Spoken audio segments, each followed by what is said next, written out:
Góðan daginn og velkomið okkur í bein útsetningu frá úrslitaleik Íslandsmótsins í Snóker 2021. Þeir eru að leika hér í úrslitum, hófu leik fyrir klukkustund síðan. Ingi Ægisson sem sjáum hér stuð á Gunnar Hreiðarsson. Staðan er 1-1 og þriðji rammi er nýhafinn. Við munum lýsa þessu móti á ensku og það er verið að vinna í að koma skortöflun upp, þannig að við munum fá á skjáinn vonbráðar stöðuna í römmunum og staðan í hverju ramma fyrir sig. En við munum lýsa þessu leik á ensku og með mér er hér frábær drengur frá Englandi, þjálfari mikill í snóker og biljard, Alan Trygg. Welcome, Alan. Good morning. So here we are again, 7 months later, same final, two different players, and looking forward to this, watching this. First frame, everybody missed that John Ingi made a beautiful 50 break. I enjoyed that, all around the black. Very good control of the cue ball. Yeah, he started off well. And in the second frame, Gunnar came back and one kind of easy. The second frame, but no big break there. And here we have Ingi in frame 3. As we mentioned, we don't have the scoreboard yet, so sorry for that inconvenience, but hopefully we'll sort it out in a matter of minutes.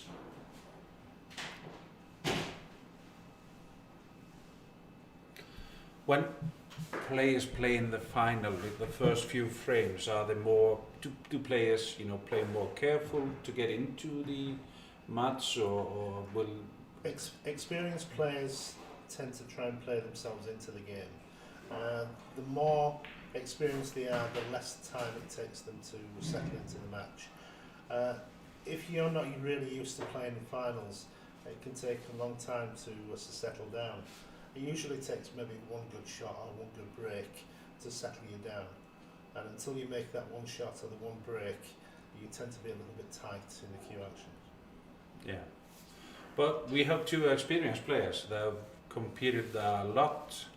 Gunnar has won the Icelandic Championship, and in 2009 he was the Icelandic champion of 40 plus, 2011, 12, 13 and 14, and 4 times Icelandic snooker double champion, and Ingi.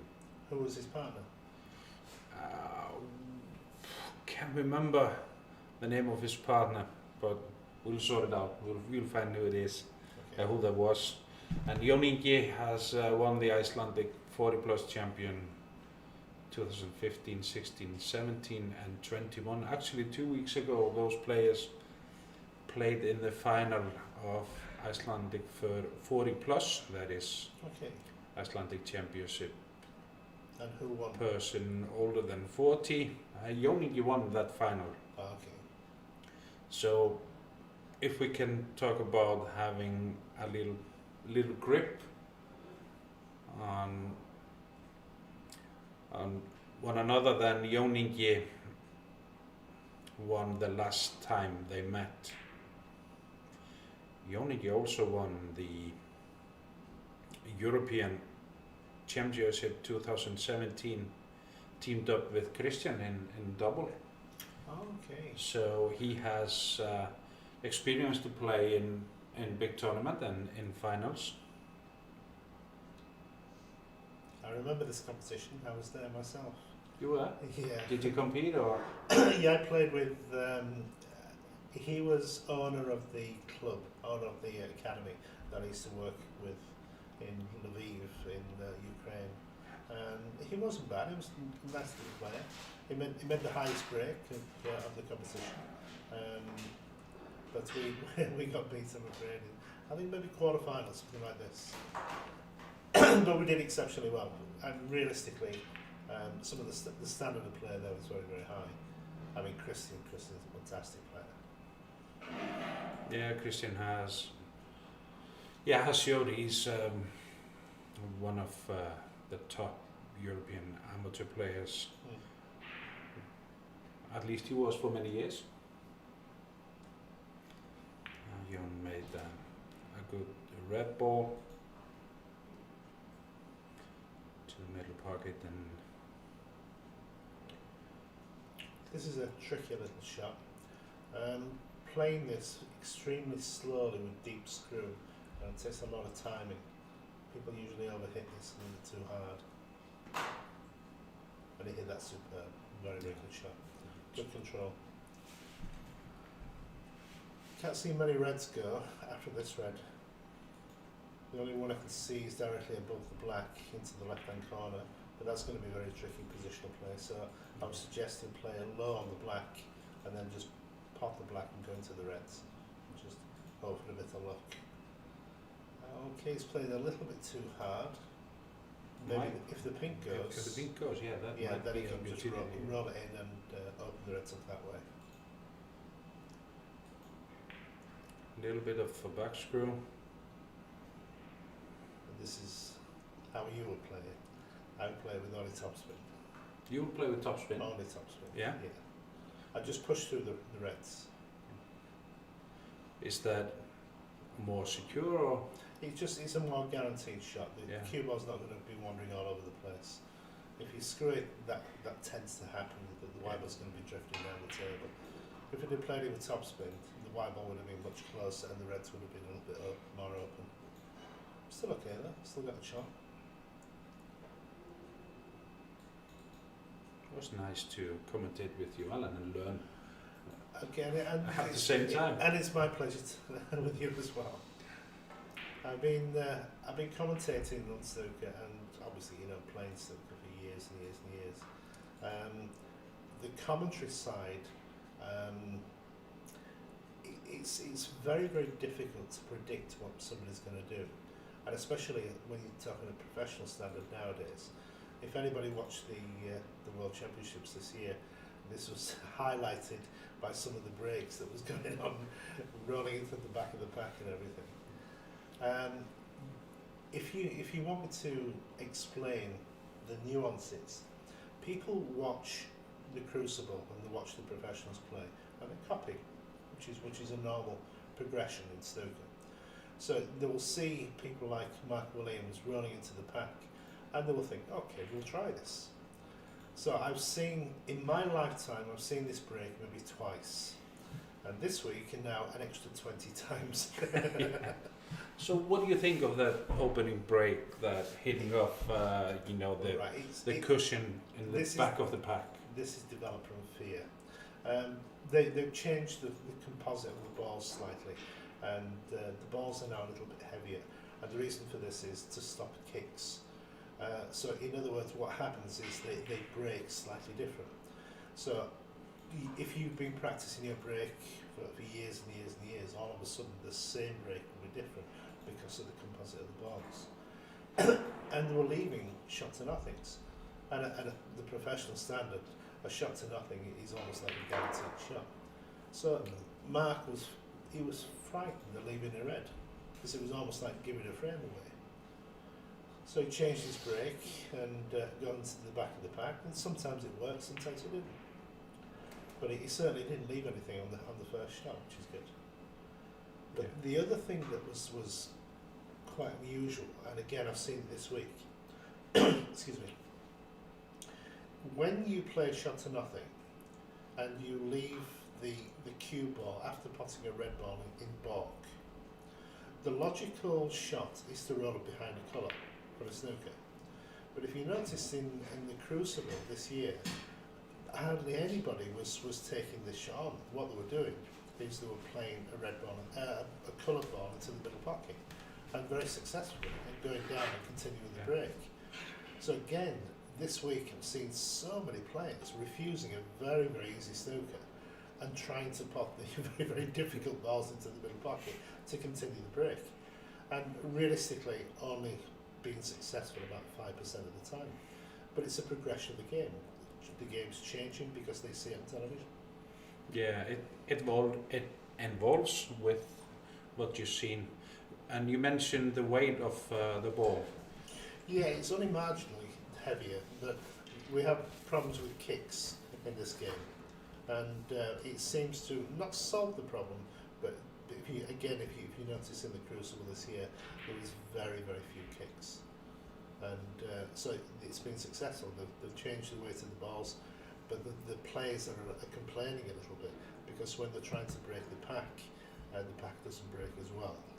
It stays closed. Because the ball are a bit more heavy. Because they're a little bit heavier.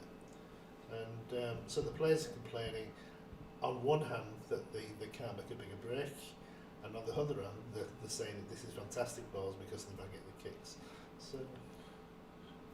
So they're happy but still complaining, kind of. All sportsmen are exactly the same.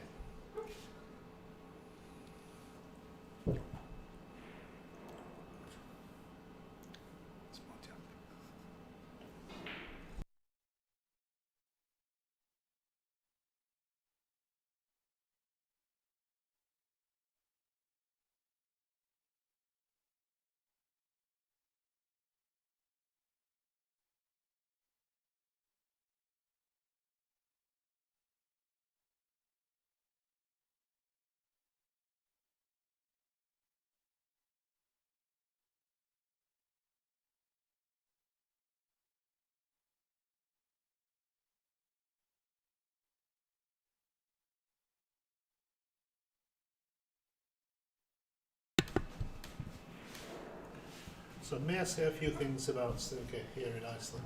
Yeah, please. So now I'm living here, and I'm promoting snooker within the children as much as I possibly can. Obviously, the children are the future of all sports. So the younger I can teach the children, the higher the standard the sport's going to be in this country. I've already started teaching 3 schools, which is Dalskóli, Dalskóli, Víkurskóli, Víkurskóli, and this one. Vogaskóli. Thank you very much. Can I give a shout out to some of the players that I've been teaching? For sure. So if you're listening, maybe listen to. So on a Monday, I teach Adrian Snare. Maybe you read these. Adrian Snær, Bjarki Hreinn, Dominíkas Juskarítius og Grímur Nói. And on a Tuesday. Á þriðjudaginn Ívar Örn og Tucker von Magnusson. Ja, Tucker von Magnusson. Okay. And then on a Wednesday. Á miðvikudag Börkur Jónsson, Sigurður Kvaran, Axel Halldórsson og Nathan Eyþórsson. And then on a Thursday. Á fimmtudag það Friðrik Leo Curtis, Víkan Dega, Eiríkur Tumi og Brynjar Haugsson. And all improving very much. I'm very happy with all of them. We hopefully will have our under 21 snooker championship sometime in the next couple of months. All the children are going to be invited, and as many children come and please play. It's a wonderful game, and I'd like to see anybody in the schools as well. Yeah, you see the improvement of the boys? Oh, immediately. It's when I teach here, it's a very strange thing. I've trained children and I've trained adults all over the world, and usually when I get a school of around about 20 or 30 children, I can usually pick maybe 1 or 2 that's quite special and that's going to be successful. But here is different in Iceland. Every time I train somebody, I look and think potentially they're all good. It's almost like an attitude you have here, which is you just want to be the best. And it's wonderful, it's very easy for me to teach. So the standard here is good and it can only get better. That's nice to hear. So back to the game. Yes. Gunnar's playing defense and the black ball in the left cushion, so it will be defensive shot we will have the next few. And this could be a long game. Or maybe not. No.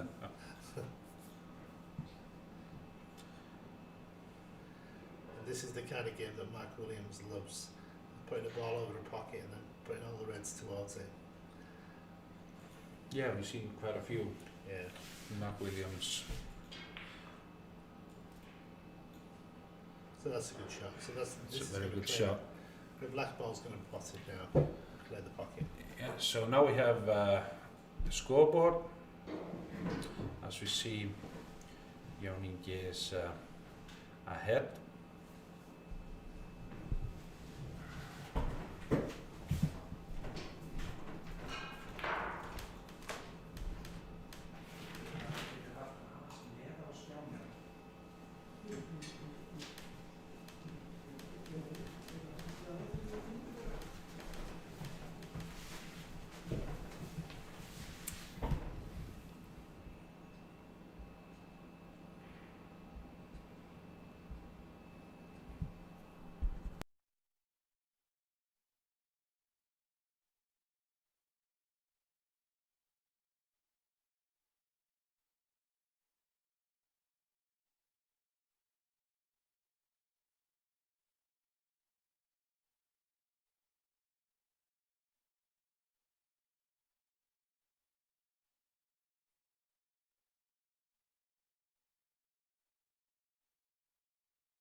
Staðan 30-24. Jón put in the second last red. This wasn't his best cue ball control to leave the white ball close to the cushion. There's not much he can do with the cue ball This from this angle. it's almost added pressure when you play off the cushion. He's played that very, very well.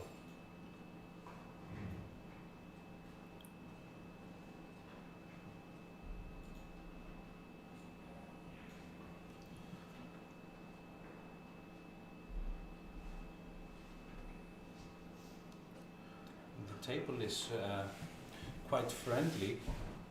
Balls on the table, what I mean is that, you know, if we pot this final red ball, it should be quite easy for a clearance. Under pressure, nothing's easy.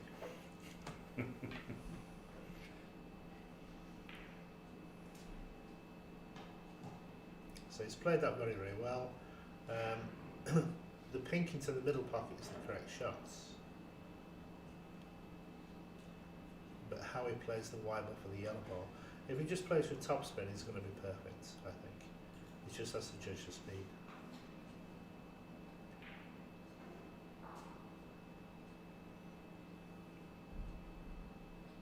That was perfect. Couldn't play that any better. It's nice. Only problem with this is he's a little bit straight on the yellow ball. So if you think he can only go forward or backwards, he can't really go sideways. So how does he get on the green? The only realistically way he can do this is if he screws the white ball back and plays the green into the corner pocket.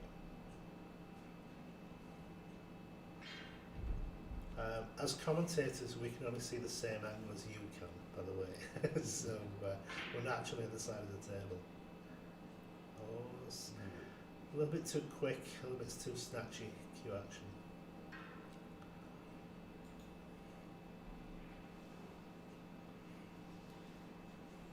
As we can see, the final is best of 19.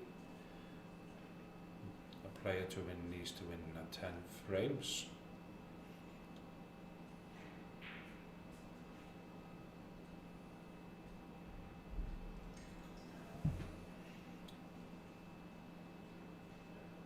A little bit short. When you play position play, you're trying to make sure that the white ball travels the minimum distance between balls. And if you see now, the white ball's travelling away from the brown, so it has to travel a very, very long distance. And because of this, mistakes can be made.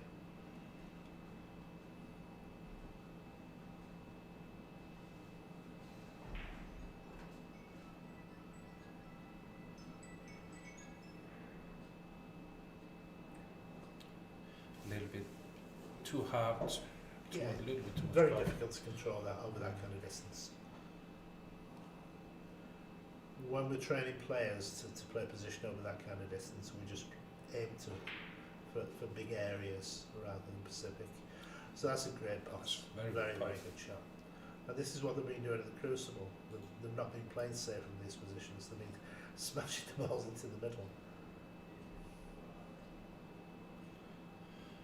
Again, two ways to do this. Play safe behind the pink, or try and pop the blue into the corner pocket.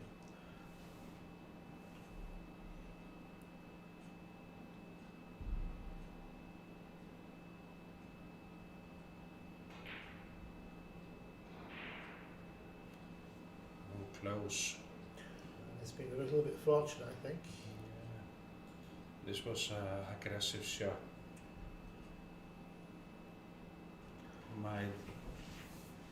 Might have given the frame away to Jon. The way he's looking at it is so good. Yeah. As you mentioned, we only have this view as same as you who are watching, so it's definitely not available. So this is called the commentator's eye. The thousands or tens of thousands of frames I played, when the ball's finished, you can usually judge if it's a snooker or not.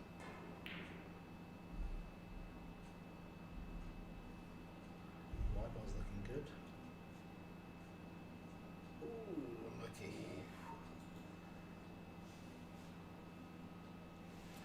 So the score's 42-40, which means both players need 2 balls to win. That's one of them. That's a very good shot.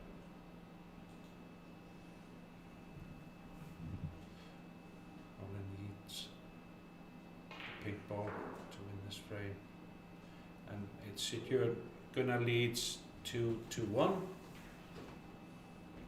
So can we continue a little bit about the schools? Yeah, definitely. I've been instructed that possibly this year I may be running a summer school for children, and I just wondered about the interest. Is there anybody out there that would be interested in doing this? To come to train with me for a solid week during the day. So if anybody wants to get in touch with either me or Palmy, or anybody in the association, or you can come to the club and just let me know your feelings, please. Yeah, that would be great. Any age range or? I think we can safely do it probably under 18 or under 17, something like this. Even maybe under 21, because there's the under 21 championships coming up soon. So we'll see. Just depends on the interest, really.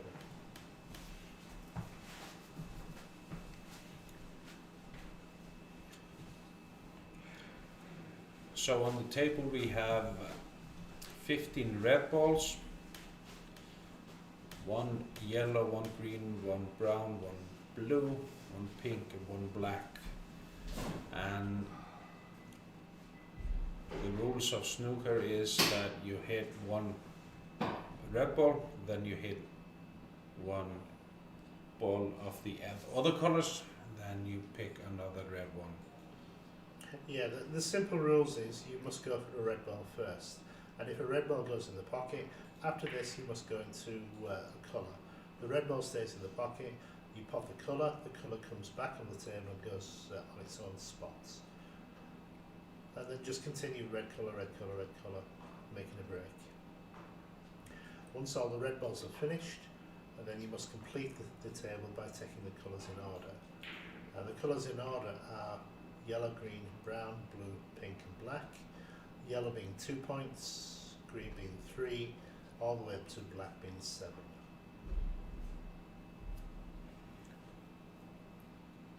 This was an attacking shot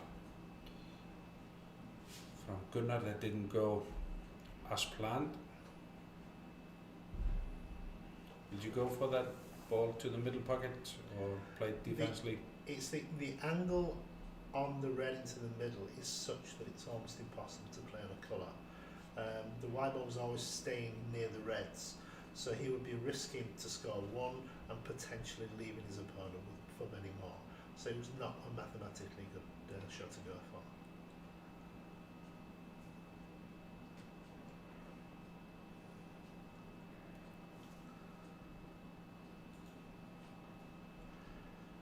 Whenever you first learn how to play this game, the idea when you play safe is first of all try and get distance between the balls. And the bigger the distance the white ball has to travel, the more errors occur. So you don't really want to be pushing into the reds if you possibly can, because that leaves a very, very easy safety shot back.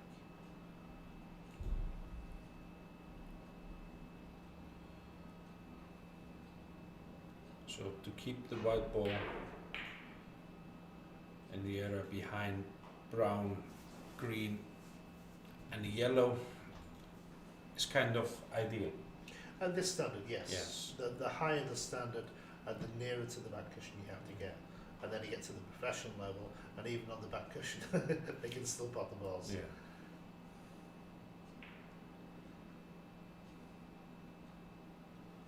So you see always distance between the balls on these two experienced players.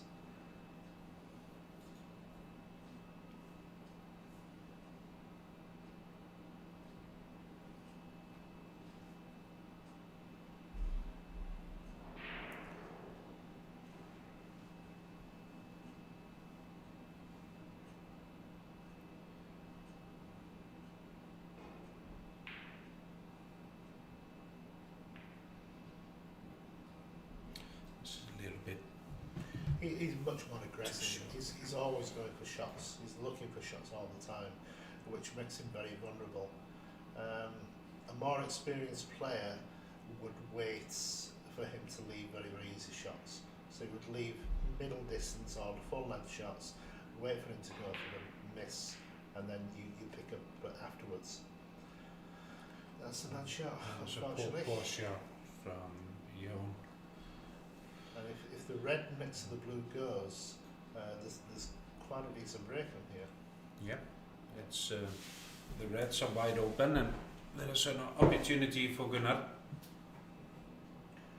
He's now looking at the red over the corner pocket, so obviously means the red next to the blue does not go. So this is a little bit fortunate, John.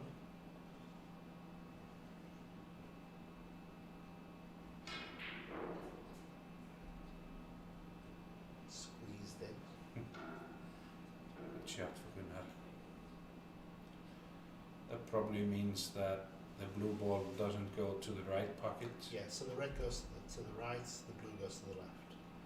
If it doesn't go into the original pocket. So he's looking for a colour here. After he takes the brown, he's got the very easy red into the middle. But he should have played for the red underneath the blue, which would have released the blue and made the break much easier. Now, the position he's in now, it's not easy to play good position on a colour.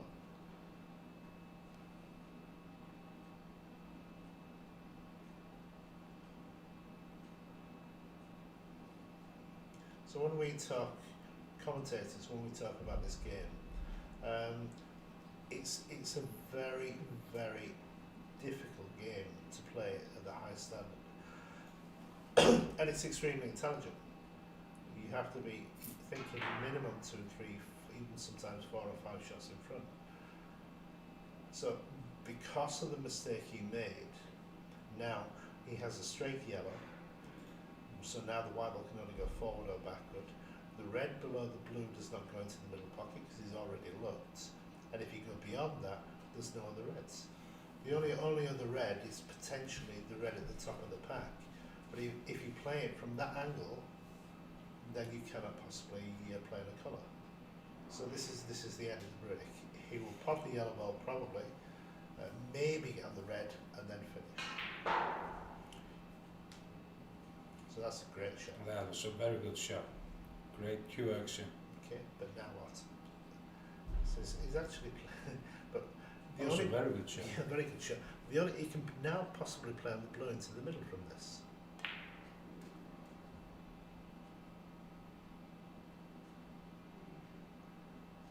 It's very well played. And again, very Gunnar. very good Yeah. shot. So what do I know? Let's put A it. streak of if very good I shots. I would have been finished in the break. Let's say he That's he has chaos. yeah, that was careless. He has made the break difficult, more difficult than it should should, have to be. Yeah. And then once he got to a very easy shot, dropped concentration, cue action, looks good, and missed.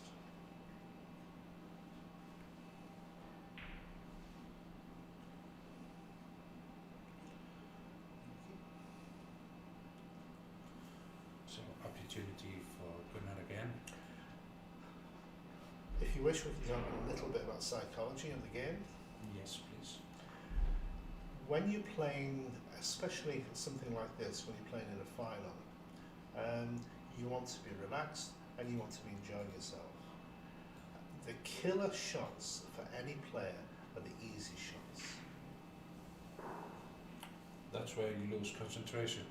This is where if you miss a very, very easy shot, you tend to lose confidence, you lose your fluidity, and basically you lose your happiness as well. You're not happy anymore. If, especially after you miss a very, very easy shot, your opponent scores heavily from this. So this can affect you for a frame, or it can affect you for 2-3 frames. But if you miss a very, very easy shot, and then immediately the next shot you're back in, you completely forget about the shot you just played. And you get more focused. And it's very, very, the game becomes simple and enjoyable again. So there's a lot of things that you have to think about when you're playing this game. And when I'm training players, to miss an easy shot is not allowed. You must concentrate just as much on the easy shots as the difficult shots. And that way there's no psychology, just doesn't really affect you. And there's a good opportunity for Jon.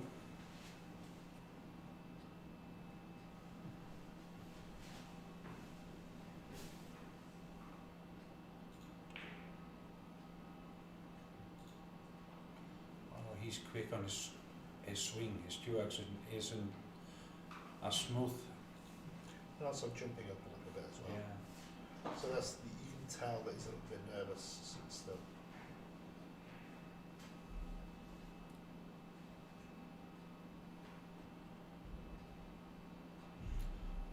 As you mentioned, teaching the kids, snooker is a good thing for kids learning, angles and maths and.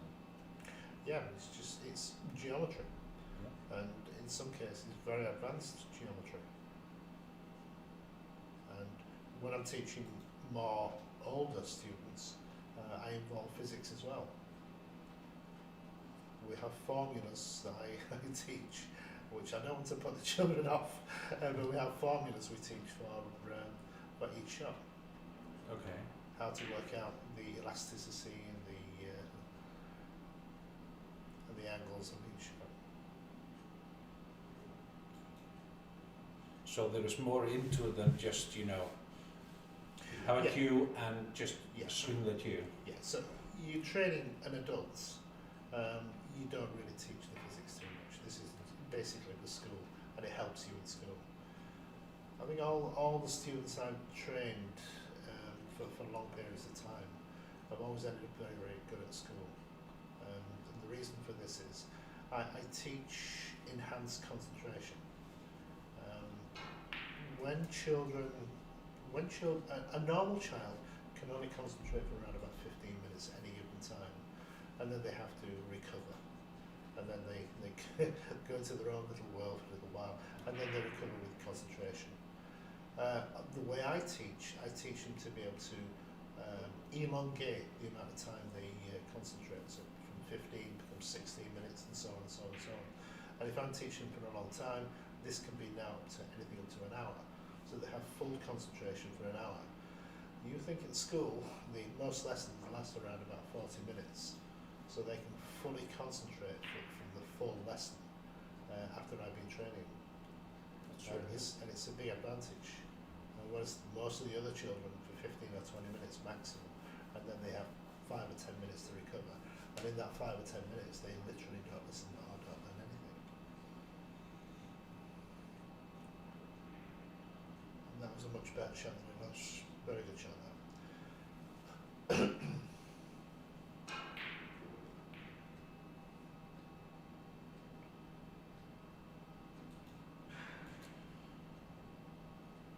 This has been kind of a scrappy frame so far, but the red balls are wide open. It's opportunity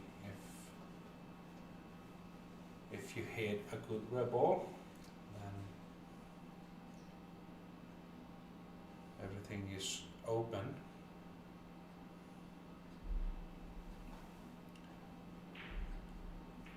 This is not an easy shot to take on to the corner pocket to the left, yellow pocket, so-called.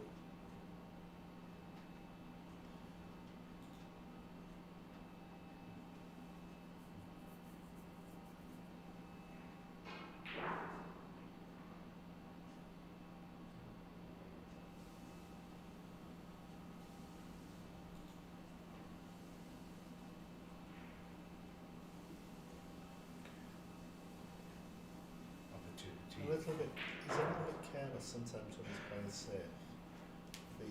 The objective is to make sure that the ball you're hitting is completely safe as well.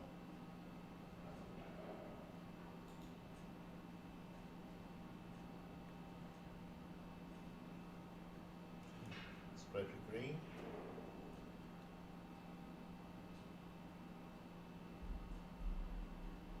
Again, the distance the keyboard's travelling is so big. You can't really guarantee exactly where the white ball's going to finish. You can only estimate. And that estimate is excellent. Very good shot. Yeah. Very good shot for Gunnar. So now what's next? Little back screw. For the pink into the corner pocket. Yeah. Definitely opportunity for Gunnar.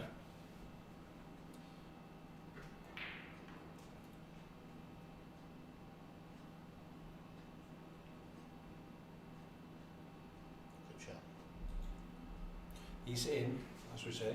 Yep. From this position, with all the balls open, only he can miss.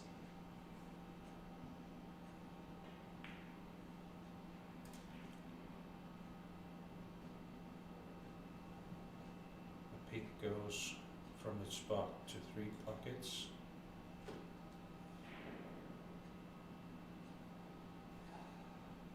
Black only goes to middle pocket to the right at the moment.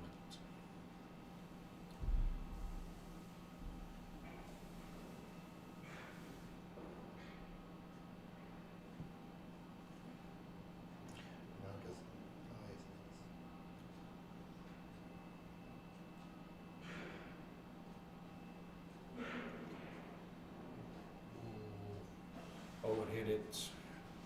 He's on the black. Yeah. But I didn't really understand. Did he play for the pink into the left hand corner then? You think? I think. No, I think it was almost impossible to hold for that.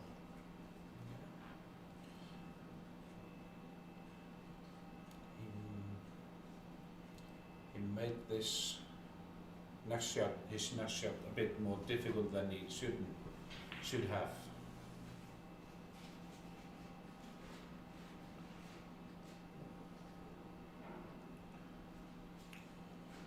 What would you suggest? Play with that into the red to left of the black spot, or when you break building, there are certain rules of break building.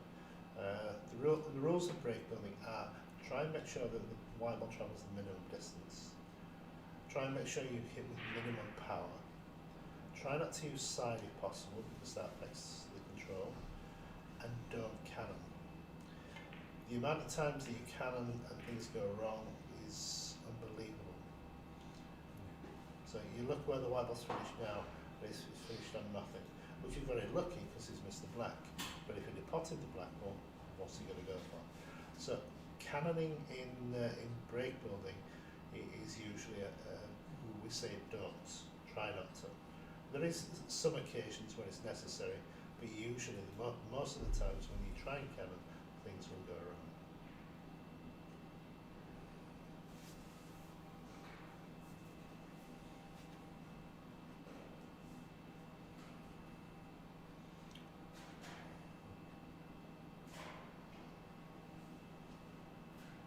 Is he on going for that one? Yes, he is. Oh, what a great pot it was, and Again, a little bit unlucky. Correct shot here is to roll behind the green, play the snooker.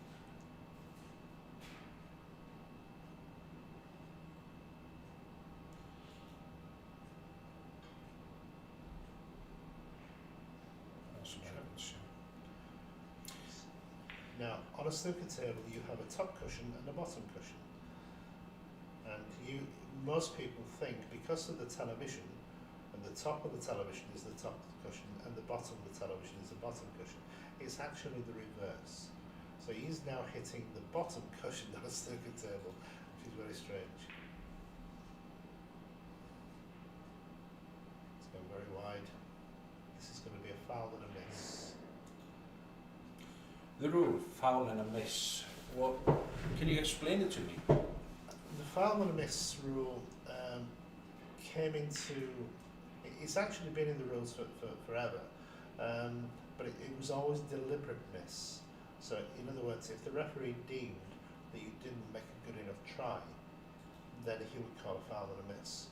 But now, because of the standards improved so much, if you miss a shot and you're a professional, this is an automatic miss because they can literally hit any ball on the table they wish. What they tend to do is they try not to hit the ball, they tend to flick balls and hit the very edges of the balls, and this makes them miss occasionally. So the foul and miss rule has been introduced for professionals, and it's fallen back into the amateur game, which is very strange because a referee cannot really take the standard of the player into account when he's judging a foul and miss as an amateur. He judges it as a professional. So basically, if you play snooker and you're in a snooker and you miss, nowadays if you miss, it's a miss, a foul and a miss.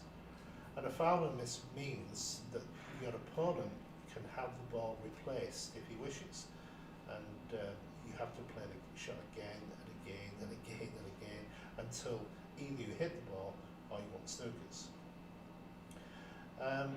John there understood that he had an opportunity to score quite heavily, so he decided not to take the miss, and he only scored 1 point, unfortunately.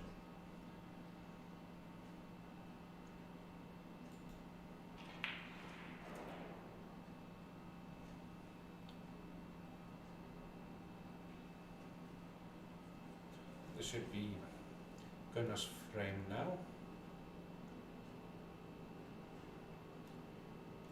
Now 43 points on the table. Only needs one red and a colour. That requires Ion a snooker.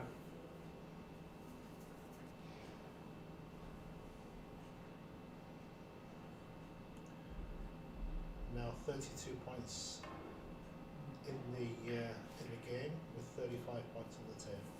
So again, if he just rolls the black in or rolls the pink in, John Ingi will require snookers.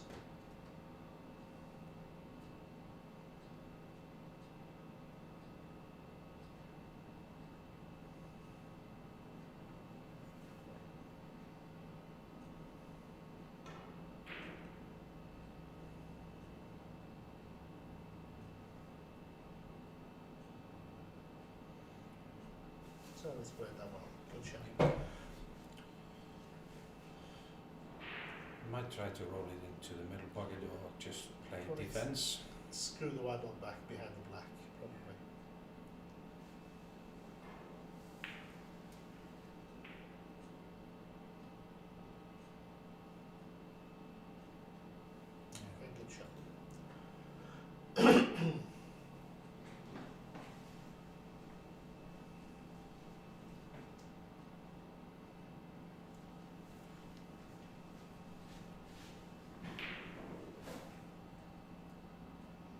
See that well, good shot.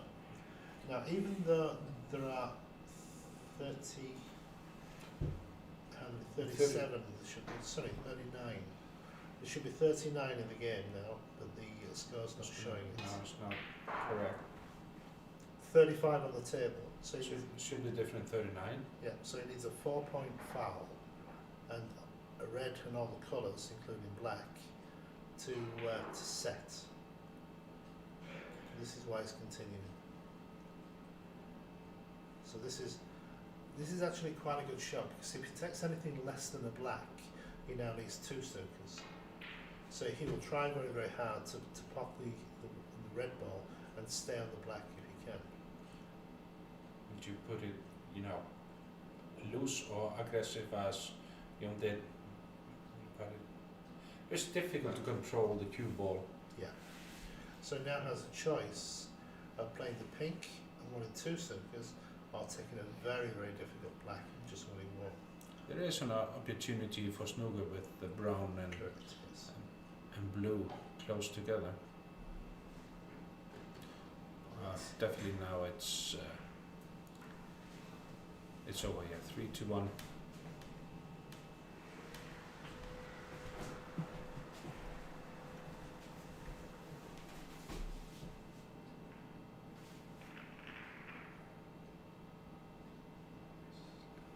Good part for Gunnar. I've already reset. Let's go forward.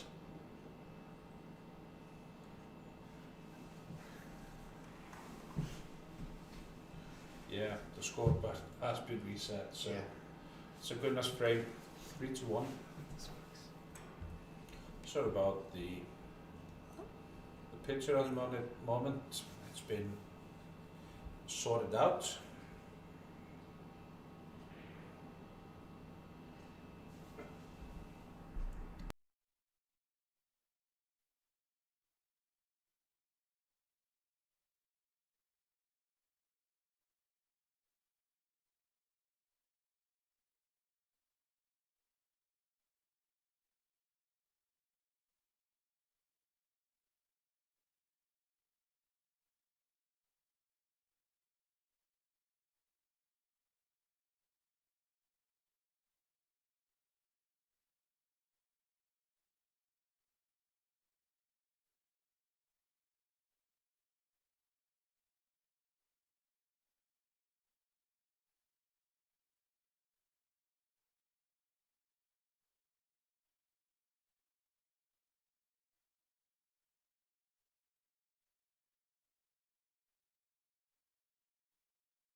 Það sem eru komin 4 rammar, þá verður tekið smá stopp.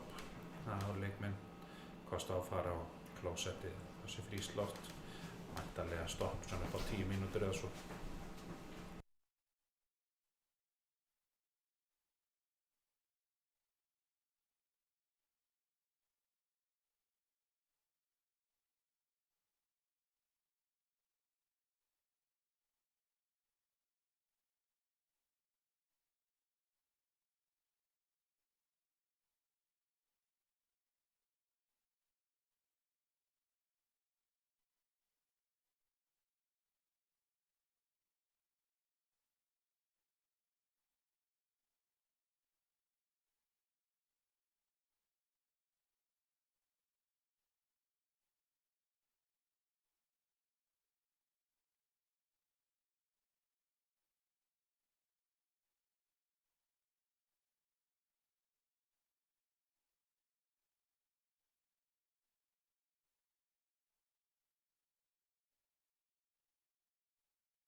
inn en fínasta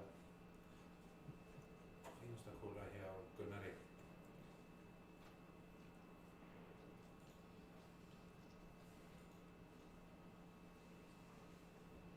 Það er 3 möguleika hér, það er að gera þessa rauðu hér í horni sem að er efst á borðinu vinstra megin sem er að miða núna með afslægi og leikur upp á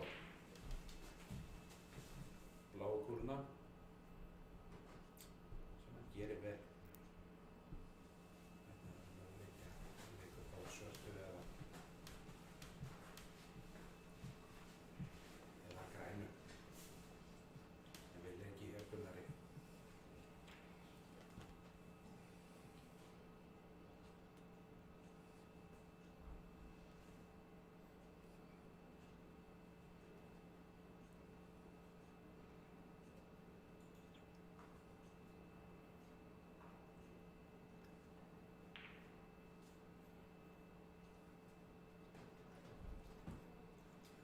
Sér aðeins valda á hvítu hér, ekki alveg nógu mikið afslag, stuðan það neðarlega hvítu kúluna sem er gert að verkum hvita þetta er minna í rauðu kúluna sem var við hliðina, þannig að það er ofar borðinu nær fyrir bláu.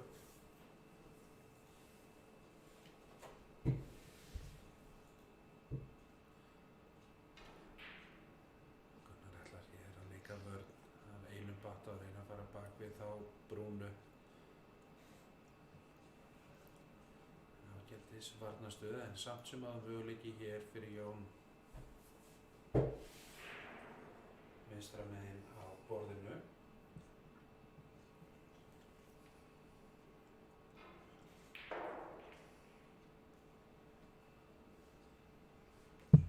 Þetta var góð kúla hjá Jón Inga og fekk hér fína niðurstöðu. Hvíta kúla fór í rauða og á svörtu og ýtti svarta boltanum að hotgati.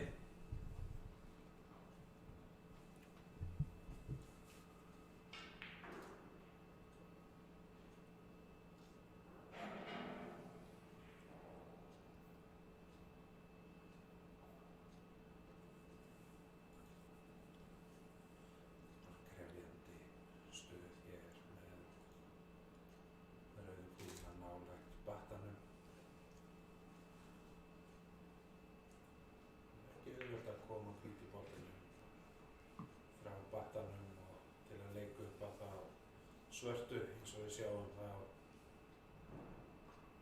tók hann enga áhættu að því að setja ekki rauðu kúluna niður þannig að sem skera mikið þá svörtur gengur ekki og forhleypir í miðgjörn það sem hann var að reyna að hitta svörtu kúlunu niður og hún gefur 7 stig.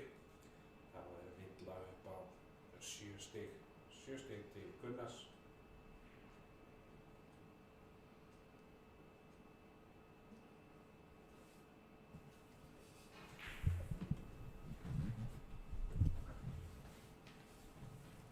Gunnar touch pot into the corner and he leaves an easy rep for Jón.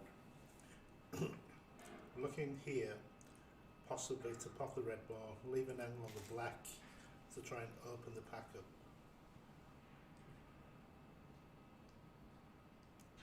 Remember what I was saying about cannoning balls, if possible, not to do this. Sometimes it's necessary, but you are trusting to luck. So you'll see here now, you will probably play the opening, trying to open the reds up here. And it's luck whether he'll get on for something or not. And good players try to not use luck in this game. And that's why. Got a little bit too much of the black. Yeah, a little bit too thick on the black. It's a different angle to judge. But he had a very big target on the reds, so he should have at least hit them.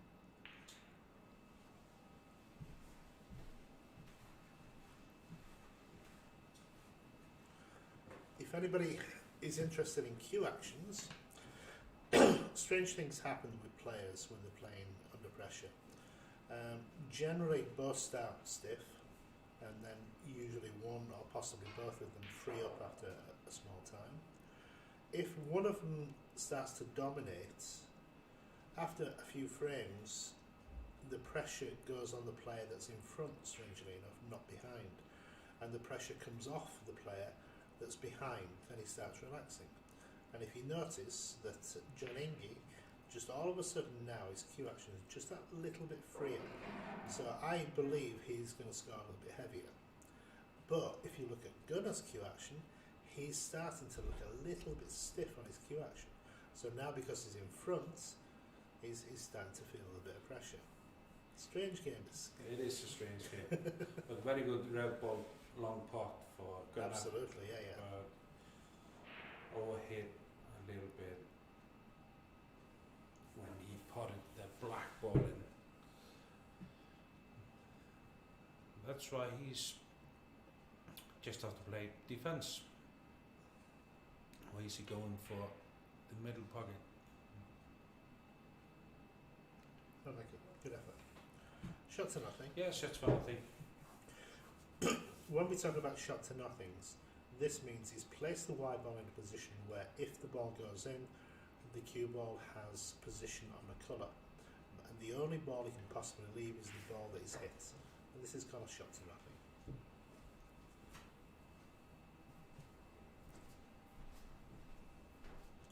So again now, you can see his cue action is freeing up a little bit, so you can expect him to score a little bit more heavy in the next 2 or 3 frames.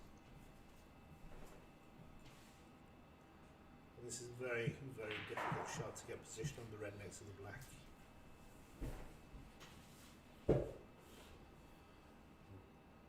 A little bit too heavy. Or no, Oh, perfect. it looks to be perfect. Yeah, very good shot.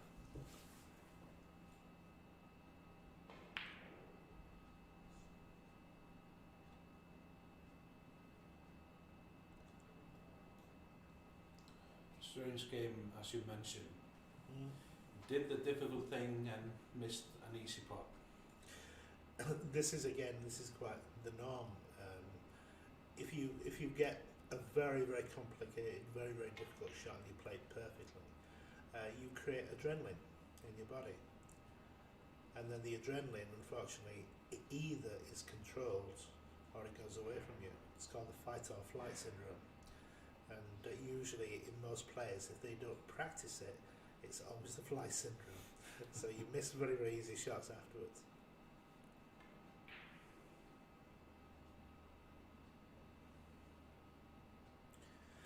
Wide ball, very, very good here. It was a very good shot from Ingi. Great defense. Okay. So this is not easy. You're looking minimum 2 cushions here to get out of the snooker. Maybe more. He's looking to hit the red ball. Ideally, hit the red ball on the side cushion. I think that's probably the easiest shot.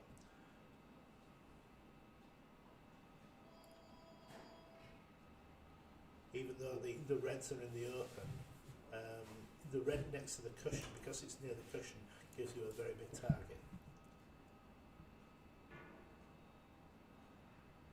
He's played for the pack and he's gone short. When you play shorts, it doesn't matter how close you get to the reds.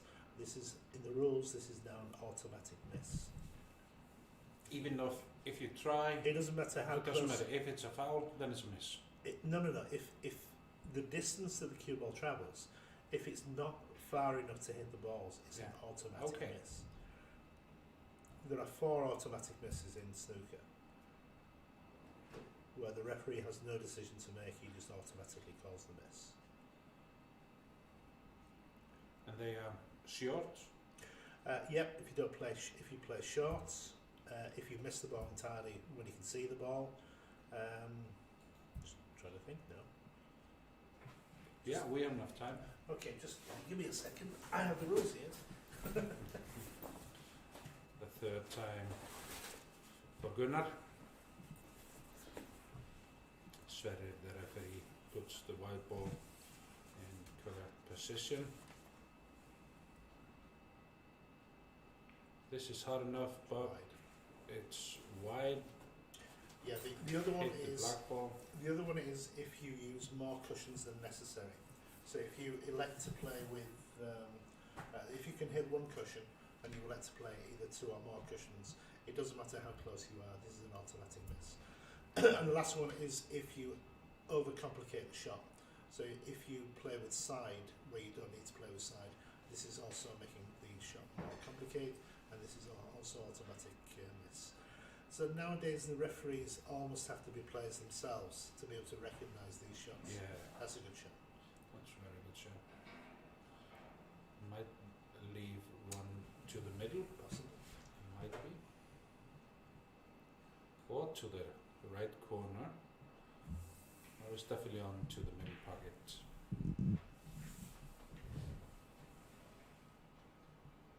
Just pulling out the shot too early. Jumping up, we call this.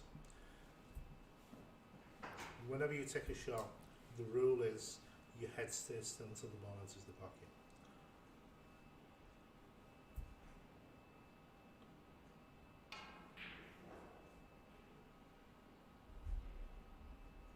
This is a very good long It's a potter. very good long potter. Yeah.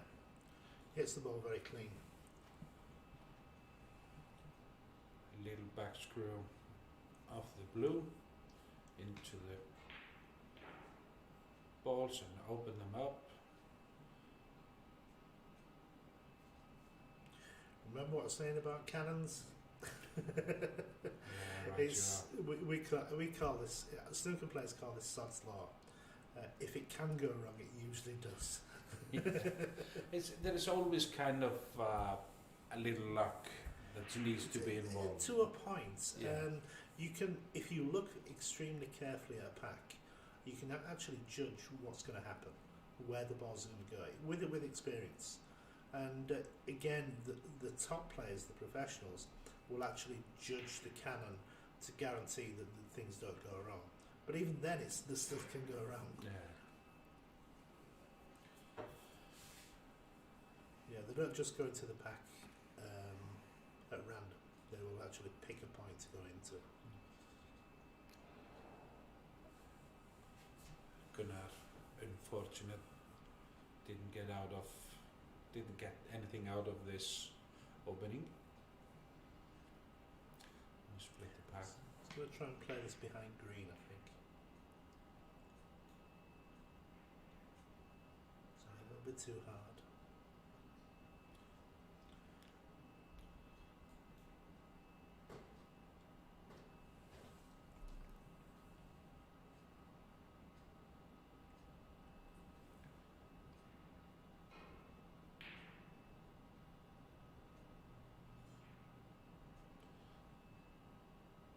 This will be a scrappy game. You won't see any clearance or anything with the 3 red to the right cushion. It will be hell of a clearance from that table.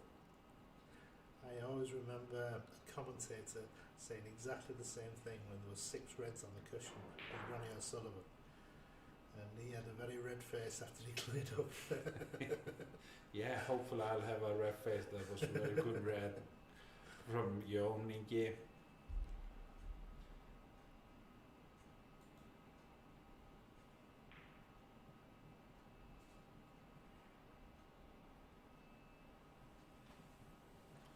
Is he gone far enough? He could have played this around the table and played much closer to these 2 reds into the left hand corner. Oh, it definitely Yeah. goes. It goes. This is now again a pressure shot because he's going to leave the red ball to the right if he misses. That's a good shot. Yeah. And good angle to the red. That's on the middle of the table. Yeah.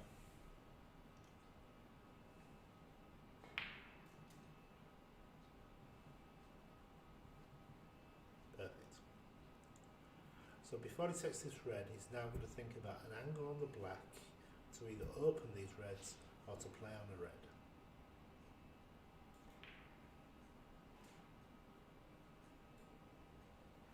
last thing he wants is straight. Oh, this is close to be straight. Yeah.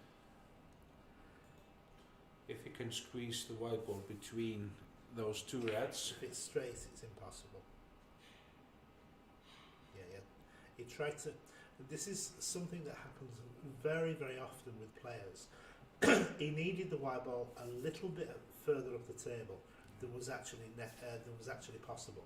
So he's tried to squeeze the angle of the black and play the black into the corner of the pocket. And I'm afraid under this kind of pressure, this is a miss every time.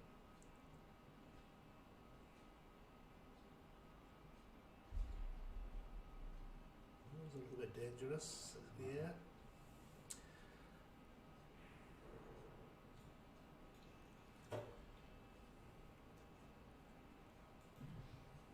£51 point on table, Yeah. 35 points ahead. Position the white ball here is wrong for a good safety shot.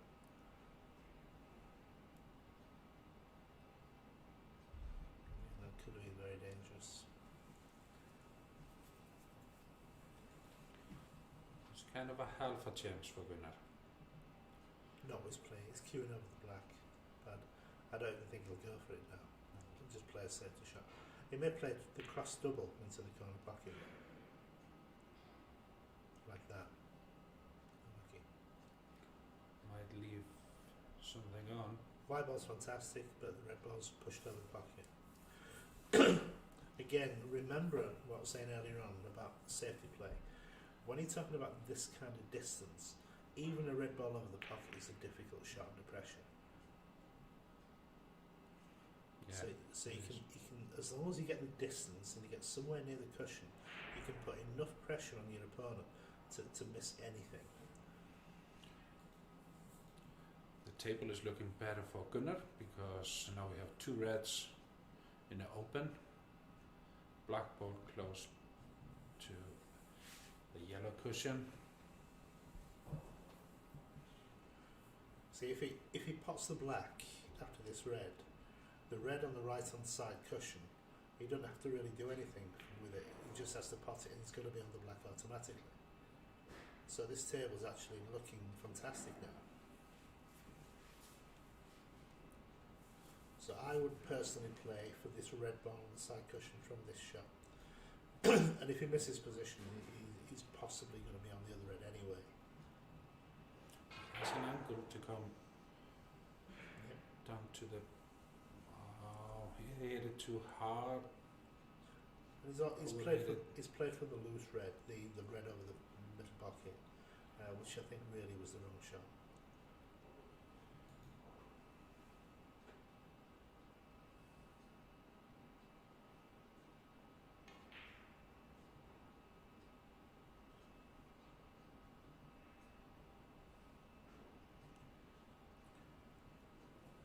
He kind of let Joni get off the hook there. Yeah, it's Kind of. wrong choice of shot. The choices you make can make this game very easy and can make it very, very difficult. Good shot. And that kills the frame, really. Yeah, he has the angle to go to the red. He just needs the red, doesn't he? Yeah. After the black. 18 points ahead. Now 25. Needs one red and any color. And that is probably the worst possible position you could play on this red. A little bit short, he can play an easy safety shot. A little bit further, he can pod the ball. This is in between. This is a horrible shot. You remember Sean Murphy, the final red he played? Yes. Does this look anything like it? Yes. Yeah, we saw this shot the last weekend, the last Monday. Yeah.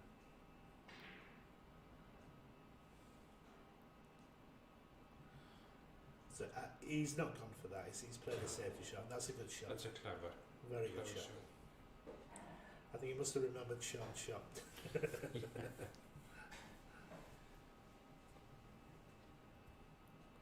they hear us?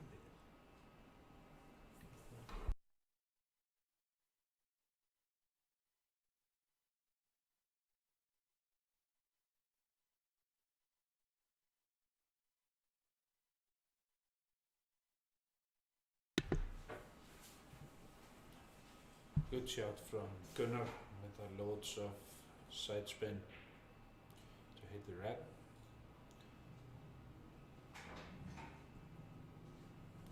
$25 is a different, 35 points on the table. It's kind of security for Jón because he's ahead to have the brown ball close to Yeah, the bottom cushion. absolutely.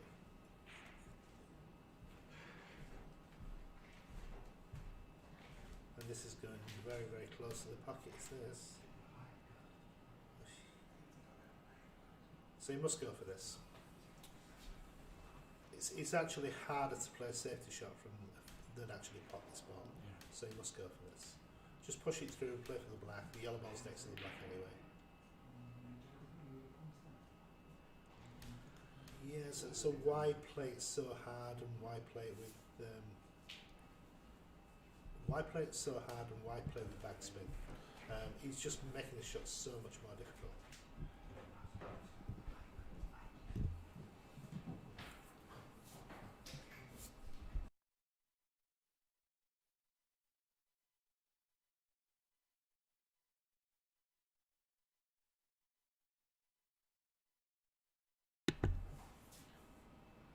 So he's been a little bit lucky there.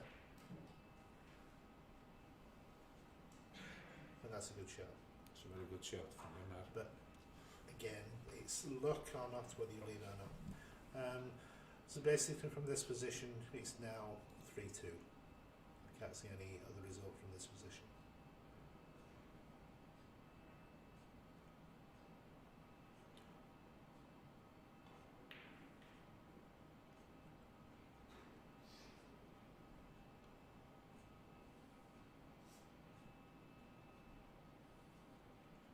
Safest way is to put the black, easy layup on the yellow. Pot the yellow ball every But time. the yellow ball Yeah, is guarantees you want guarantees, to yeah. as you see. If he pots the black, tries to go for the black and plays position on the yellow, misses the black, it leaves the yellow. Where, oh dear, that's terrible. This is what he's doing is he's guaranteeing the frame to to make sure that his opponent wants snookers.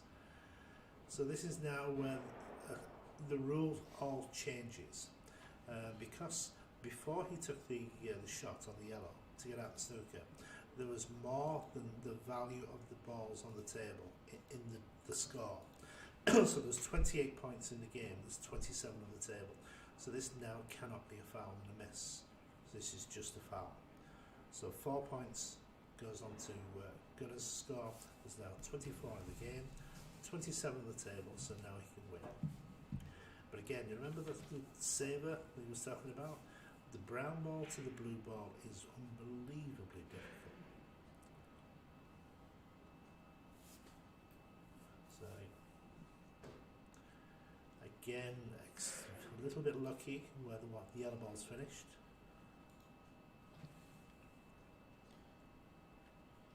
So whoever gets in, if Gunnar gets in, it's going to take at least 2 or maybe more attempts for him to clear the table.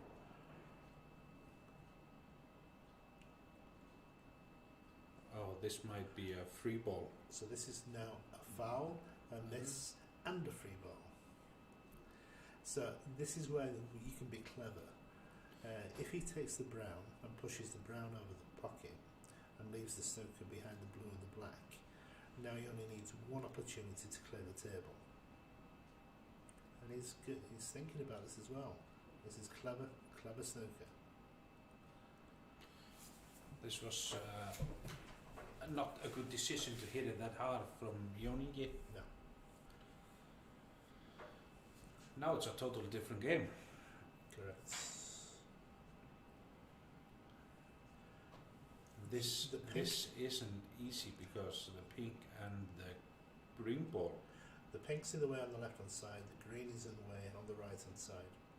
So he needs to change the angle by either playing with side or by putting backspin on the white ball.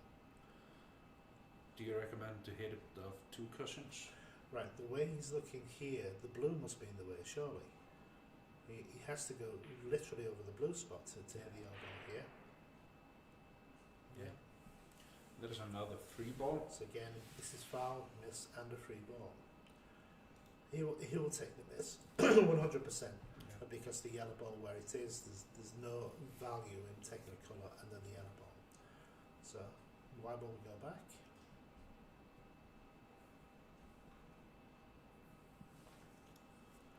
When he decides.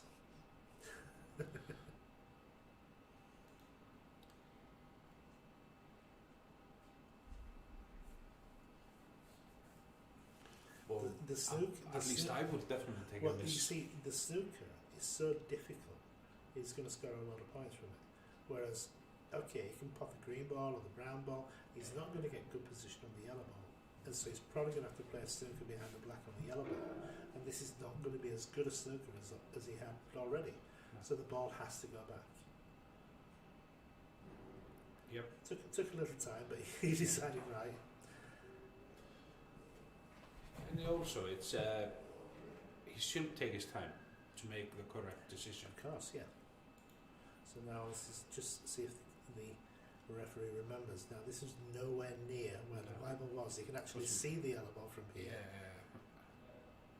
No, it's not. Well, it's where are you definitely going? not no, it's the other way around. Correct. It should be behind the blue and the black, slightly to the right.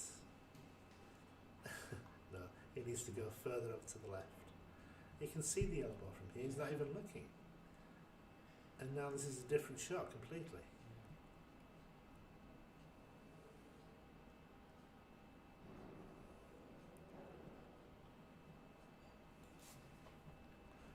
May I just say that the referee is having a very difficult job to do, and this is not always possible to remember where the ball is.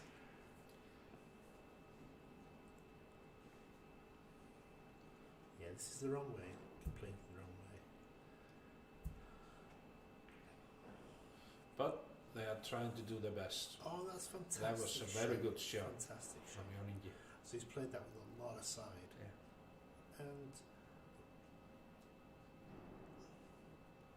But now the difference is only 11 points. yeah, and anyone's game. First person to get in, really. Yeah.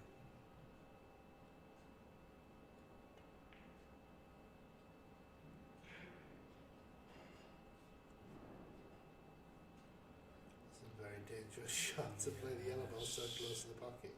There's a possibility maybe able to get between the pink and the blue to pop the yellow ball. This is commentators, aren't they? Yeah, it is. It is. That's unlucky. So not bad result. Yellow ball's staying on the top cushion. There's a very big target area on the right hand side of the table. If you can play the yellow ball somewhere near the green and the white ball behind the black.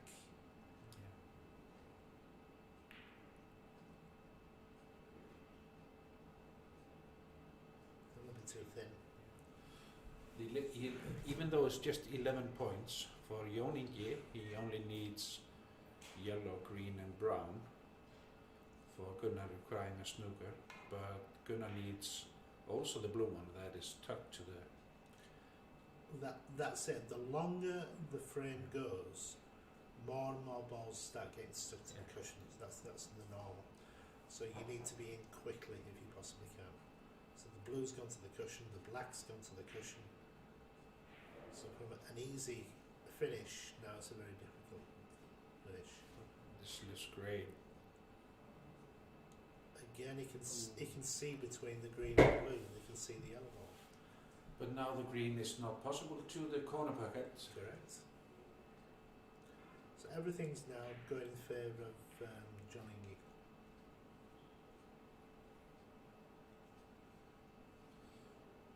Even though he gives the yellow away, it is in a clearance position. If he can play this with screw around side and come round 3 cushions for the green into the middle pocket, this is a possibility. He's playing much too hard anyway.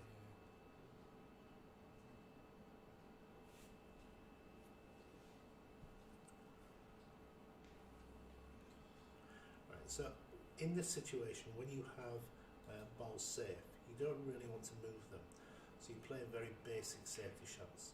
So the yellow ball really should... He should have played the yellow ball dead straight full ball and just double the yellow ball into the bottom cushion. And that would have been a basic, easy safety shot. Put the pressure on your opponent when in this situation.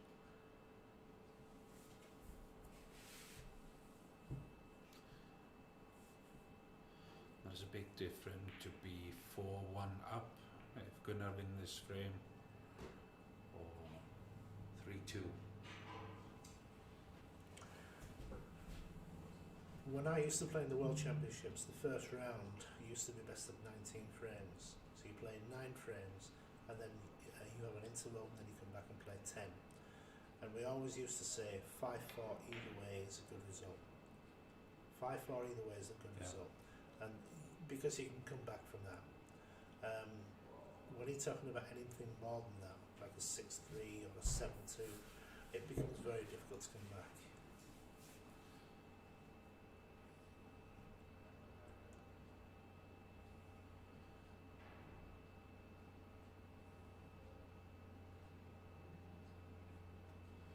Now the green is available to the middle pocket, but it's definitely not easy. Imagine playing blue to pink. Yeah, but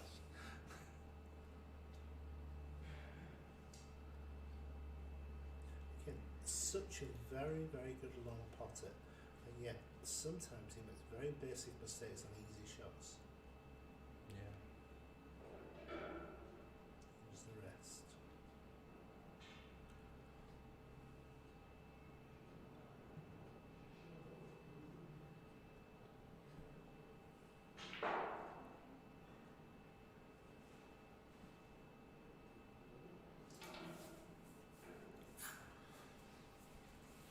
Will he take the green on?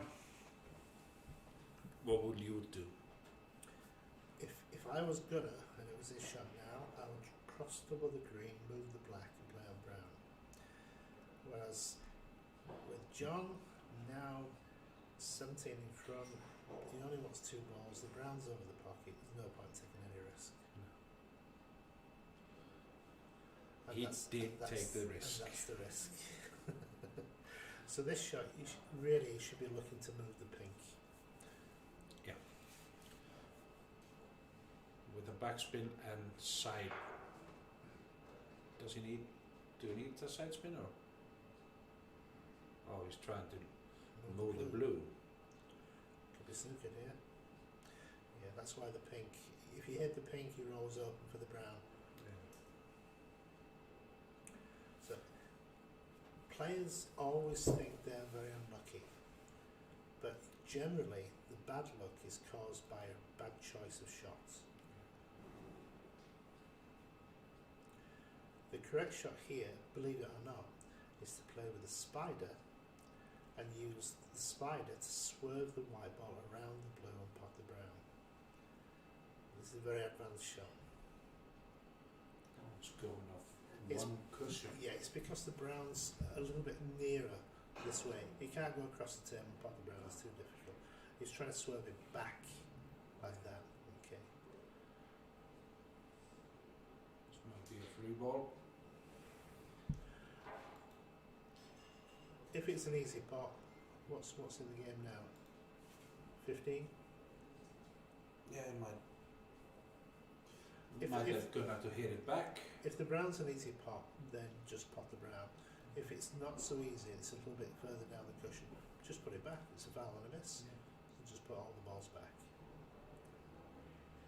I can't. The shot he's trying to play with power, swerve and side and everything is very, very difficult. It's still a difficult shot if he lets Gunnar to hit it back again. Yes. It's not given because So, because blue isn't given. It's close to the as I cushion. say, the correct shot here is to play with the spider. So you're lifting the cube very, very high, and it becomes very easy to swerve around the blue. Yeah, you can He see. can nearly pot from there. I think the blue This is- one's a little bit further from the pocket. Yes, from the cushion. From the correct. cushion, sorry. Yeah. Right. So this is This it's a very, very easy swerve. Is this with the spider? Yeah. That's The blue's down, but it's a little bit difficult. He's making it harder. Okay, so he can't go across the table because the brown's too far down the table on the cushion.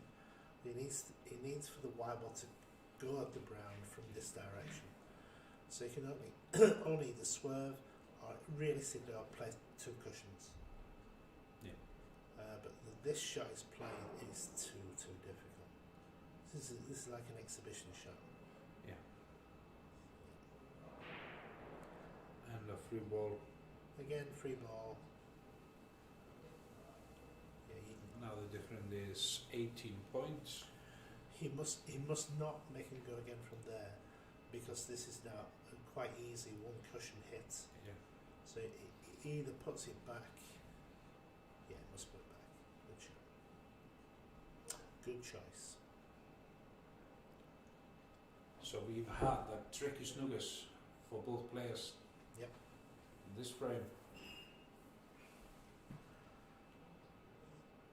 Two cushions. Top cushion, side cushion, just missed the pink.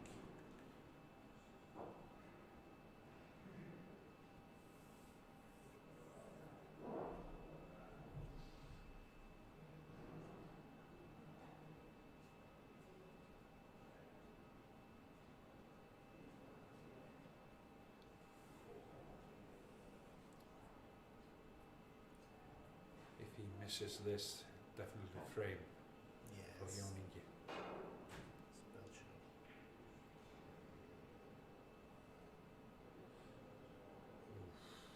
Not far away. Not for So now there's no miss. He wants snookers now.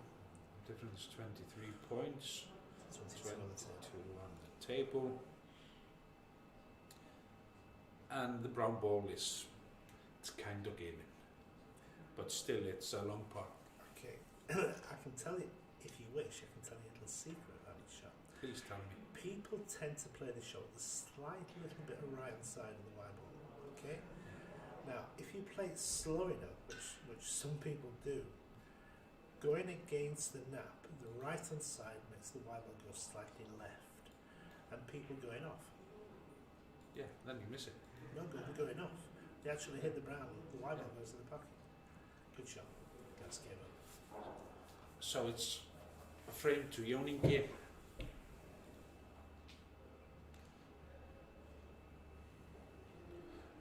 While they're re-racking. Alan, you've been teaching, you've been a coach of the pros. Yes, yes. And can you name a few pros? Most of them, to be honest. I was a resident coach at the Crucible for 2 or 3 years, and I enjoyed being in the dressing room. I can tell you a little a story if you wish. Yeah, just give me a moment. Okay.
Sorry about the loss of sound.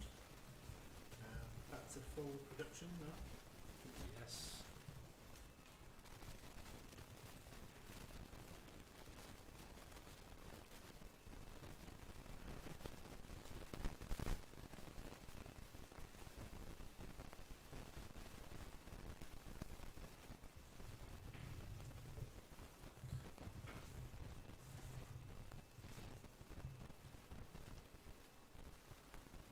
Good defense shot from Ingi.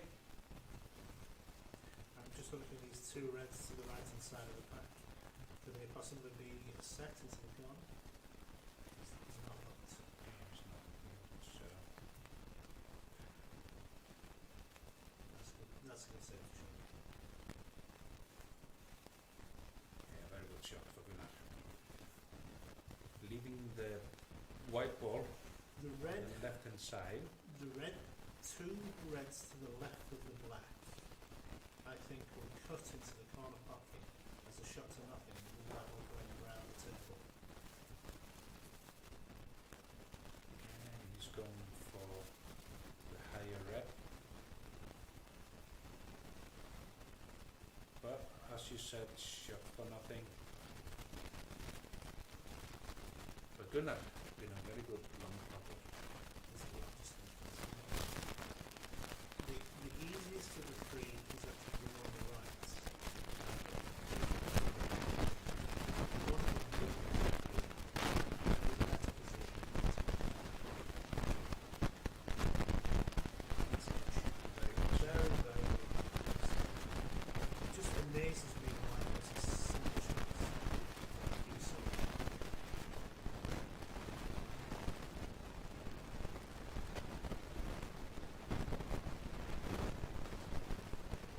the choice of shot wrong there. The red is almost impossible.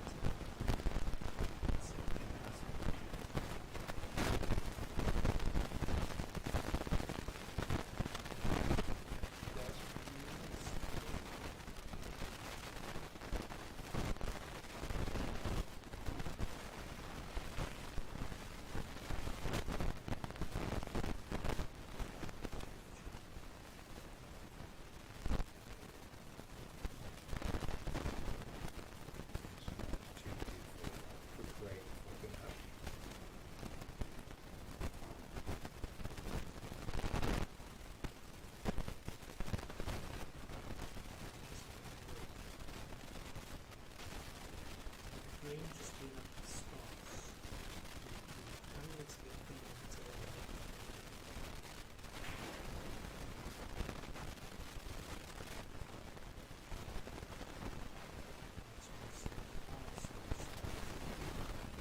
bit fortunate there to knock the brown to the corner, close to the corner, not in the pocket.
Very good shot for Gunnar.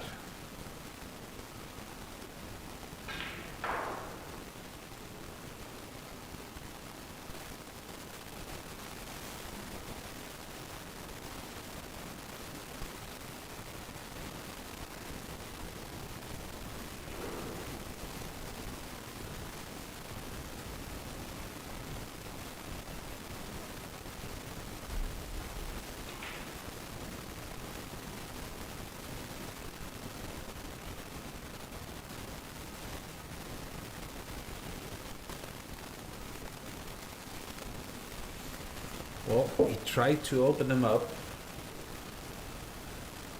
but didn't manage to get it correctly. It's probably a touching ball, which means Alan.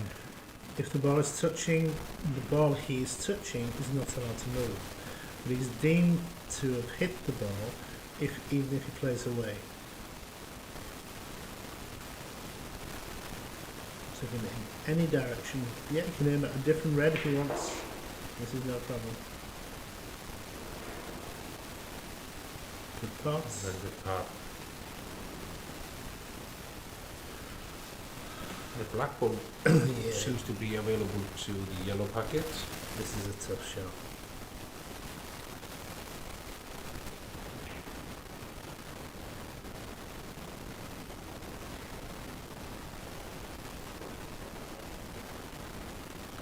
Good pots.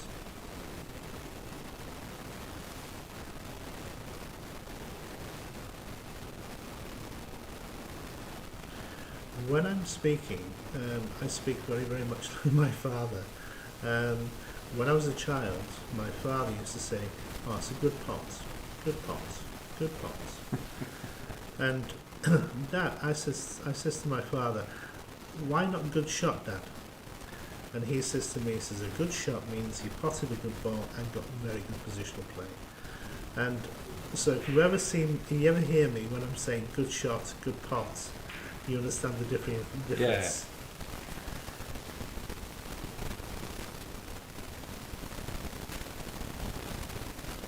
My father always used to say to me, he says, I was in the newspapers every week with various things, and it always used to say Alan Trigg, the good potter. And my father used to say, I'll be impressed when the newspapers say Alan Trigg, a good player. Yeah, there is a big difference to just pot one ball with a no cue ball, control. Make a 50 break with people screaming at the top of their voices saying what incredible shots. Or make a 100 break that people are falling asleep at.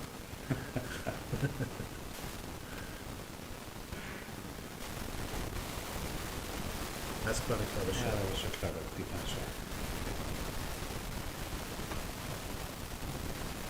many amateurs are tended to, when they play defense, just to get the white ball up to the lower side of the table. Yeah, distance. That's Yeah. the trick. And then once you've got control of the cue ball and you've got distance between the balls, you can start thinking about the entry ball. We teach a game called English billiards, and this is controlling 3 balls. It's much more difficult than it actually looks. There's only 3 balls on the table, but you have to be in control of all 3 balls all the time. And if you can do that, you'll find that break bowling is actually quite simple. It teaches you a lot about cue ball control.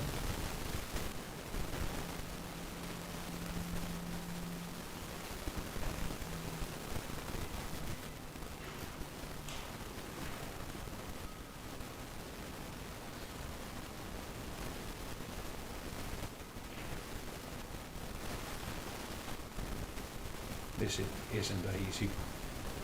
Oh, that was well played. Again, fantastic shot. I would have been very, very happy with that shot. Good shot.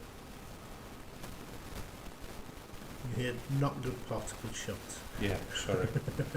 That's what I said.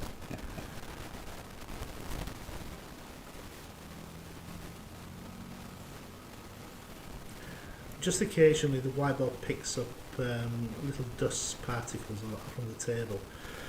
This is caused, it is now known what happens here. When you chalk a cue, when the ball runs over the table, it just makes little dust particles on the table. And in themselves, they're actually no problem. But because the cloth is made of wool and nylon, you get a small static charge that goes through the cloth. And this static charge is picked up by the cue ball, and what happens is the static charge actually picks up all the dust from the table. So occasionally that's why you need the ball clean, because if you don't, you'll get what's called a kick, a problem between the connection between the 2 balls. That was a bad miss for Ingi. Yeah.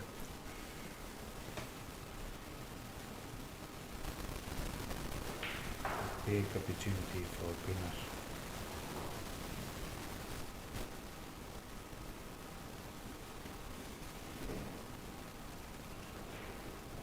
So I would always say Y side. You see the Y ball when it hits the top cushion, come off with a load of right hand side. Y. If it's not necessary, don't use it. Good pot.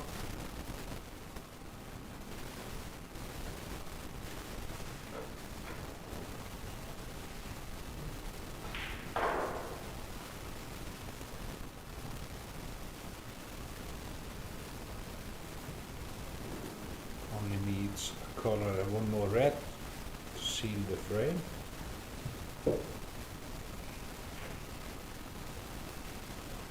32 points the difference. 37, and with 1 more red. Well, this is more difficult than he expected, but still is possible.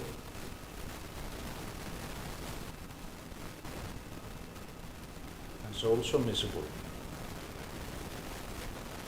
So now the reverse from last round. Yellow ball on the side cushion stops basically at one clearance.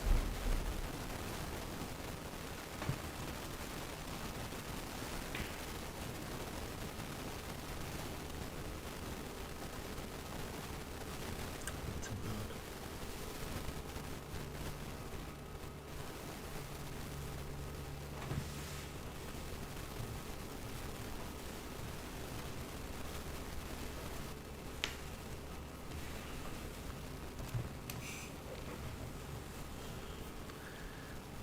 $37 points the difference, 43 points on the table.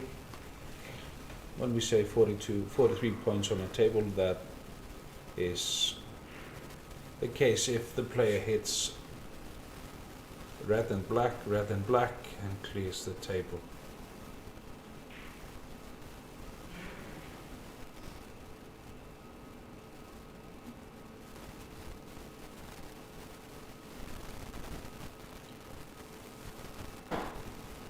So clever shot, Gunnar.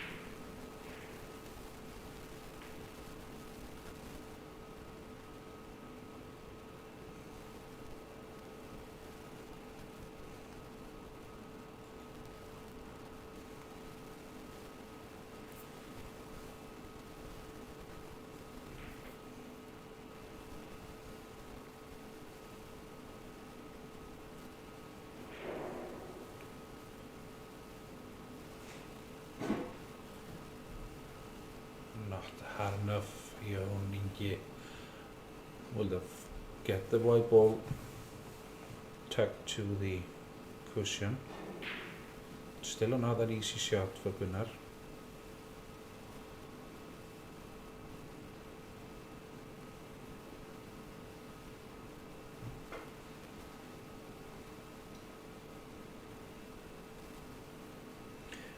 There's a possible swing behind blue here, but there's a rule that players are trained from being a child. Never ever play a snooker towards a pocket. So in that situation, if you would play it just to push the red past the blue and the white ball touching the blue, the red ball would have finished over the pocket. So if you miss the snooker, basically you've lost.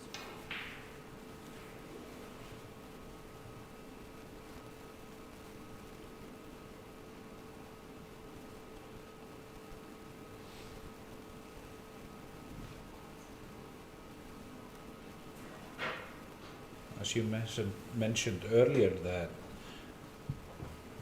the tempo of Gunnar's swing is, he's ahead, and it's not as good as it was, when the match started.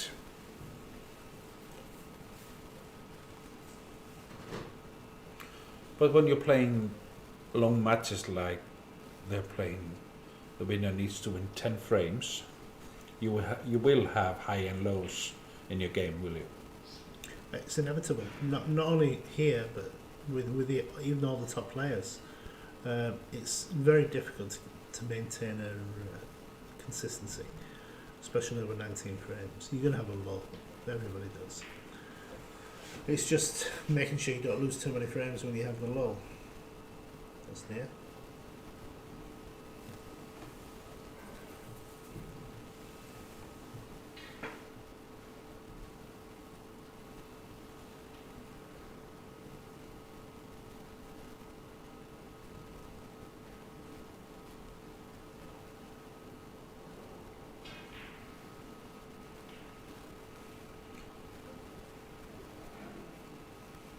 That's a very good putt. Just a putt, not a shot. Alan, just a putt. Yeah, just a putt.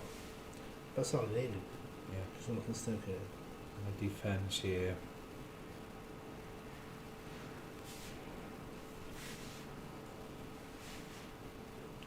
To be careful, eh?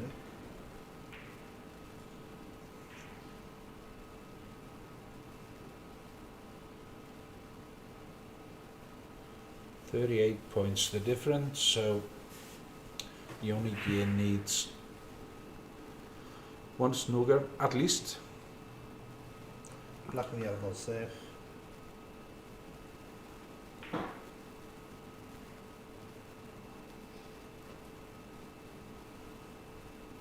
Yeah, there's no reason why he couldn't just push the red over the pocket then. He could have just pushed it into this corner pocket. The only ball he can possibly pot is the pink. He's not going to get a snooker off the yellow ball. It's too difficult. So it's now just, we say now in or over. So every shot you play, it's either in the pocket or it's over the pocket. Cue ball. Maybe a foul in the frame. Definitely a foul. Yeah, in this situation, he only wants two snookers. Never ever give up in this situation, because two snookers is actually only one, potentially, because he can have one snooker, with a free ball. Yeah. And that takes care of the two snookers. A long pot, good pot from Gunnar, and So the that's frame it. secured. Yeah, good night. Now 4-2.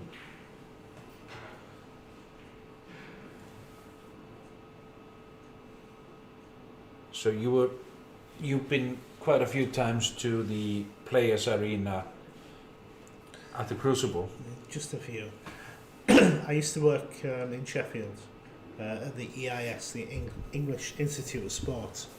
I was employed as the senior professional coach there. So we had all the top players coming through there. This was owned by World Snooker and run by World Snooker. Later on, when Barry Hearn joined the World Snooker team, he decided not to keep the academy going. So the academy moved, stayed in Sheffield, but moved to just outside of Sheffield, and it was run by a gentleman called Keith Warren. It was bigger, it was better, it was well maintained, it was a beautiful place. And we, instead of having a few professionals, we literally had every professional. So all the top players used to come there, especially during the May for the competitions. And then we had all the top amateurs there for the Q School as well, because everything was in the same area. So I was teaching everybody, especially the Chinese and especially the Thai players, because more and more Chinese were coming over, more and more Thai players were coming over, and so I had a lot of people to teach. The occasion when the World Championships was on, I used to be in the players' room, and any coaches in the players' room used to be very, very careful who they told that there was coaches. I mean, I was famous enough that everybody knew me, but there was one player especially who was a little bit paranoid, and every time he came in the players' room and shouted "help, help, help," all the coaches used to disappear. And this was Ronnie O'Sullivan. And Ronnie used to put so much pressure on the coaches. What am I doing wrong? What am I doing wrong? You've got 5 minutes. What am I doing wrong? And if he lost after this, he used to directly blame the coaches. Some people used to avoid him. At the Crucible, just a curious question. Yeah. During a session break, 15 minutes, do you work with the players on? Or? It depends on the player. Some of the players needed physical training. Some of the players needed psychological training. So we either went on the snooker table with the practice table, or we went into the dressing room and just had a talk. It really depends. I'll give you for example. I was with Mark Williams once, and Mark was having a few problems, and his game, he decided to be negative. He just all of a sudden in his head he just refused balls that he would normally go for. Now I know what you think of Mark, but Mark is a very aggressive player. He plays very aggressive pots, very aggressive positional shots, and this is his game, this is his forte. Even though he's such a phenomenally good safety player and a tactician, this is his forte.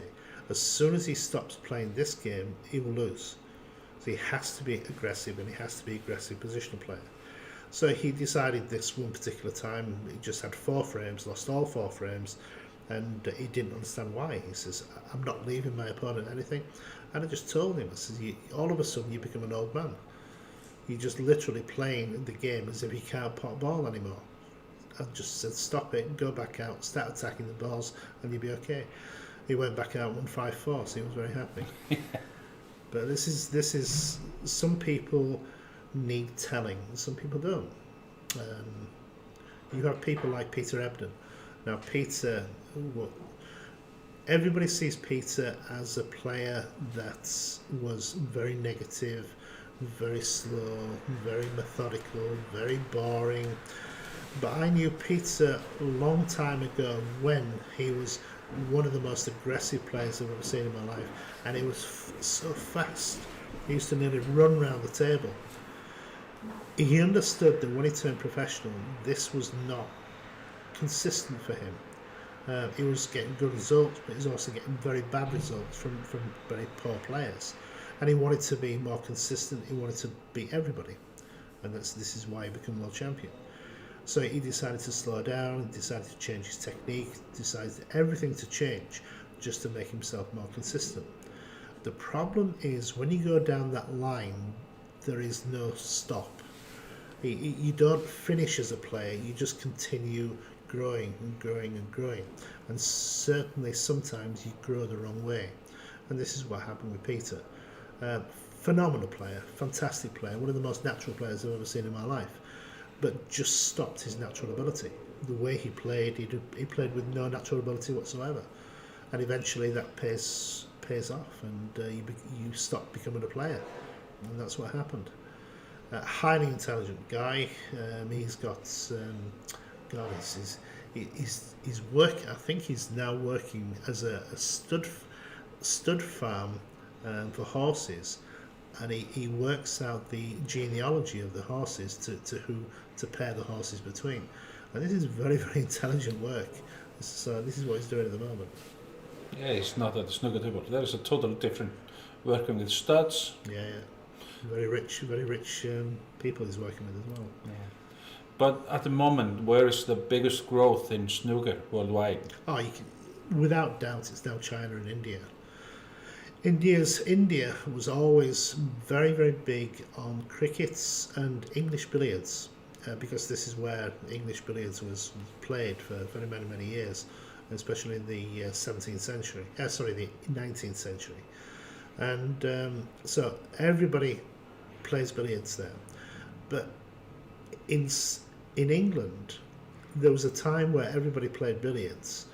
Snooker was introduced, and it was slow, very, very slowly. People changed from billiards to snooker because it was more exciting. There was more balls. It was a better game, to be fair. It was more. It was less a purist game. That's the easiest way to say. And India very slowly has followed suit. So now they're getting more and more and more snooker players in the game. Now, when you're talking about 1.1 billion population, you're going to be talking about a lot of snooker players. China is different. China in the 1980s, China decided to go full on for snooker, and what they did was they imported 1,000 snooker tables per week for a year, and they distributed them all over China, and then invited coaches from all over the world to come and teach.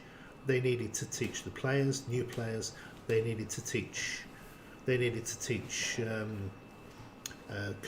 coaches, and it was a fascinating time. So literally all the coaches used to go to China. It doesn't matter the standard, the good coaches, bad coaches, everybody went to teach. And then a couple of years later, the better coaches was invited back. A couple of years later again, and over a few years they trained coaches over there to be good coaches. They introduced, I think it was 1986, 87, they introduced snooker into the curriculum in school. So everybody, male and female, was trained at snooker from 6 years old. That's amazing. Yeah, but now they've taken it even further, because now they study other things, as we do. The top coaches in England also study physiology and nutrition and various other things. So the Chinese have actually done this, and they're going really into this in a big style. You have a limitation, or the human body has a limitation how long it can play because of the stresses that snooker put on the body. And it's always the same way. If you're right-handed, it's half of your body that's doing one thing and the other half of the body is doing the other thing.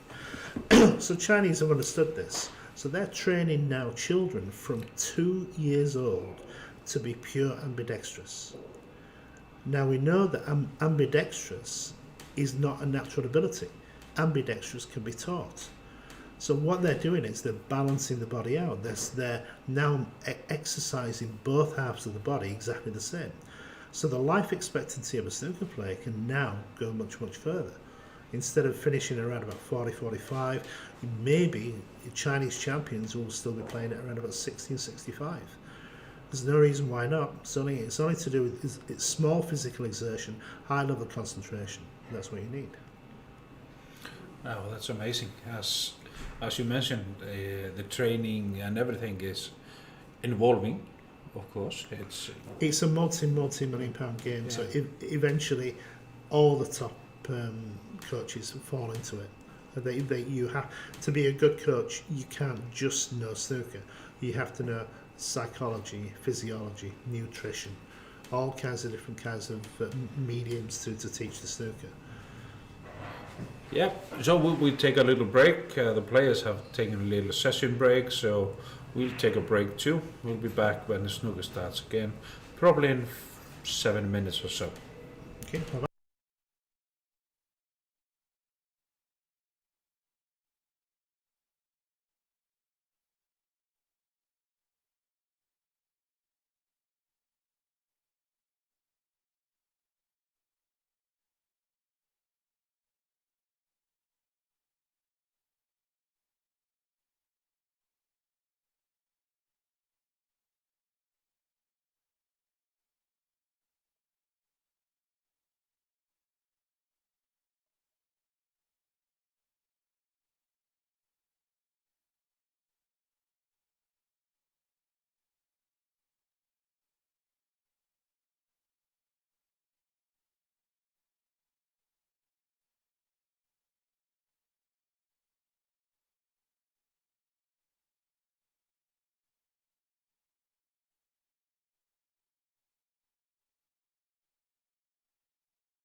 Já, þá 7. rammi hafinn.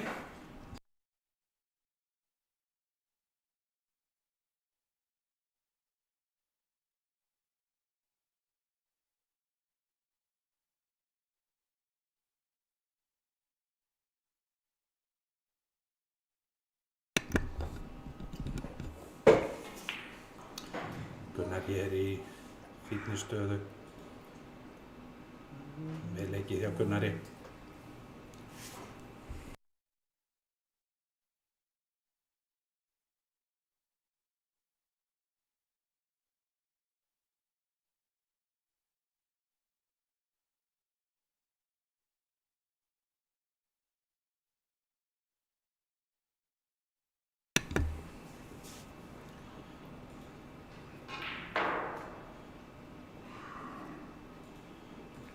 Yeah, very good shot from Gunnar.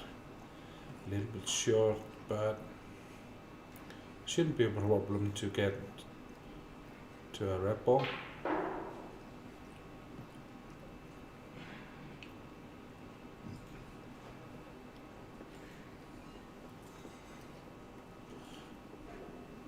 Another good shot for Gunnar.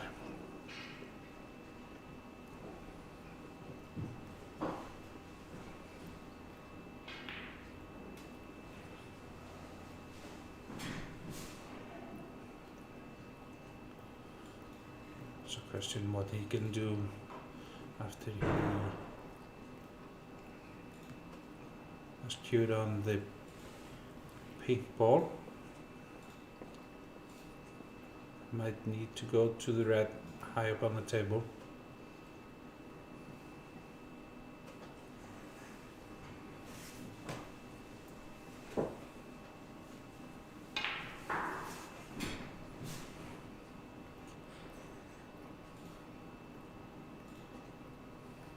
Ooh, might have overscrewed it a bit. Might be a availability to the right hand pocket. Yep, seems to be that way. Seems to be okay.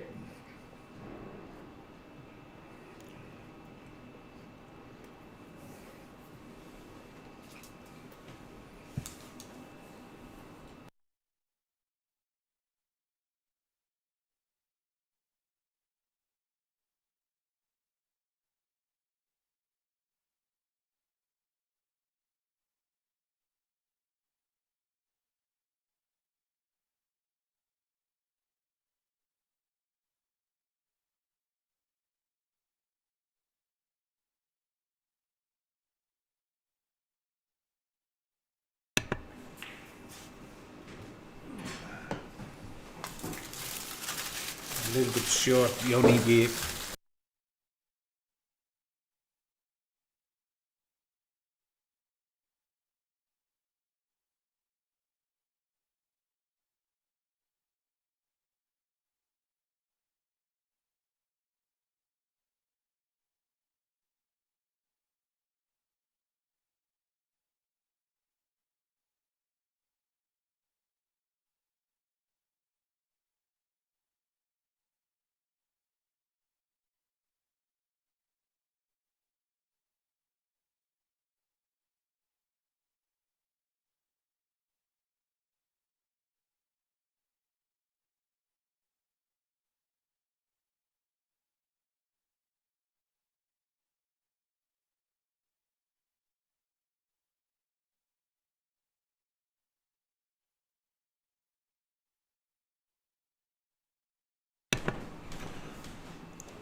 Good putt for Ingi.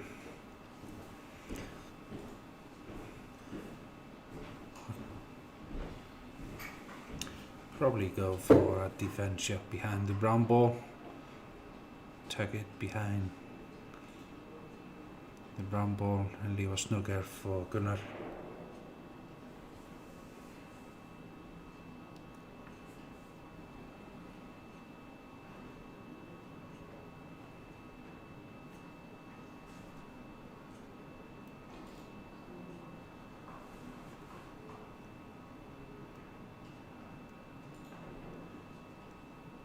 Very good shot for Gunnar.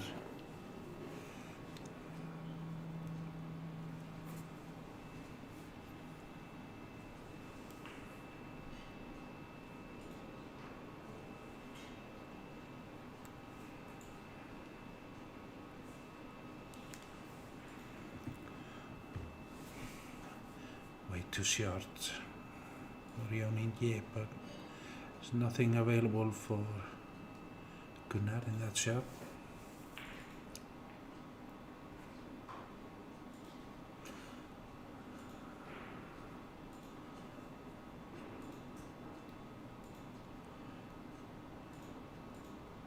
It's like the table is a bit heavy at the moment, a bit slow. They're both leaving their defensive shot short by 2 or 3 feet. Good luck by Ingi.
Good part for Jón Ingi. Sorry, we are in trouble with the scoreboard, but at the moment is Gunnar leading 24-38.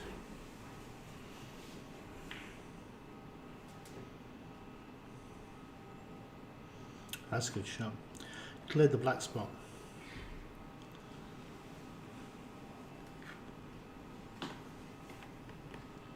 This shot could actually seal the frame to clear the black spot, and definitely has the opportunity to. Good shot, good angle. When I talk about the angle, this is the angle that the white ball is to the object ball.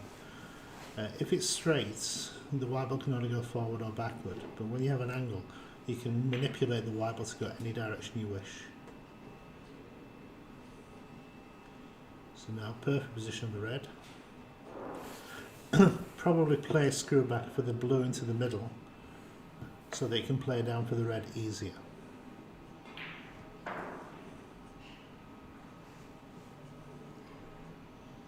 He's watching the white ball very carefully to see if he's hit it hard enough. He needs a little angle on the blue so that the white ball can to the top of the table for the red.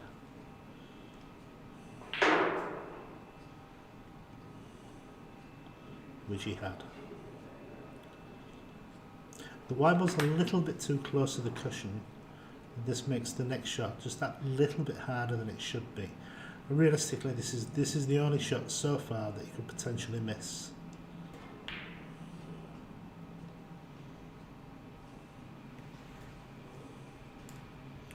Just always remember, if at all possible, try and get the white ball as close as possible to the next ball you're going to pop. The further it is away, the more probability is that you're going to miss the shot. Jón Ingi is probably 7 points ahead.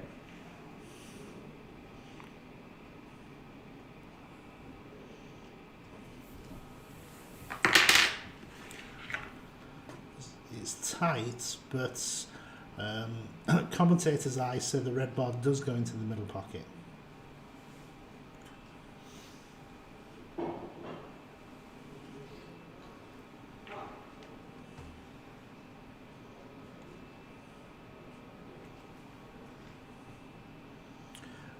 Done across the face of the blue ball.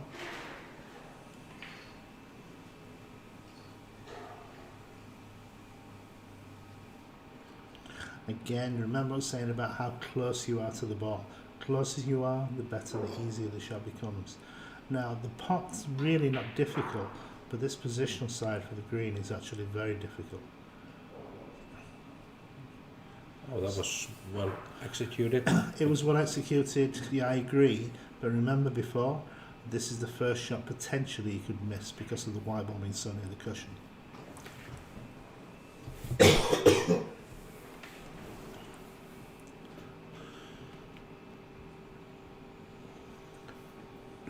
Okay, Jón Ingi's frame. Concede. Yeah. So Jón Ingi must have been ahead. So now it's 4-3. And again, apologize for the scoreboard. It's our technician is working on it.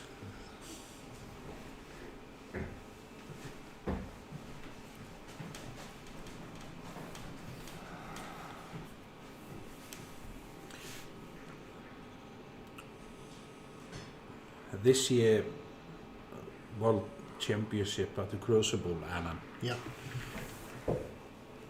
It was notable that in, I think it was in the quarterfinal, there were no player outside UK, was it? Sure. Not sure. I think. We need to have a look at that. I'm not sure about that. I think.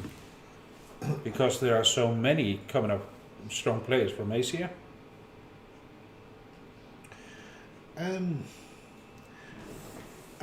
A little insight I can give you into the mental attitude and strengths of the Chinese against the strengths of the English children.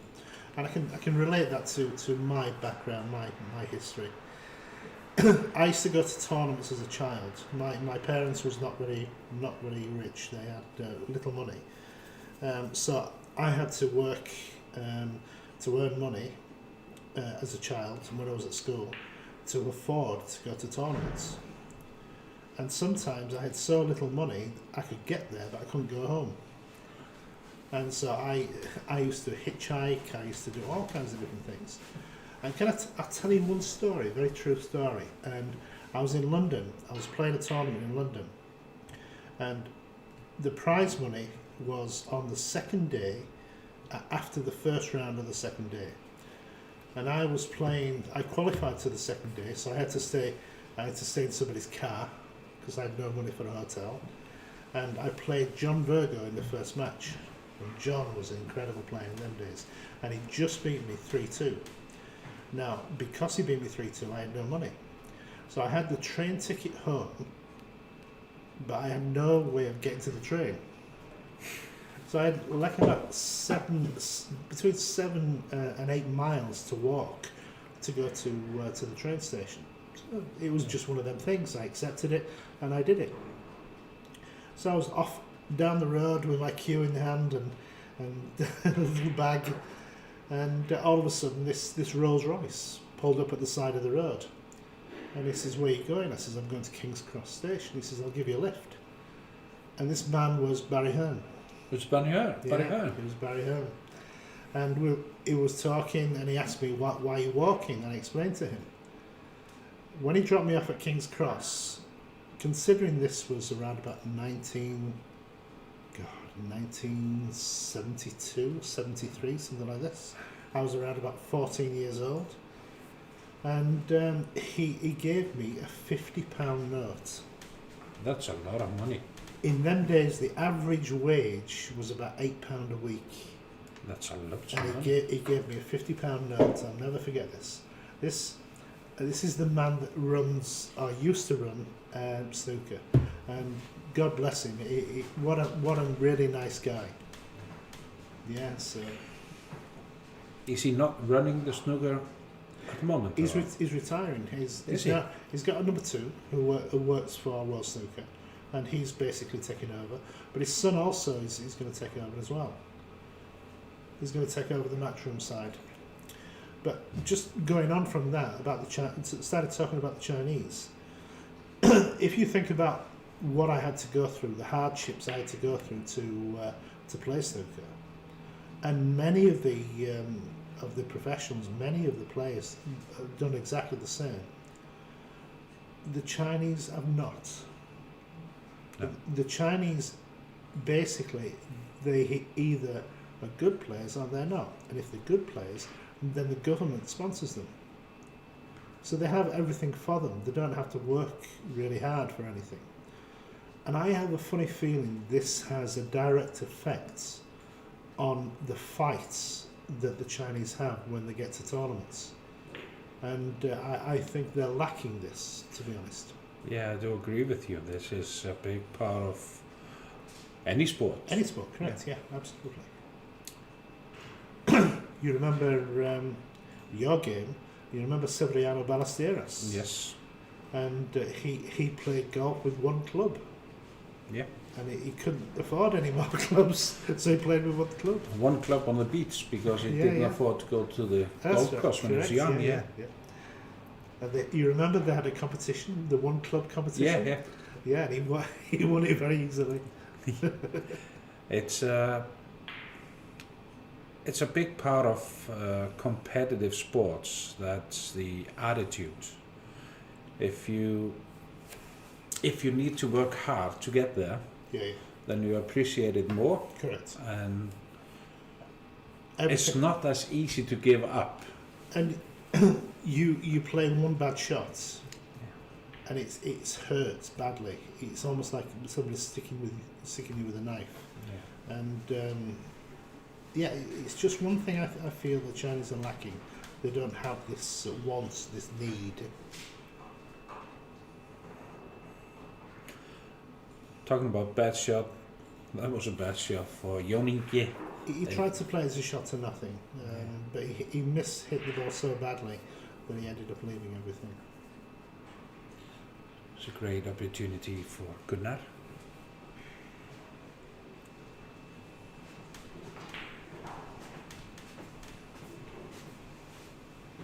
Right, you remember? Whoops, we have a lot. Oh, that's it. You remember I said, if you don't need to cannon, don't cannon now. Because if it can possibly go wrong, it will go wrong. Yeah. And how many times we've seen this today? He could have rolled the blue in very, very easily for the red above the black and then play for the black. But he decided he wanted to open the reds up and trust him with a little bit of luck. And I'm afraid you don't get it. You don't get the luck.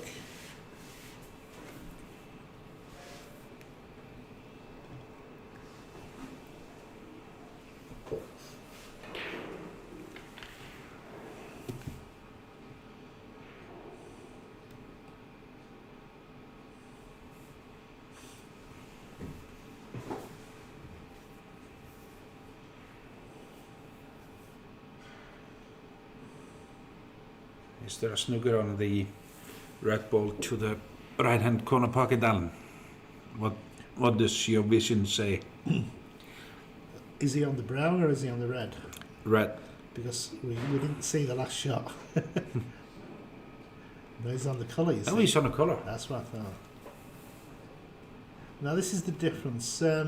We've been seeing very, very often the colours being potted into the middle pockets to play down for the reds, but it's a very low percentage shot with the amateur game. It's not an easy shot to play, to master. So he's played, in my opinion, he's played the correct shot. The snooker behind the yellow ball. Now this was the wrong shot to go for as well, because any red he hits, he was always going to leave this red ball over the corner pocket. So good position on the blue. Don't screw into the red, just push the blue in and play for the red. That's better.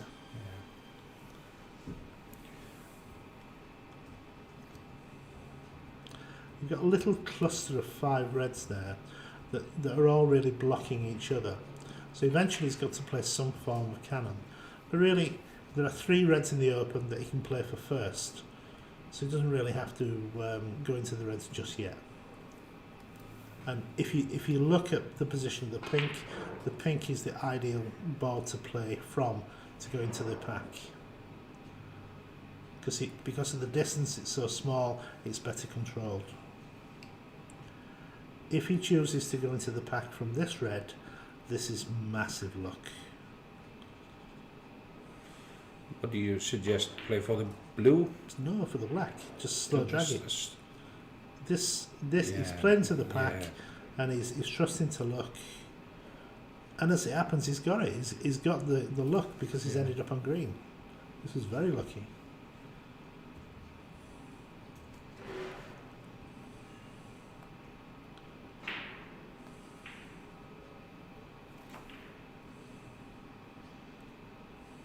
Again, going into the pack and partially Chinese on this red ball into the corner pocket. May have to play this with left hand side. This is not an easy shot. I've had these in tournaments myself and I hate these. You have to cue them so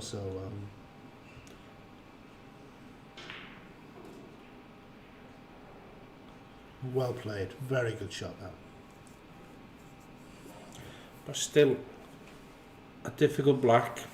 Well, he can play it dead weights and play for the red ball into the same pocket, and if the black doesn't go in, it stays over the pocket, so it's covered.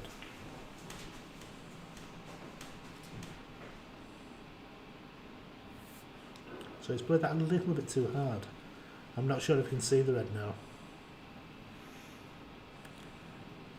It's close. Close at least. Definitely not.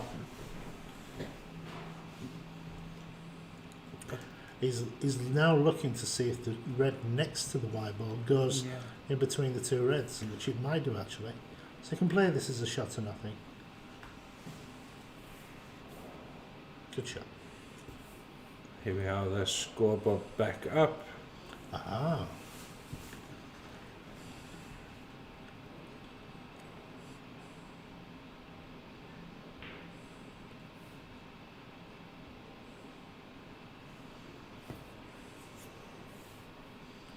So again, a little bit short.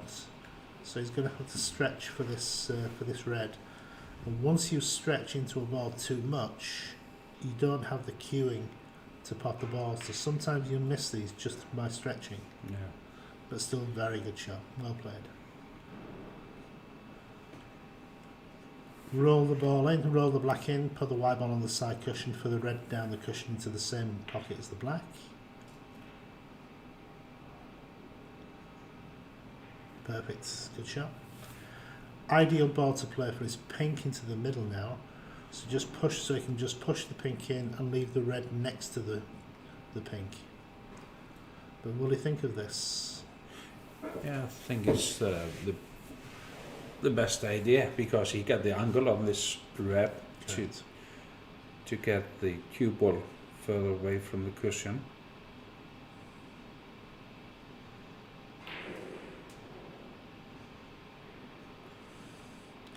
See, yeah.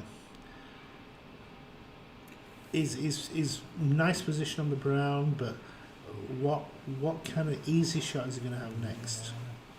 Does the red go to the right hand pocket? Or? I don't think so. The angle of the red and the pink together, it looks like he doesn't go. He's looking now. We'll decide. So now, with the brown, it looks almost dead straight. So that maybe he can screw back for this red that he's queuing next to.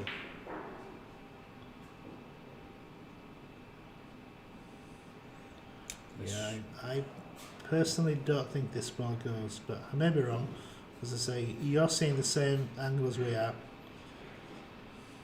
But I don't see that going at all.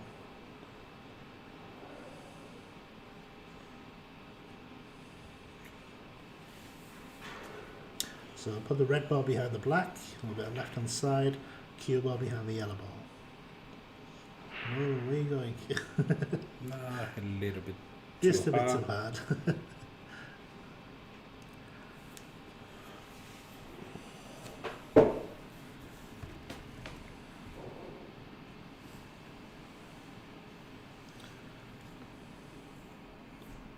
Whoa, this is a difficult shot. Yep. Oh. This is automatic foul and a miss. But obviously he won't take it because he's left him a very easy red. This was a very difficult ball that he picked. It was a strange on. shot because he had to hit this red ball so perfect to get the perfect safety shot. Maybe he thought he could pot the ball. Maybe. Yeah. 12 points ahead, and with the pink and the black, there will be 27 points between. Oh, that was a bad. Again, pressure. Bad. Pressure. You see the cue action going offline, head coming up. He gets to a point sometimes where he just doesn't believe that he can pot the ball, and that's when the cue goes all over the place and the head jumps up.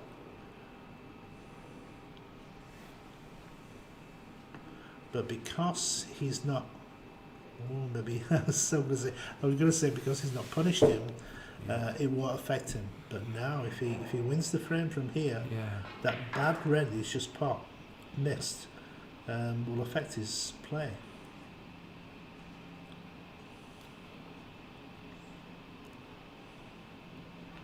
It's finished up a little bit straight on the red.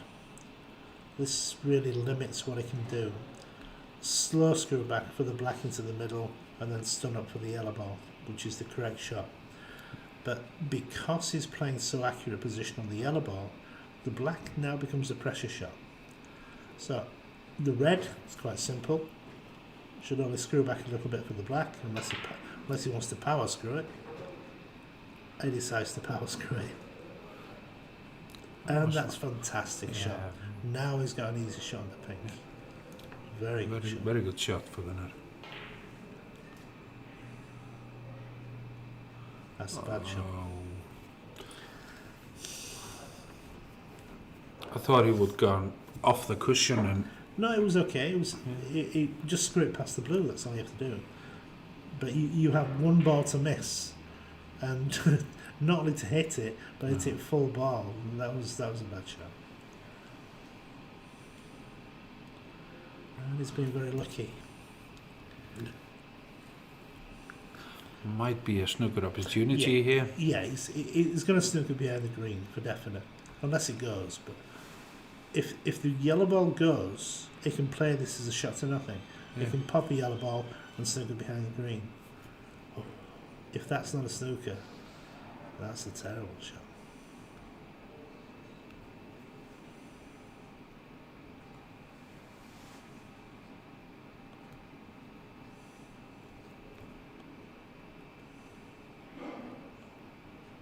Tried to push past the blue, and again it's left it on. So this is a possible pot, but again, because the cue ball's so near the cushion, this is very bad cueing.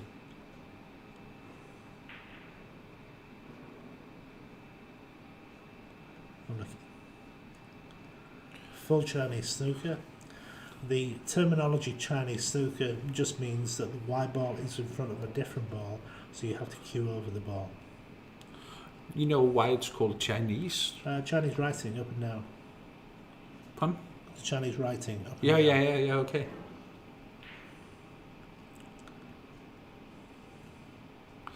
That was quite well executed because, as you mentioned, it's not easy. What do you recommend? A snooker behind the white ball to the left of the brown, or? Ooh, yellow ball up and down the table, Yeah. white ball behind brown. Good shot.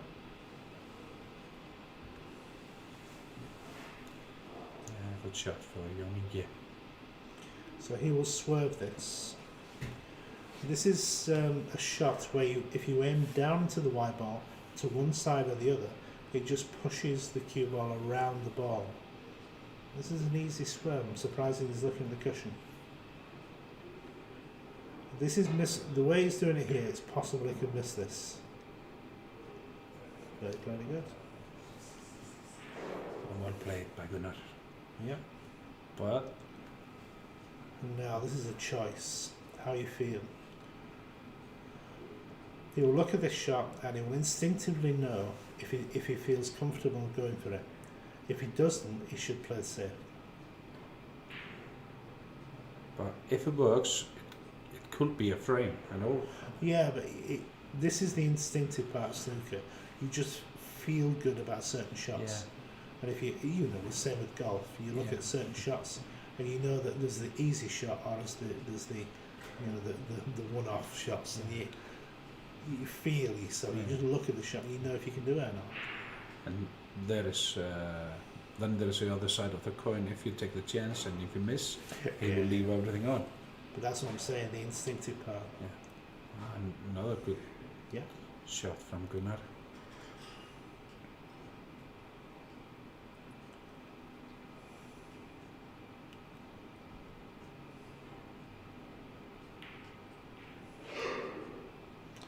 Keep your head still. Every time he lifts his head up, he makes a mistake.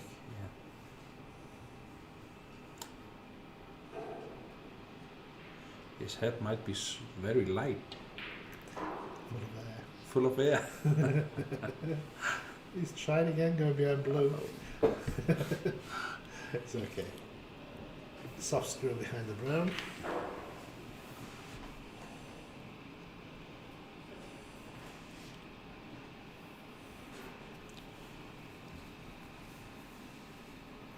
.6 points in front, just needs the blue.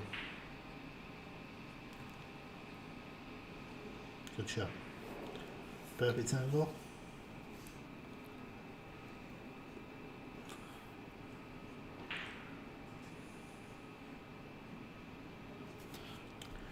So John Ingi will be feeling very, very angry with himself playing a bad shot to let him in.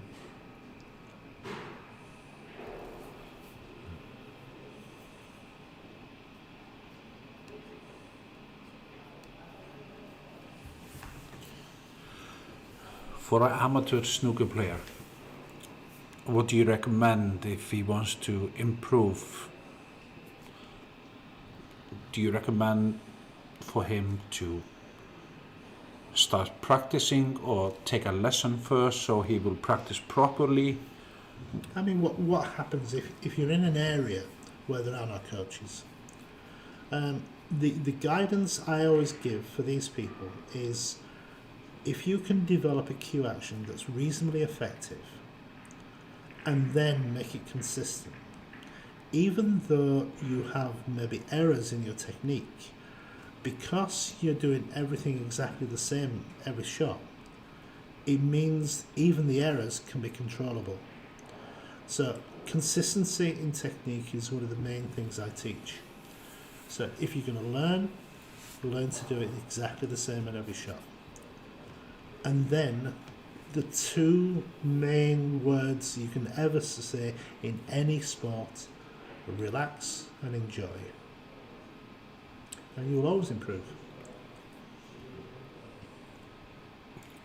You're so right.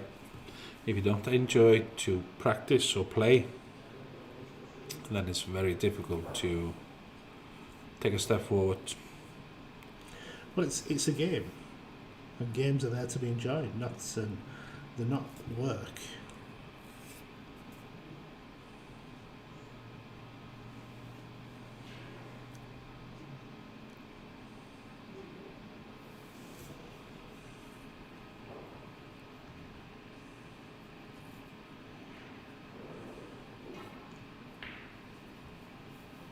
It's going to be a very interesting year this year. Snooker is becoming more popular. It's becoming bigger and bigger and bigger. They've been trying to get into the Olympic Games for the last 16 years. We got very, very close. Well, not we. The World Snooker got very, very close to getting into the Olympic Games in Paris. So close. They got finalists. They got a short selection of sports to pick from, and they had to pick one. And so they eliminated one by one. They eliminated all sports, and then they come down to two sports potentially to put into the Olympics. Snooker was one of them, and freestyle breakdancing. Okay. And freestyle breakdancing won. They won. Yeah.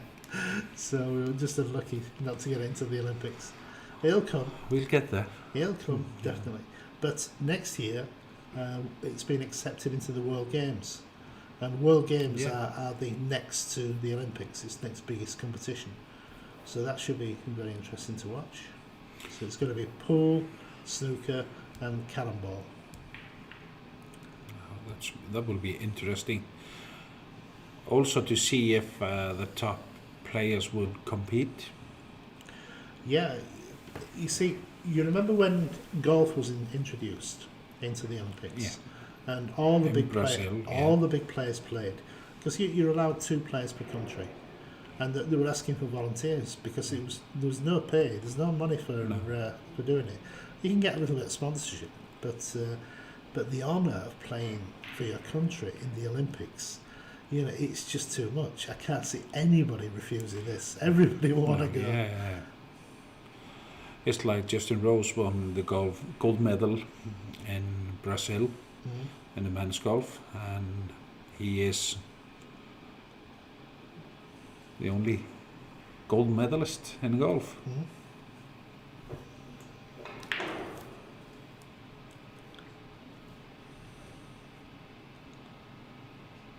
Sure.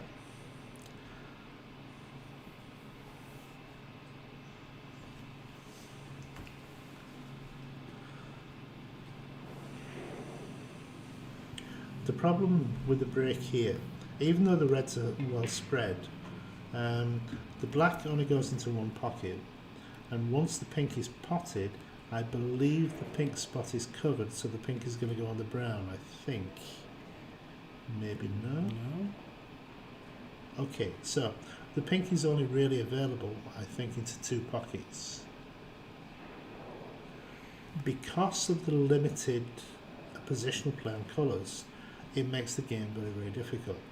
So good players always look to develop the colours to make everything easy. So the red to the left hand side and underneath the black would be the prime red to play on, to open the black into both pockets. So that's what you look for. And it's not always possible the first shot or the second shot or the third shot. So good players will be looking possibly to pop red ball, maybe the black, and then this red ball afterwards.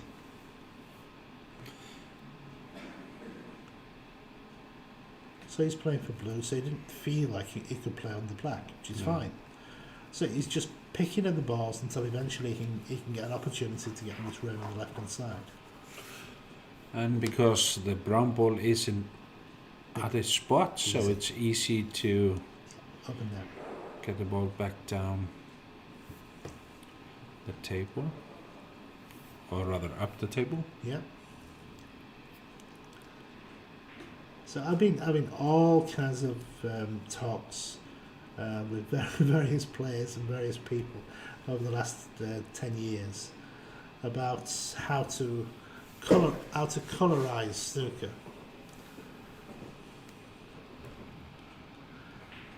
Color means how to make the game more colourful, more exciting, more available to different people. So each decade there have been different players. In the 70s, excuse me, in the 70s you had Alex Higgins, very colourful man, character, alcoholic. And then you had Jimmy White in the 80s. And then you've had Ronnie in the 90s and 2000s. Now you've got Judd in the 2010s. So you've got colourful people, but they're basically doing the same thing. They're making the game a little bit more easier. They make bigger breaks and everything, but basically it's the same. So how can we make everything more colourful? And I've been thinking about this for a while. And I teach all forms and all kinds of people, and I have a few friends that are how can I put this, transgender, transvestites, okay. And I always thought, if we could get somebody like this into snooker, how much colour there would there be in it? I think that would be fantastic. Yeah, we need variation and also something that to get the game more interesting. What is your opinion on the tournaments, professional tournaments that they are playing? Best of 7, 32 tournaments a year.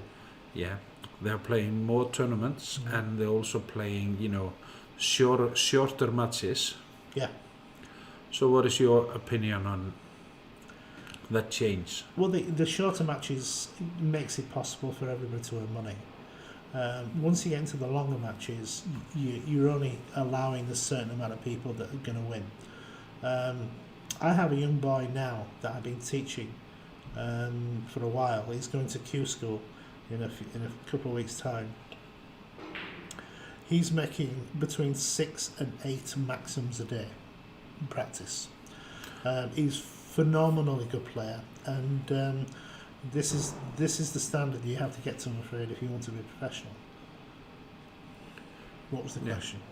Yeah, the question was. The question was your opinion on 32 tournaments and the best of 7 frames in tournaments. So you have more people, more players that can compete. Yeah. So I have numerous players. I've got numerous professionals that are trained on a little bit lower down the rankings, and if you're top 8 can very, very easily be millionaires very quickly. Top 16, you're looking at earning in excess of 100,000 to 200,000 pounds per year. Top 32, you're looking around about the 100 or less mark per year, so this is still making a profit. Once you talk about 32 and below, these are either breaking even or losing money. So when, and again, I sing this man's praises so much, but when Barry Hearn changed the format to how it is now, it made it possible for everybody to earn money. Because at best of sevens, anybody can win. You don't have to be like the best player in the world to win a best of seven. You just have to be on form for 4 frames. So a lot of people that I've trained have won not major tournaments but minor tournaments, and they've funded the next 6 months of their playing career because of this. And so Barry Hearn, fantastic guy, and he's put it in a nutshell. He's created a system that if you can't earn money, you're not good enough. No. So it's a good system, very good system. And then again, as you mentioned, it's more colorful because you get more, results that is not by the book. Characters. Yeah, you get more characters, and it's not, as you said, you only need to win 4 frames. Yeah. But we are here at the Icelandic Championship final between Jón Ingi and Gunnar. And Gunnar is leading 5-3, and he is in. Delightful long potter. Beautiful and smoky action.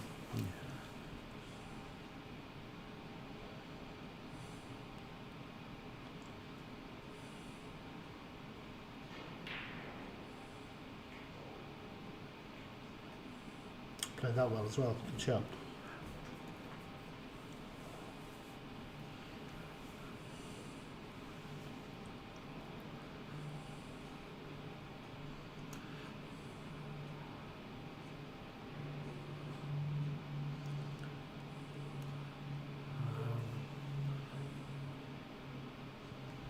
Might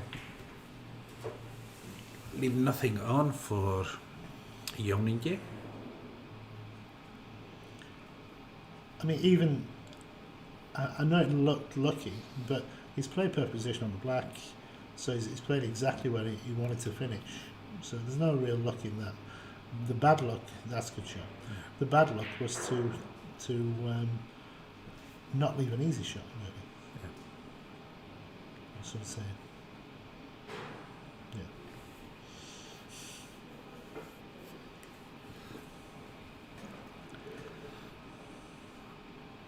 He has an angle to get the cue ball down the table.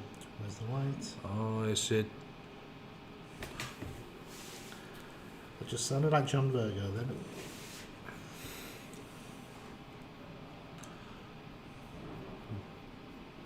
A little bit too much spin on the cue ball.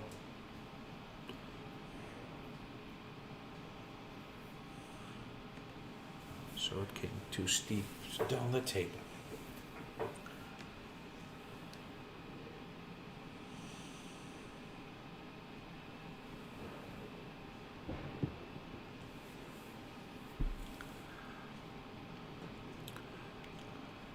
I think somebody's going to be snookered here.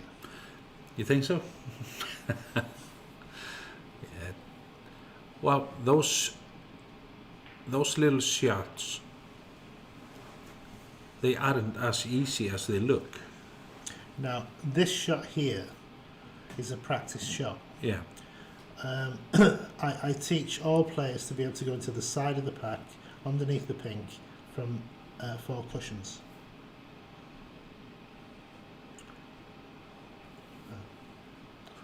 It's left the red into the middle. Yeah. These kind of shots you want to play dead weight, so it just rests on the red.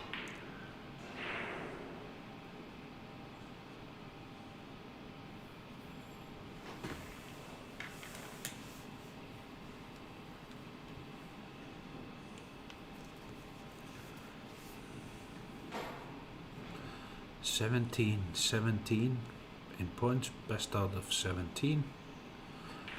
Oh, there's little nuts on the pink ball opens opportunity for Jón Ingi.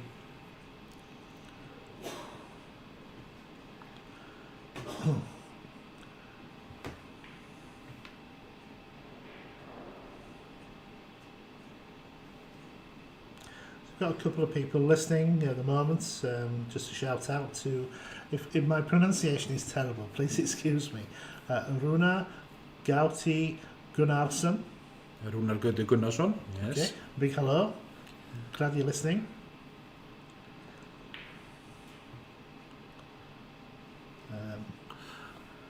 And to Baldur Magnusson. Baldur Magnusson. Mr. from your island. From Vestmannaeyjar. Yes. And hello to Birkir. Birkir Hlinsson, also from Vestmannaeyjar. There is a good snooker culture in Vestmannaeyjar. Absolutely, yes.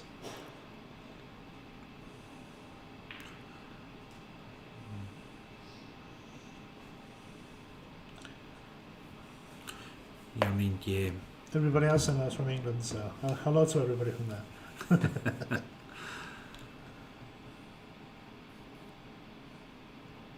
Ingi is in quite a good position to...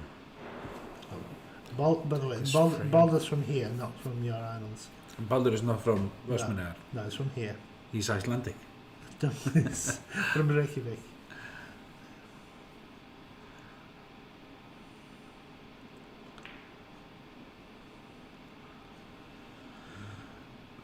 So again, just a reminder, the Icelandic Snooker Association are thinking about running a summer school for snooker with me training children over a week's period. If anybody's interested, please contact the association or the club or me. Thank you. Hafa bara samband við Billiardbarinn í Faxafenni. Það er góð leið. Mjög sniðugt að prófa snóker hér á Alan Trygg er algjör fagmaður í starfinu. It's a difficult black for Gunnar, but very good shot. Again, shot for nothing because he hadn't any chance to play for anything. We play these as a cross double, not a pot into the corner pocket. We'll cross double this, put the white ball behind the brown, just like that. Yeah. So he's got good knowledge of how to do things. He hit it a little bit too thick, that's why he hit the black. A little bit thinner would have been perfect, and he can pot the red ball and still play position behind the brown. Yeah. This is a pot stun across for the black to the same pocket.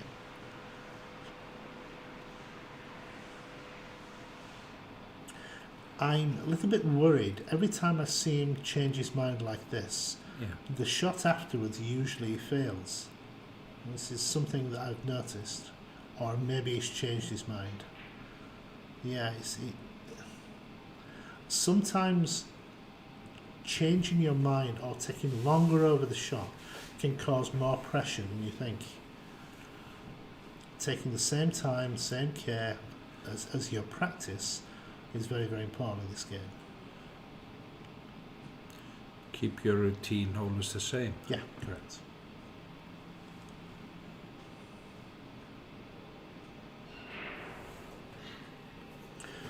Again, coming back to the Sean Murphy shots, he went down to the shot and then stopped, walked away from the table, come back to the table. As soon as he did this, he's not stupid. Even he knows he's putting pressure on himself by doing it. Yeah. But you've got to understand why he's done it.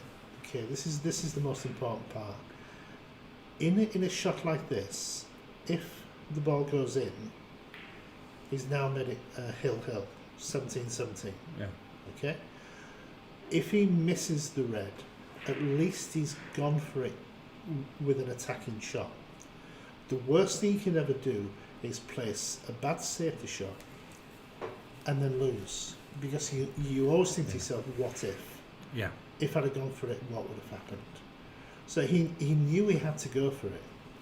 But that little doubt that he put himself through was a little bit of a problem, I'm afraid. But he still played the correct shot. He had to do. He had to go for it. Red's very near this corner pocket.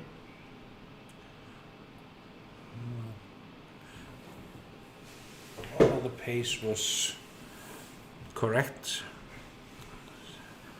So this will be a defensive shot from Gunnar.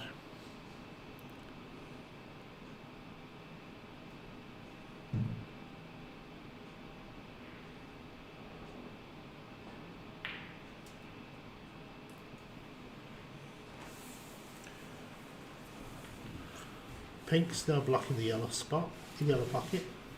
So, potting this red, he must play for the pink.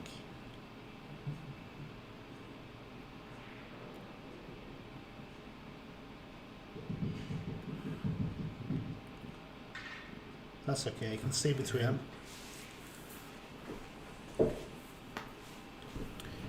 Now, again, if he's a little bit nervous, he will try and roll this in for the yellow ball into the opposite corner pocket. If he's more positive, which is the correct shot, he should punch this in and come back for the yellow into the same pocket. Playing the yellow ball into the opposite pocket is the wrong shot.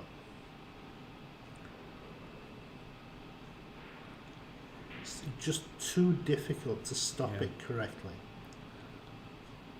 And as it happens, that's probably the best he could have done. It's still got a possibility here. So you'll the yellow ball, screw around the angles, 2 cushions, play for the green.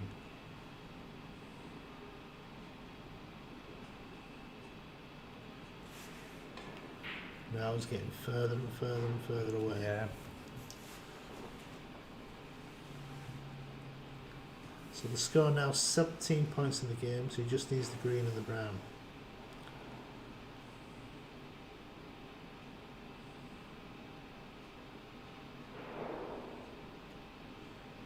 I missed that by miles.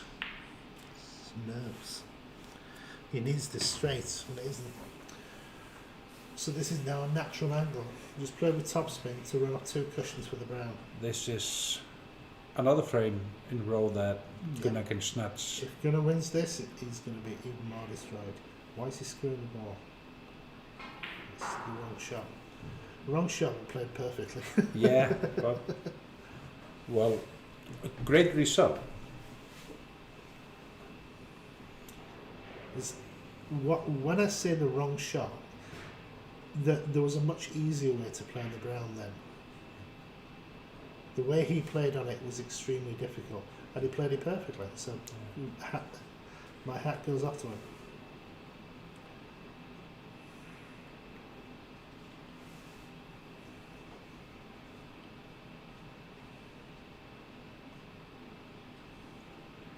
That's in the middle of nowhere. Depends on the pace. He needs the black. So he must play this into the middle pocket.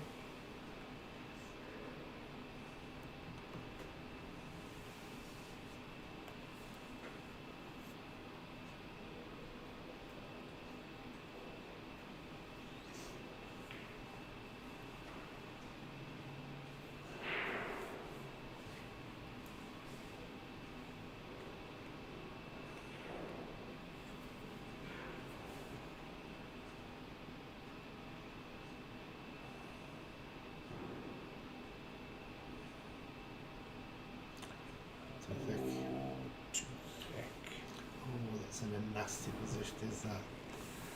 What would you suggest? What would you do? Never in a million years would I go off the bottom cushion to try and pull the pink in the middle pocket. It's too difficult. I'll be tempted here to play the pink across the table and back onto this side cushion. So basically moving the pink a little bit further up the same cushion and putting the white ball back near the black ball somewhere. So just basically twice across, back on the cushion. If it had been a little bit nearer the pocket, then okay, but it's too far away.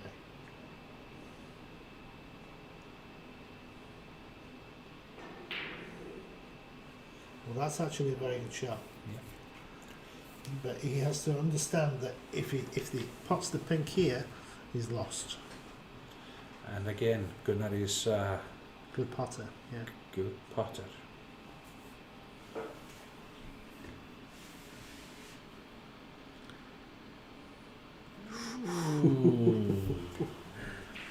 I think John Ingi's heart would have been in his mouth then.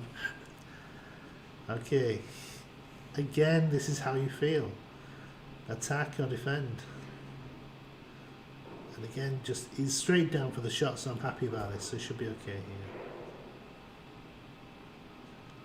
That's Yep. it. As soon as he goes down, and there's no waiting, no hesitating, he's okay. Good shot.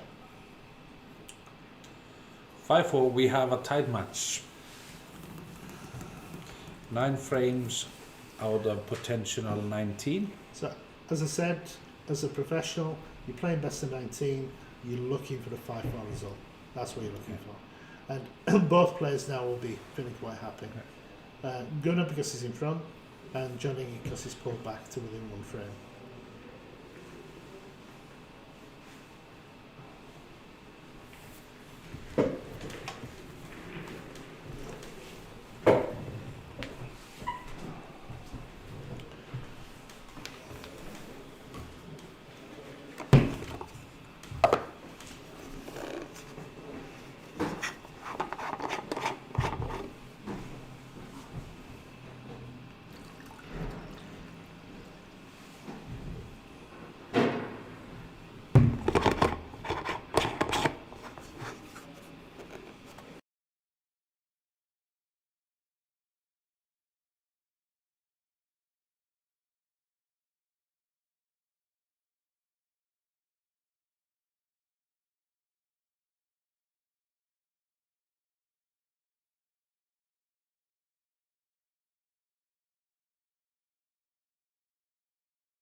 Excuse me. So in a professional game, best of 19 frames, both players will be looking for a 5-4 result after the first session. And realistically, both players will be happy now. Gunnar will be happy to be 1 frame in front after 9 frames, and John Ingi will be happy to pull back within 1 frame. So I can't see any problems. Both should be okay. Both should be playing well here.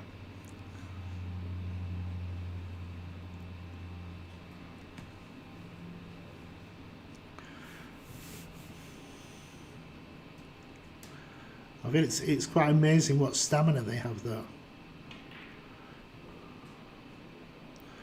I would have certainly had a nice long break after 4 frames and then a nice long break after 9 frames. Excuse me.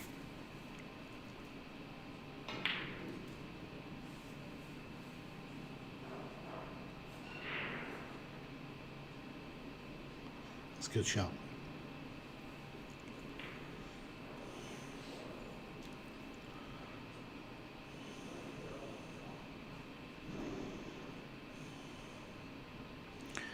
Just basically pick off the 4 reds with colours and then start thinking about the pack.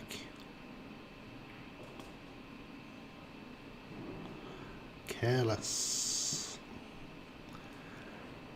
He pots all the difficult shots and then misses an easy shot like this. This is bad preparation and he didn't cue the ball properly.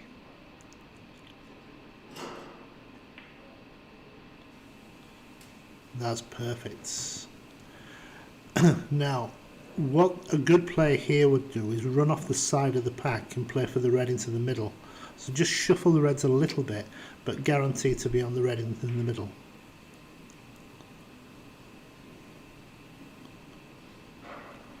Okay.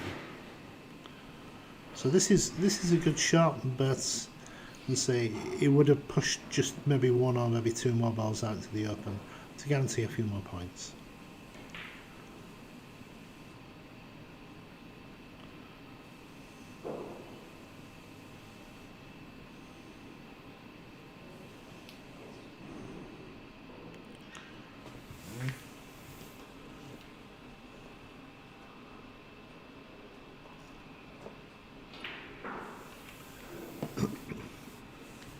Now that shot, because of the angle on the blue, it was actually easier to play on the red behind the black than it was to hold for this red ball into the corner.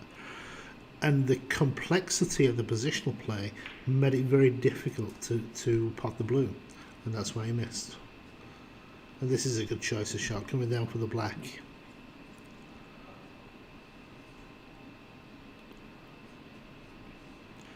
Now, if that blue is in a good position, he's played it too straight, unlucky.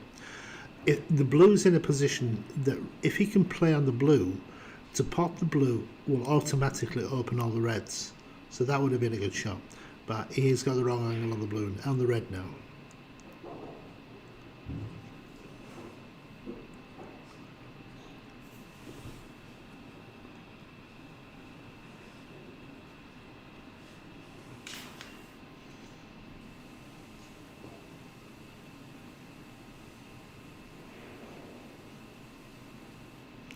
Wow, very aggressive.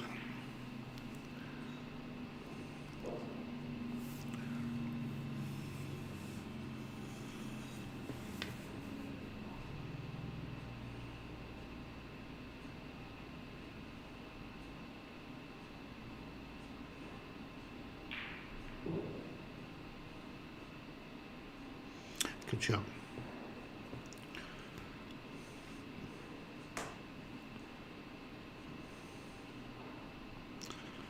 Always worthwhile to have a look. You see these four balls in a line that it's going to hit now, if it's a plant. It's always worthwhile just going down, having a look before you take the shot.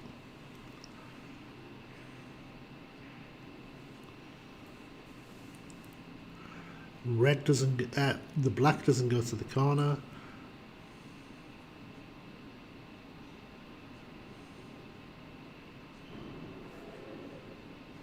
Again, very, very lucky where it's finished. Could have left a lot then.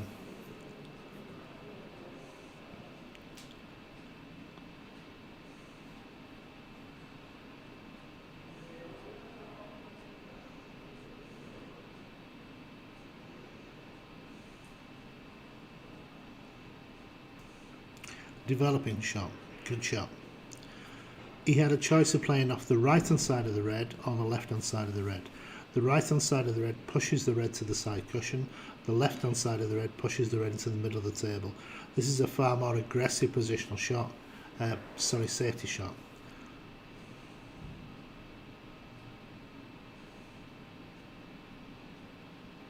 Wow, that's a very good shot.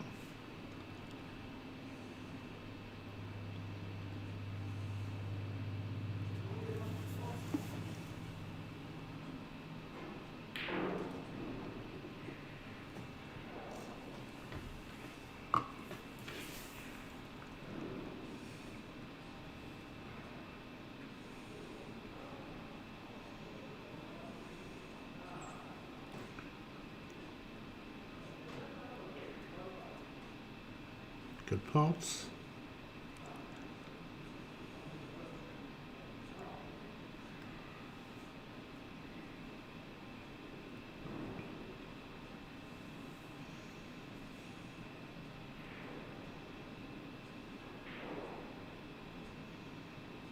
Good shots. Using the yellow to cover the side of the table as well as playing the white ball behind the brown. Very clever shot. Shouldn't be too difficult to play a safety shot here.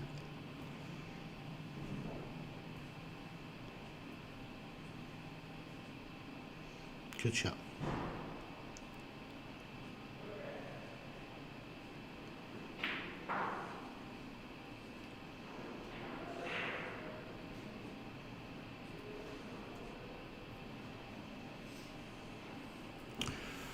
if this was my shot, I'd be looking to play the red behind the pink into the left-hand corner pocket.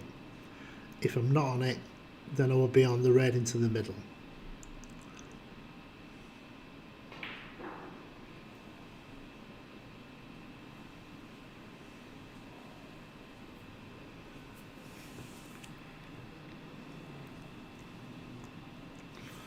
Not too easy to play position from this.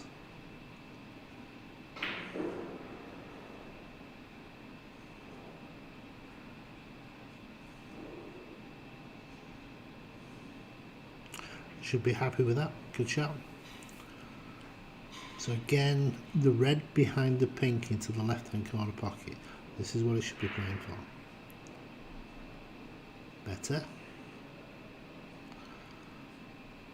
The reason for this is he can now just push this in and leave himself on the pink into the middle pocket, and the pink now is available to all pockets.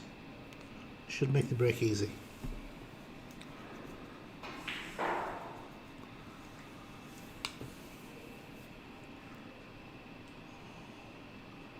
Why did he screw back? Very, very easy just to push that red away. And now he's got a difficult shot again.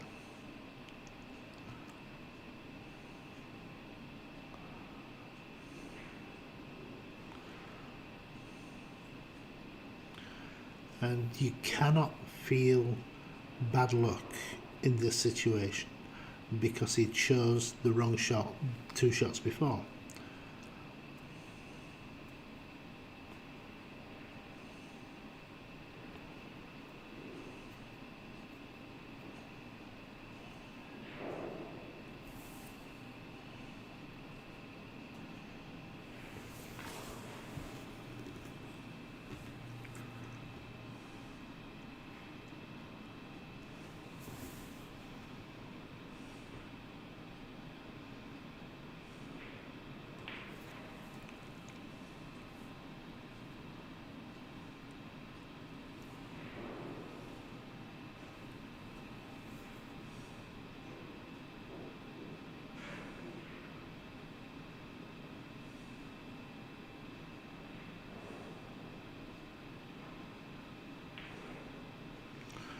So it must have been touching ball on the red. If it's touching ball, he must play away from the red, but he can hit anything else. So he can hit the pink and being deemed to hit the red ball first.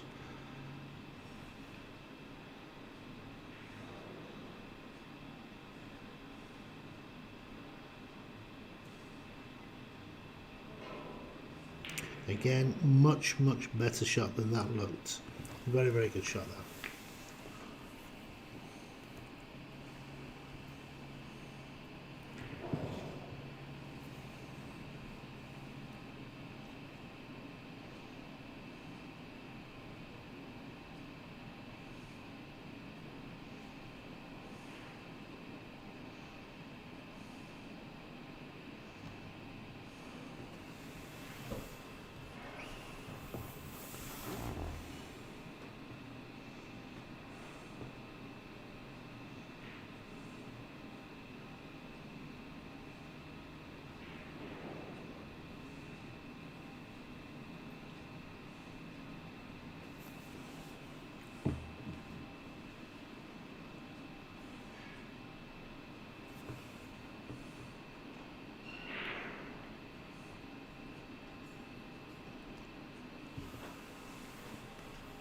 This is called a containing safety shot, where it doesn't really put your opponent in any trouble, just stops him potting. So there's a big target here behind the green, the pink and the brown, and that's what you'd be looking for to play safe.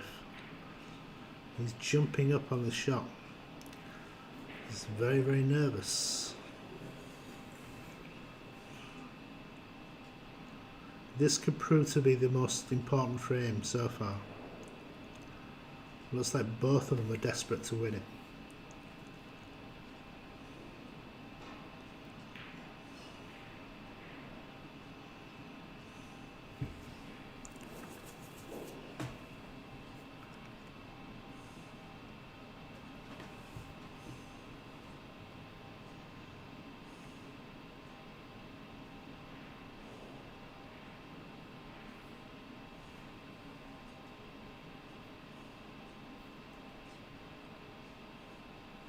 Good shot. Very good shot. The ideal red to hit is the red in the left-hand corner pocket. So you should be looking to come with 2 cushions and just to land on the red, so it just rests on the red. If he does this, he can't leave anything.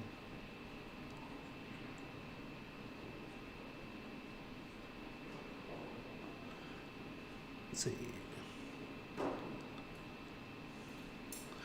He knows what to do, but the speed of the shot that he's playing is much too high. He's got to learn how to play this dead weight.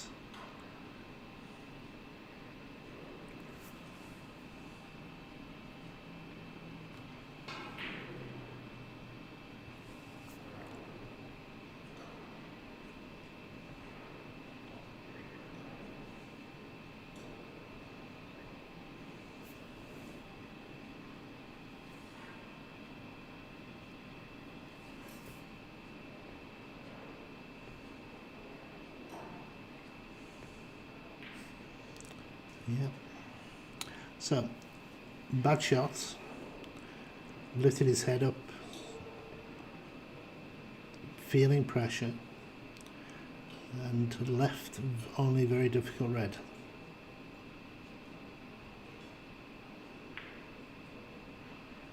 Very well played. Good shot.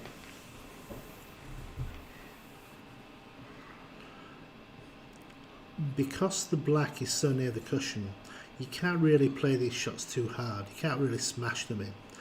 So if you see the red ball directly above the black spot, this is the red ball I would play for, into the middle pocket and then stun down for the black. So this is more difficult than what I would have played for. Red into the middle, stun for black. Oh, he's thinking safety, okay. Yeah.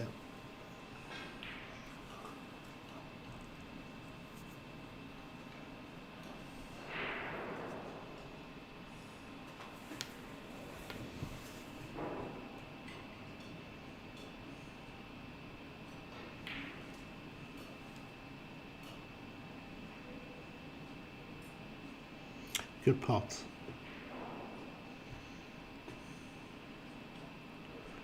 Blue, stun across for the red into the same pocket.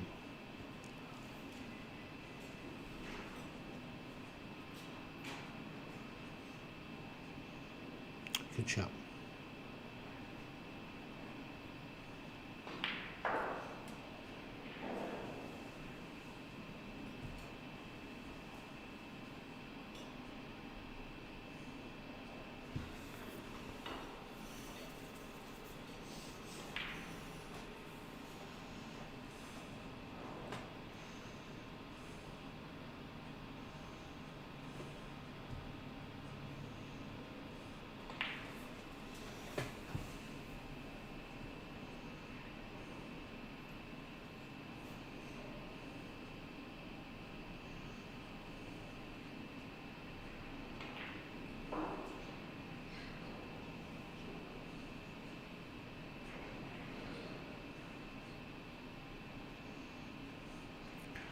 It's a good shot. He needs to play for the black here so that Ingi wants his snooker.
36 the difference, 35 on the table, 1 snooker required.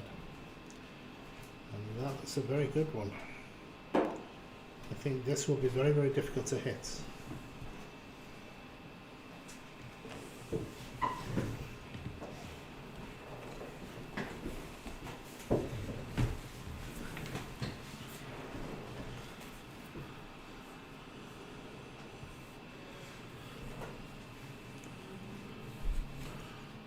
What would you suggest the way to the red ball?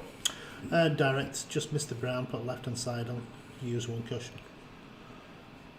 Just miss the brown. Yeah. You can't do it direct, so you'd have to play with left hand side. Of 1 cushion. Just 1 cushion. Seems like that's what he's going for. Yeah. It's the simplest way. When we have a knowledge of snookers through relationships, and the relationships is usually the pockets. So from any given point on the table, we can hit 1 cushion and go in any pocket. Using that knowledge, we then can track either side of the pocket. So if you look at this looks a natural angle to go into the pocket here. All we need to do is just put a little bit more left hand side on to hit the red. So that's how we use the pre-knowledge.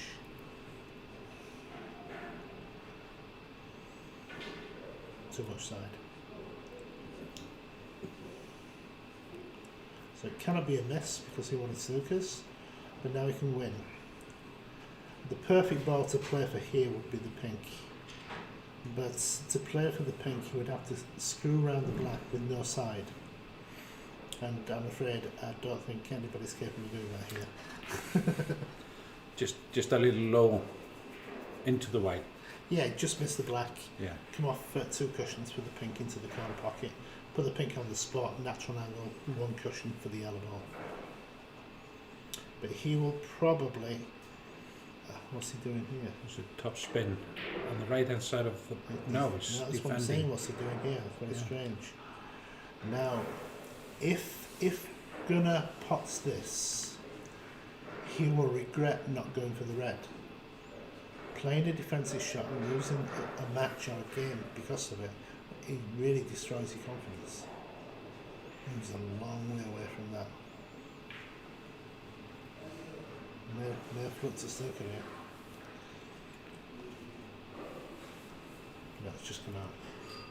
You just see it.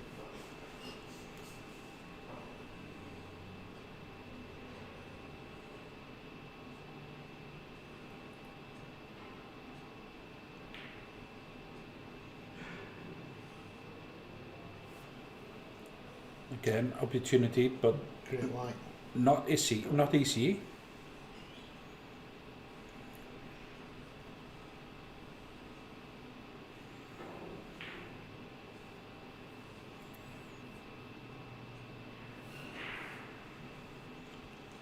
There's an opportunity being a bad boy, playing snooker. Yeah, red ball twice across behind the black, white ball behind the yellow ball.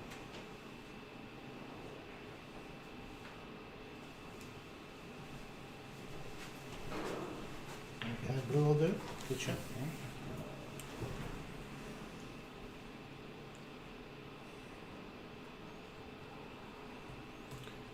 This is missable as well. If he tries to swerve around the blue and hits the top cushion, there's a chance he might go behind it. That was a good shot. Yeah, good shot. No, he's already refused a shot that was easier than this. So what does he do? Well, but that's a good question. He had an easier shot earlier. Is 30? Why is he 36 in the game? 32. Oh, this is the correct score. So it's 36. So And he's one more. This is why. Okay, so we're just catching up with the scores.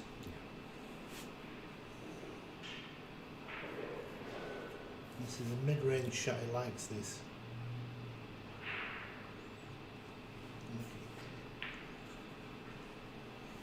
Semi-Chinese on the white ball.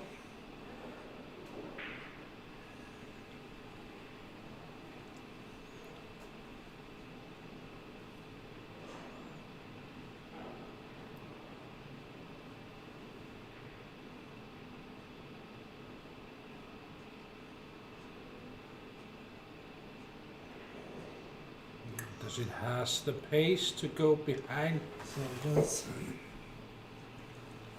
And this isn't an easy shot. Again, because of the knowledge of the pockets, you should be able to play out 3 or 4 cushions for this. So it's just 1 cushion, 2, 3, and across.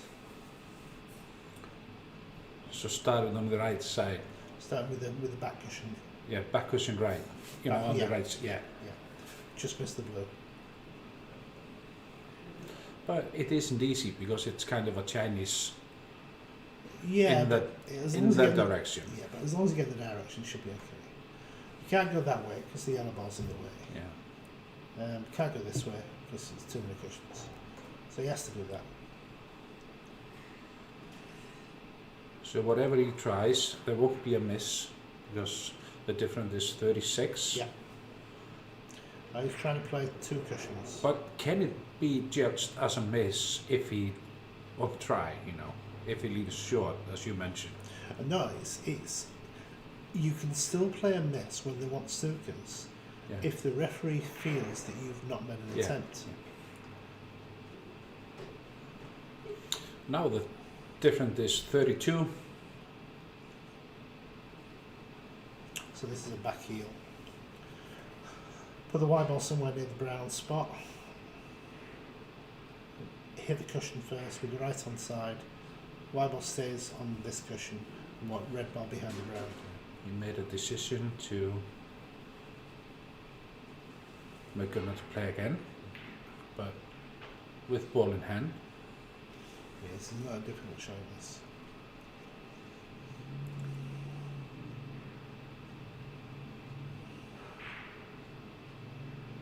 Let's be careful when you do that. Touch your tip on the white ball, it's a foul.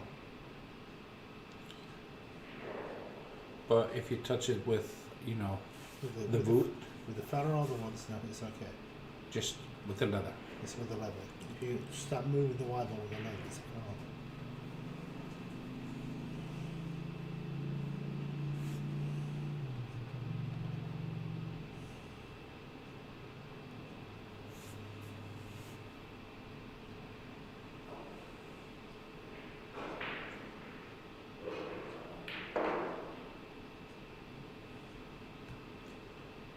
Depends on the pace.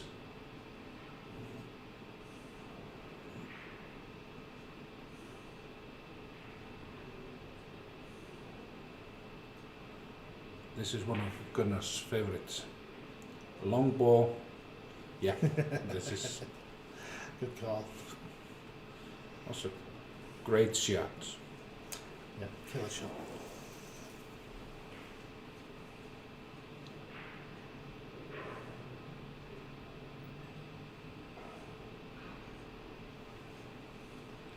Alright, so I'll leave you in charge of the commentary. Yep. I'm going to go take a 10-minute break. See you soon.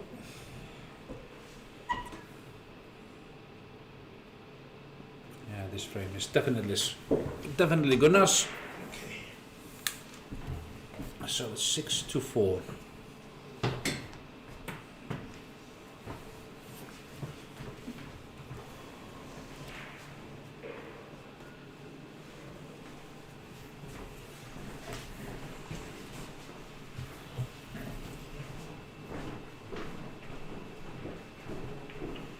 Best of 17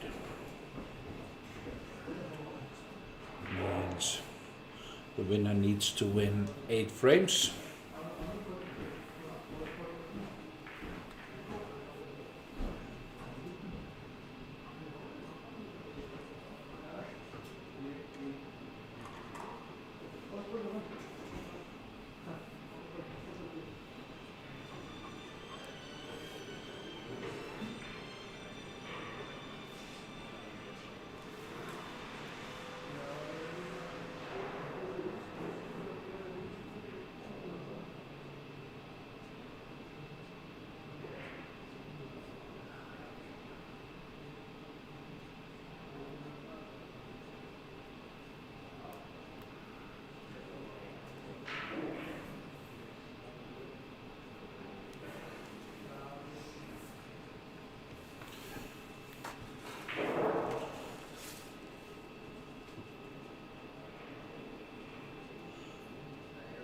both of these players are I played the snooker for many years, up to 30 and 40 years. Gunnar is 52 years old. He has won the Icelandic Championship in 2009. He has 4 times won the Icelandic Championship in 40 plus and 4 times won the Icelandic team championship, play as a double, 2 in a team. Gunnar has also won many ranked tournaments during the years.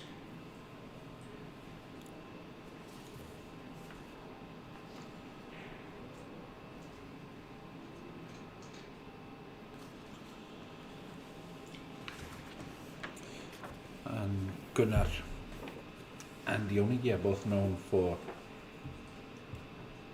passive game in recent years, more defensive than attacking,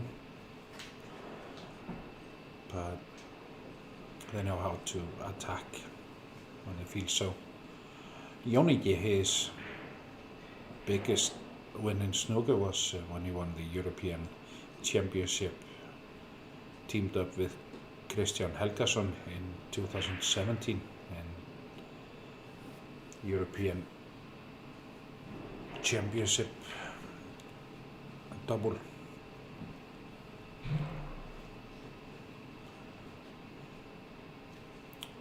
Ingi has won Icelandic 40 plus championship 4 times, same as Gunnar. They played the final 2 weeks ago, and then Ingi won 5-1. It was a race to 9, best of 9.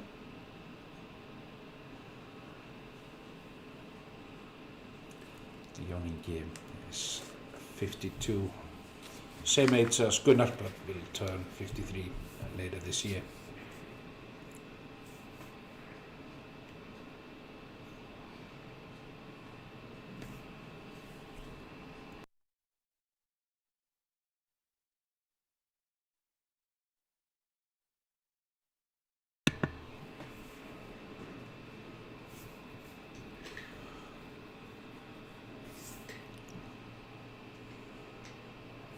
They're playing defense here up on the table behind the black, because down the table there is one red that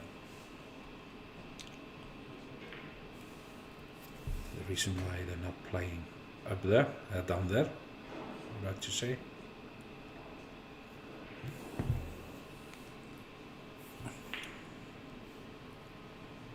It's not Ingi's best defense. Here's an opening for Gunnar.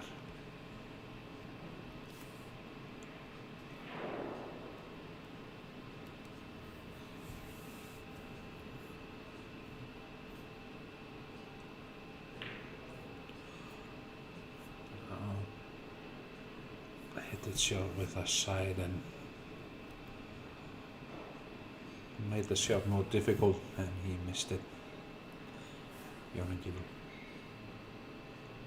play with the back screw to the black ball, but he also missed a shot.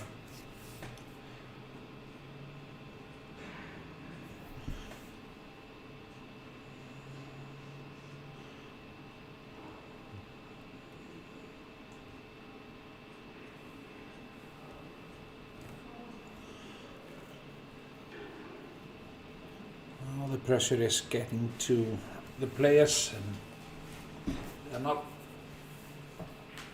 playing the best game at the moment.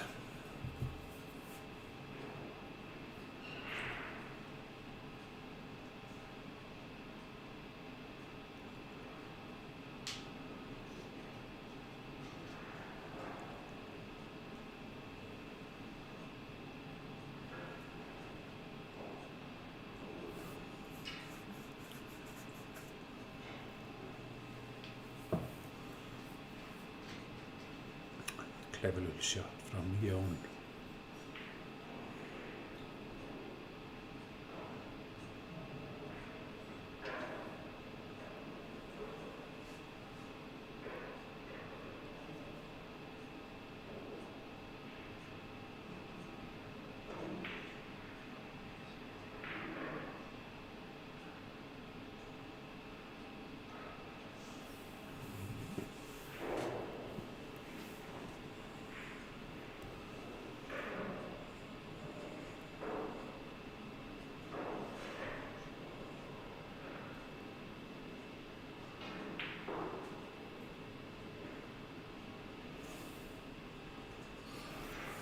Ingi made the mistake there. There's an opportunity for Gunnar.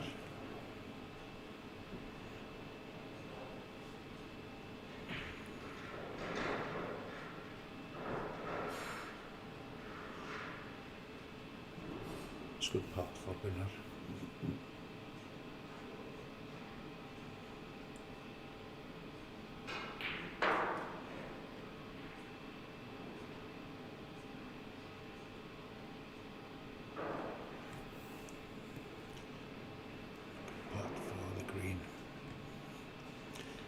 Another long ball.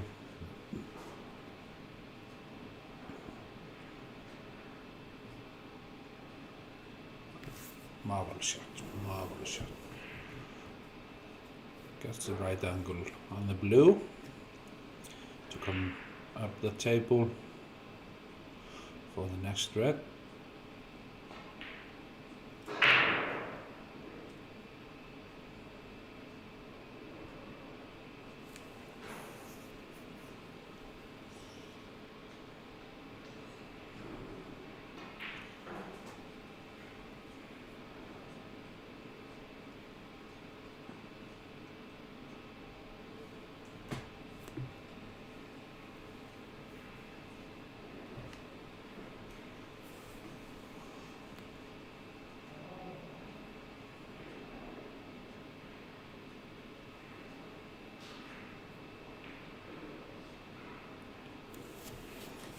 No, it's kind of caught between, but a little too heavy, a little too soft. Can easily pop this with a save in mind here to the right hand pocket. Yeah, well done.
Definitely will be a defensive shot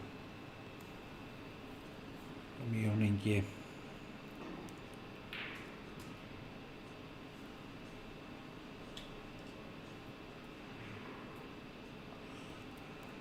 Again, it's a chance for Gunnar.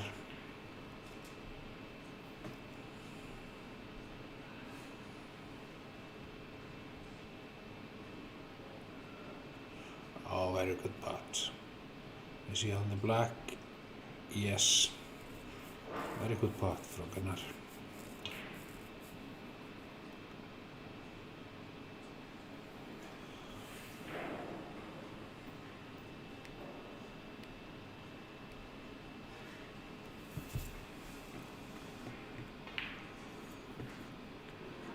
The highest break so far in this match was in the first frame when Ingi made 50.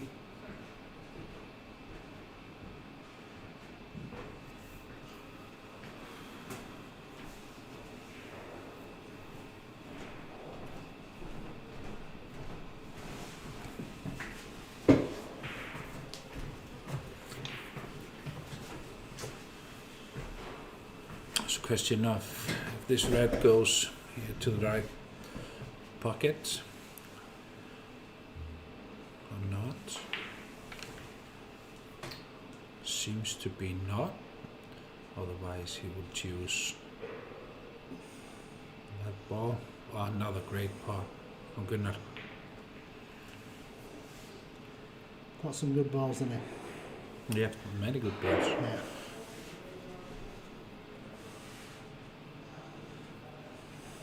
Also a very good shot. Yeah. You see, there was no reason to make a cannon there, and he was just asking for trouble. But as it happens, it worked okay.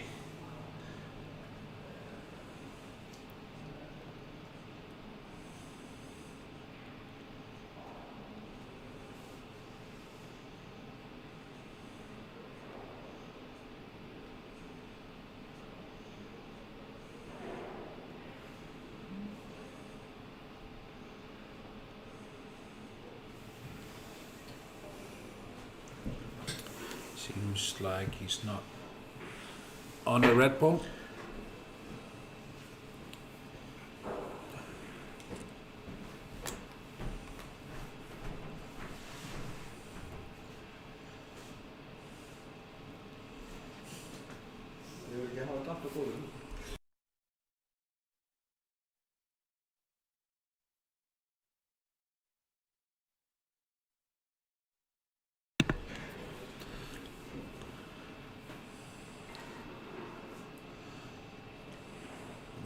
It might be close. So again, just going back to what I said, it's played cannon, cannon, cannon, 3 cannons, 2 worked out okay, and 1 has been unlucky.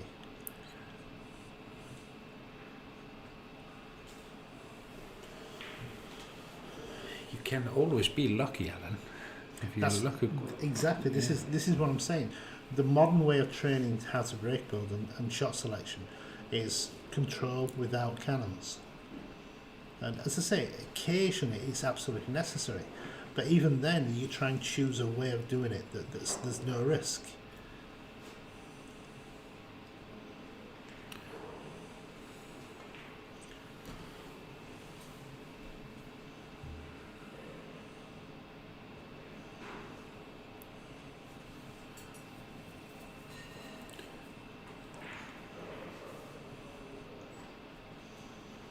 He's not going for the middle pocket.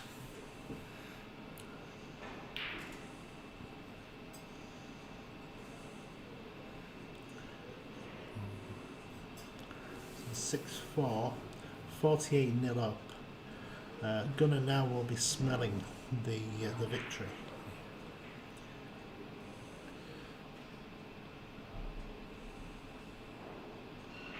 Good shot.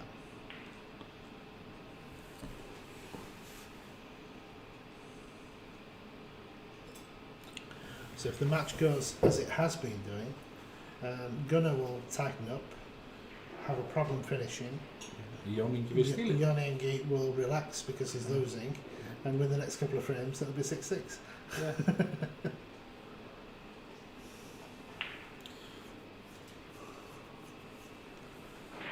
Pattern. Yeah, pattern, yeah.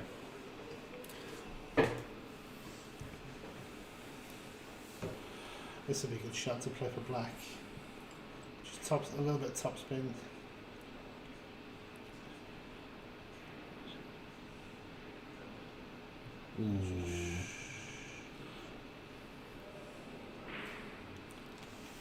If Ingi wins this frame, it's Gunnar will feel devastated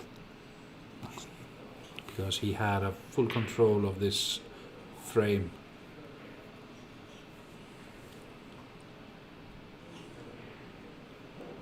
With that, even the pink, simple pink into the middle pocket, it wasn't a clean pot, so it still shows that he's still a bit nervous.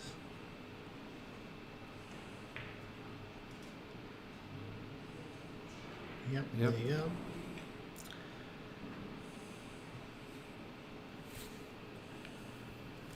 As I said, there's 2 ways you can go when you're behind. You can either fold or you can fight.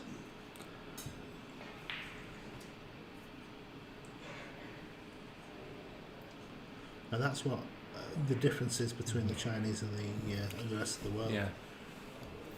When they fall behind, they tend to sort of give up. They don't really have much fight inside them. But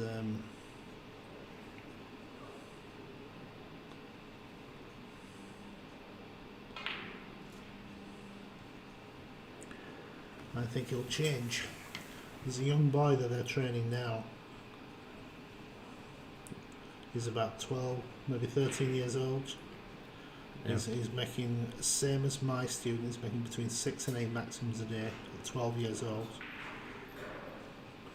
And he can play exactly the same, just as good left-handed as right-handed.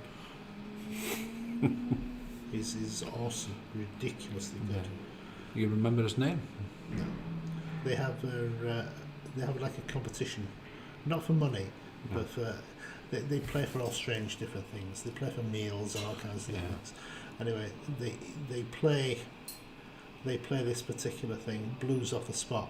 So they put the wide ball on the back line, dead straight blue, nice and easy shot, and they do it 100 times. And the person that gets the most from 100 takes the meal, or they have the meal bought for them, or they have the meal made for them. This boy usually pots between 97 and 98 out of 100. There's not straight blue from the line. Yeah, and there's not even the professionals can touch him.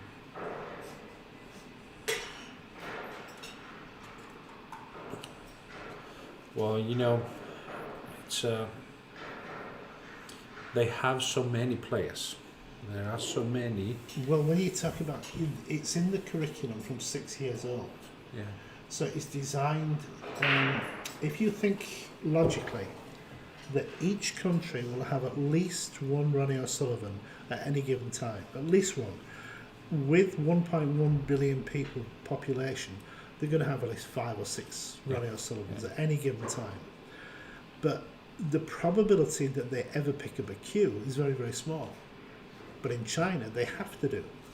So that all these 5 Ronnie O'Sullivans are going to be found. Yeah. And that's their theory. Blanket the whole country, find out the gifted players, pick them out, sponsor them, and win everything. That's just one way to find the Ronnie O'Sullivans in your country. Yeah. You just every country will have at least one. That's guaranteed.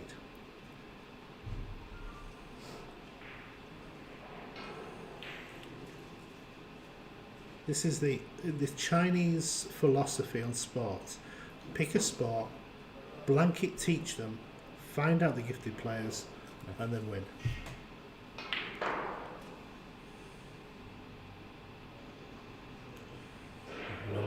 Long pot for Gunnar. Smooth. Yeah.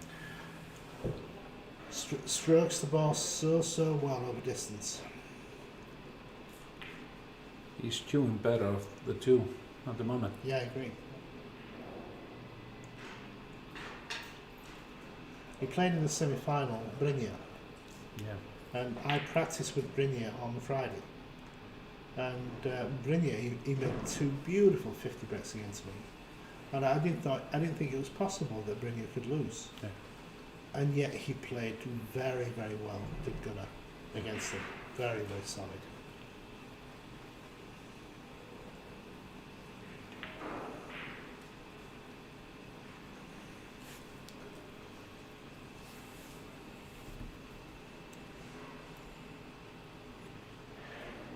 He's getting the right angles at the moment, so it's easier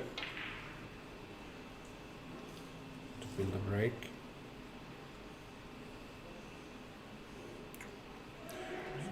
Little bit too short. This shot's to split the pack up. You don't play it hard.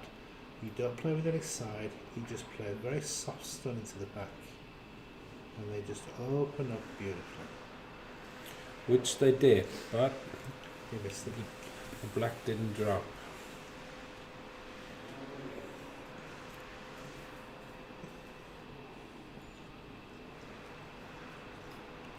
Again, learning how to split a pack. This is an art in itself.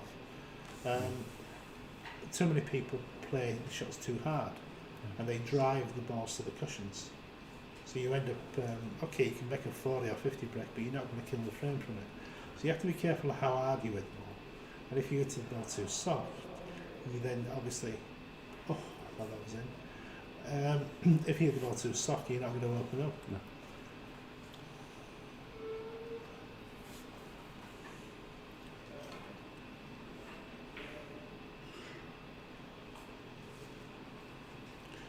Possibility of a plant with the two reds that are next to the middle, next to the pink spot, not the close ones, the open ones, to play one onto the other into the middle pocket and screw back for the black. This would have been a good shot to nothing.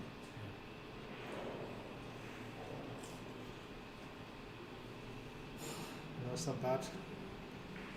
I don't think it's left anything. Well, it might be available to the middle pocket then, when it's just a routine down to the black. You're learning this commentator's eye. Good shot. Can I have my eye back, please? I just tried to learn from you, Alan. Is it straight? Yeah. Well, that was a very good shot. So now, ball to the middle pocket, with a little screw back to the black.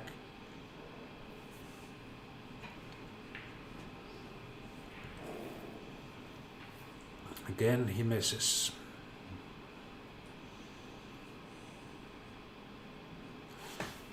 It's difficult to, because when you miss so many shots like Ingi is doing, is your belief will drop a bit, not just a bit, a lot,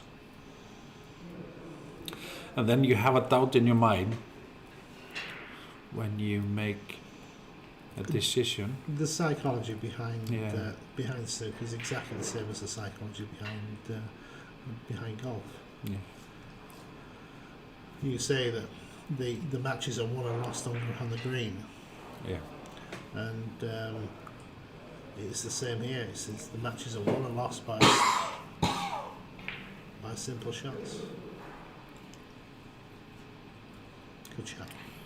Stuck through. Very good shot.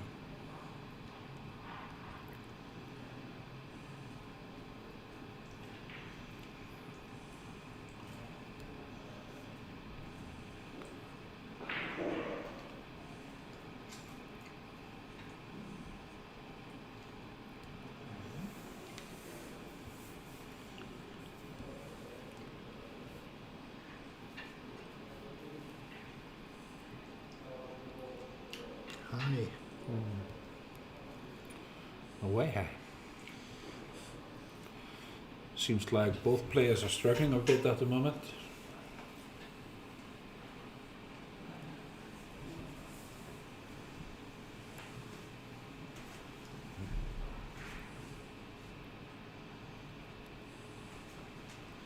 That's good. Cover is out.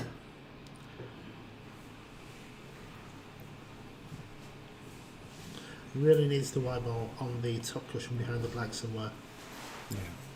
The red he's just played above the blue makes it very difficult for him to play safe this end of the table, that end of the table.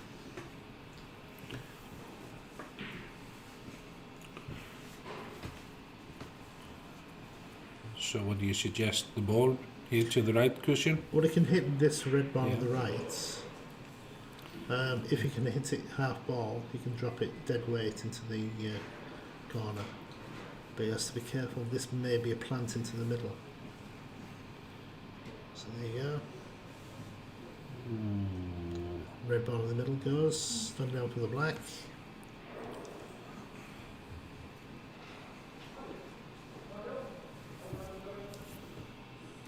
Pink and blue are in a funny position. Yeah. But you can work around the black ball. It's totally free. Yeah, but you only miss one position, and all of a sudden pink and blue are needed. So, nothing to think about. Red in the middle, let's turn out for black.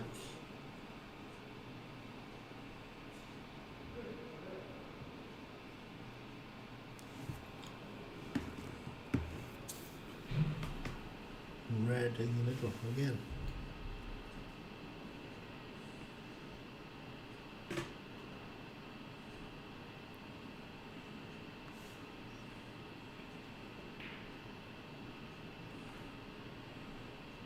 He can choose. Depends on how the blue ball is. It's available to the left middle pocket, but Tries to push it away from black, pinching. yeah, Trying to pinch in the pocket.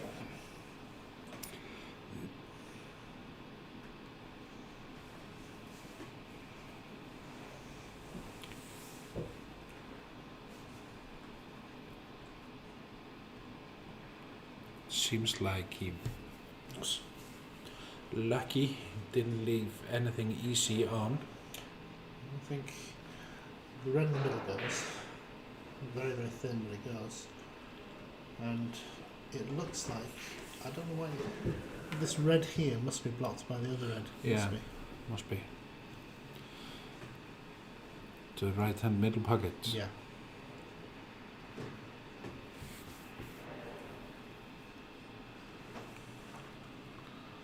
I don't fancy either one.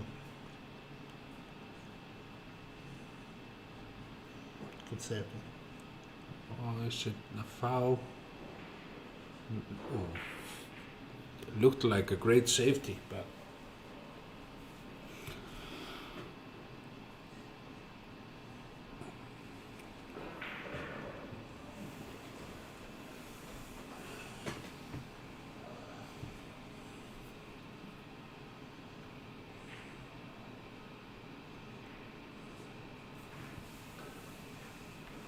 Now we can open the blue and pink. Pink is the shot.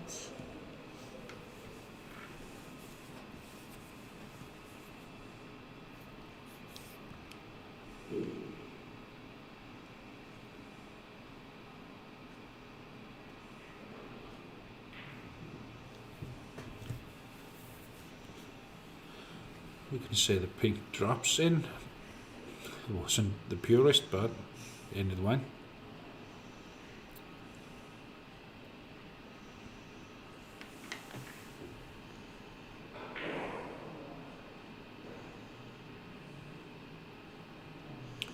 Again, the same shot, he's just missed twice. Yeah.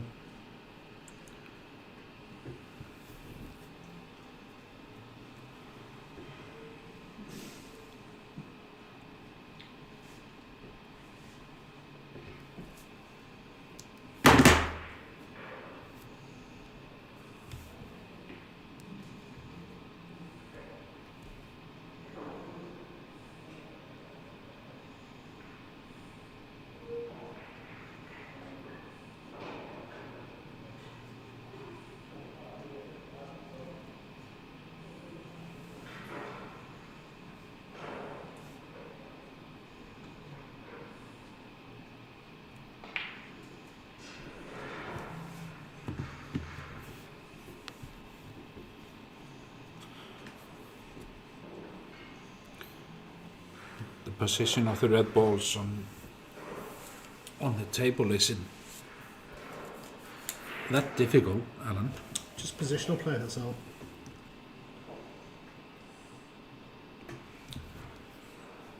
That's a very good shot. Remember explaining how to choose the correct shot? And that is power, distance, no side, no cannons. If you look at these 5 reds now, the 5 reds on the right side, they're all really near the pink. So if you can play around the pink, the white ball's travelling the minimum distance possible, so it makes the break easier. If he tries to play with black or blue for these 5 reds, you'll find it increasingly more and more difficult to play a good positional shot until eventually he runs out of position.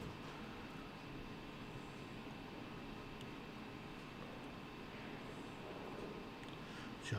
We use a thing called pattern recognition in break building, whereas you see a cluster of balls around the black, a cluster of balls around the pink, and a cluster of balls around the blue, and you immediately recognise which balls you need to take in which order. Not necessarily that red, then that red, then that red. But Oh. that cluster of reds around the black first, that cluster of Yeah. reds around the pink second. And that's how you learn how to break bill properly. Minimum distance, minimum power. Ooh, that was close. But he's on the brown or yellow. So, soft screw down off the cushion for the red in the middle.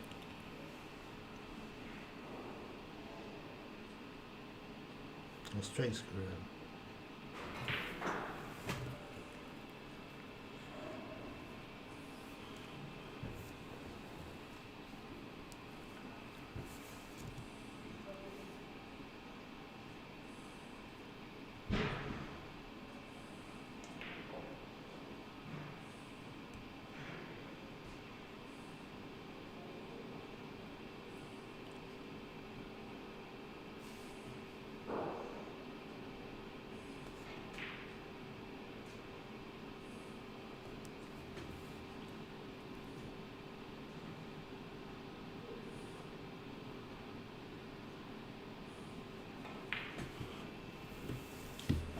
Only needs a color and the red to seal the frame.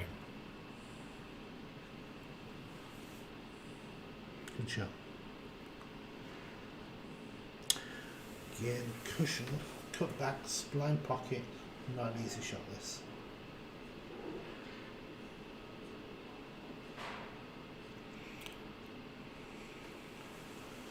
.37 between. 43 on the table. Giving John Ingi a very, very good chance here. Yeah. All the colours there on the spots.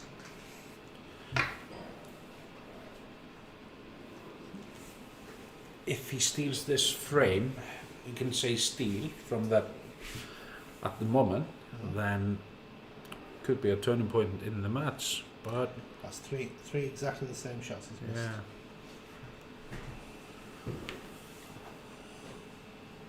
he's not a thief. He's not gonna steal it. See, with so many points being in the game, he doesn't really want these two red balls on this end of the table. So ideally what he wants to play is this red ball to the other end of the table and stun behind the black ball. And if he's left the red, there's a possibility he might only be on the yellow, the green or the brown, which reduces the chance of him winning.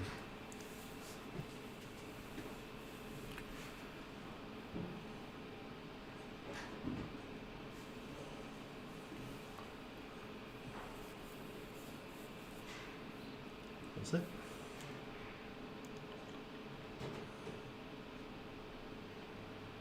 That's the shot. Yeah. Might be No, available to the middle pocket. Absolutely not bothered if he pots this or not.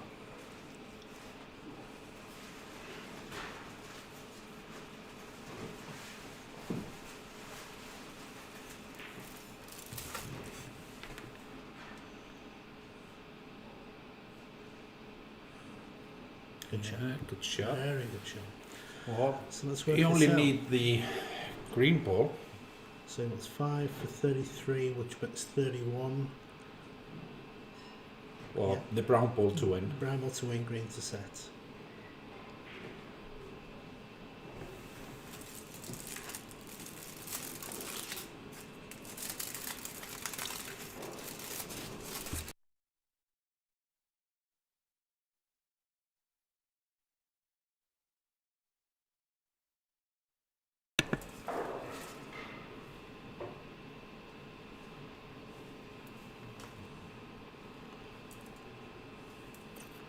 Oh. Shit. Can't say it's better to take the brown ball or the blue. It's just what he prefer. This was a very good shot, and all colors on the spot should be a routine clearance for Ingi, and kind of steal the frame.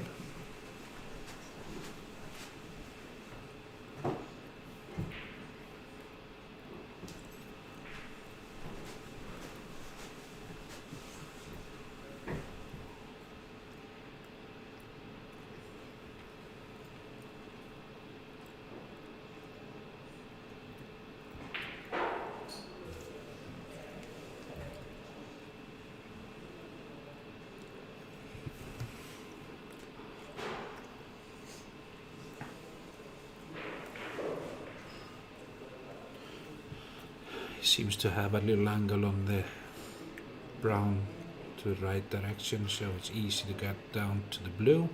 Has he hit it too far?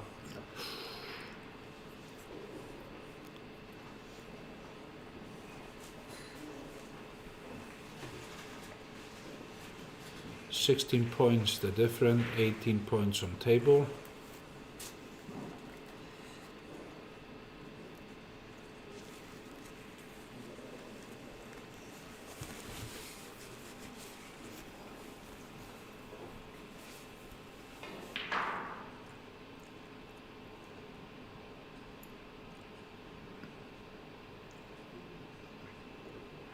Oh, he misses and gives the frame to Gunnar. Commentator's eye, can he pot this? Yes, he can. He can. Yes, he can. No. The mistake by Ingi was the brown ball. The position on the blue. If you looked at his cueing from the yellow onwards, his cue action was just Yeah, jumping all over yeah. the place. He didn't look confident. It didn't look like he was going to clear them. And when he took the brown, and now he's lost. This is going to affect him badly, I think. Yeah. I think the game's over. I think we're looking at Gunnar as champion now. Yeah. He's on the hill.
Now we have a little break. We decide after 12 frames to have a 10 minutes break. Okay.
frame 13, and Gunnar only needs one more frame to win to secure the title.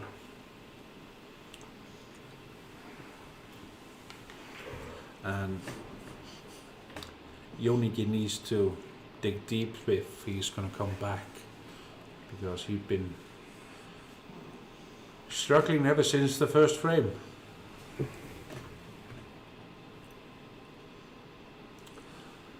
Good part for Gunnar.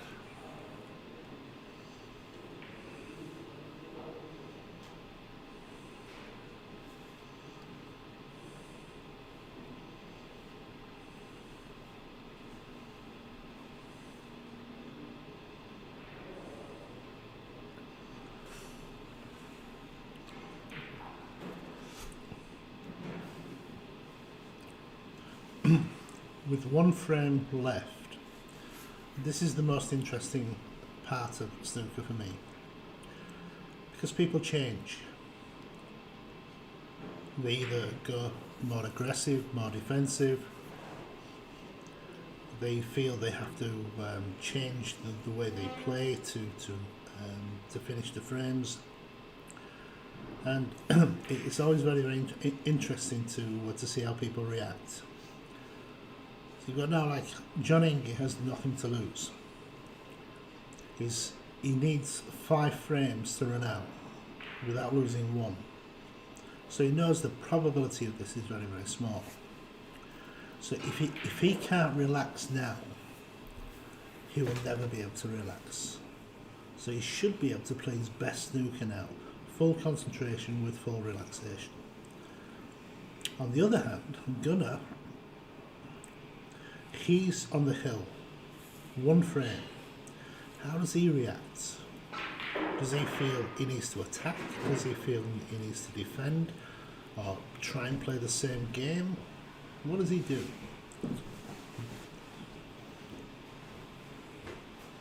And after the first few shots, it's very, very obvious he's not with any fear whatsoever. No. He's just going to attack. That was a great putt. Very good. And perfect position on blue. Yeah. Shouldn't be thinking about green. It's the blue's the shot. And going to them. Full pace, full speed, straight into the middle. That's it. That's the shot. What she did. And now, how's your luck? That's what you got to remember. It's when you go into the reds, it's lucky or unlucky if you get on anything.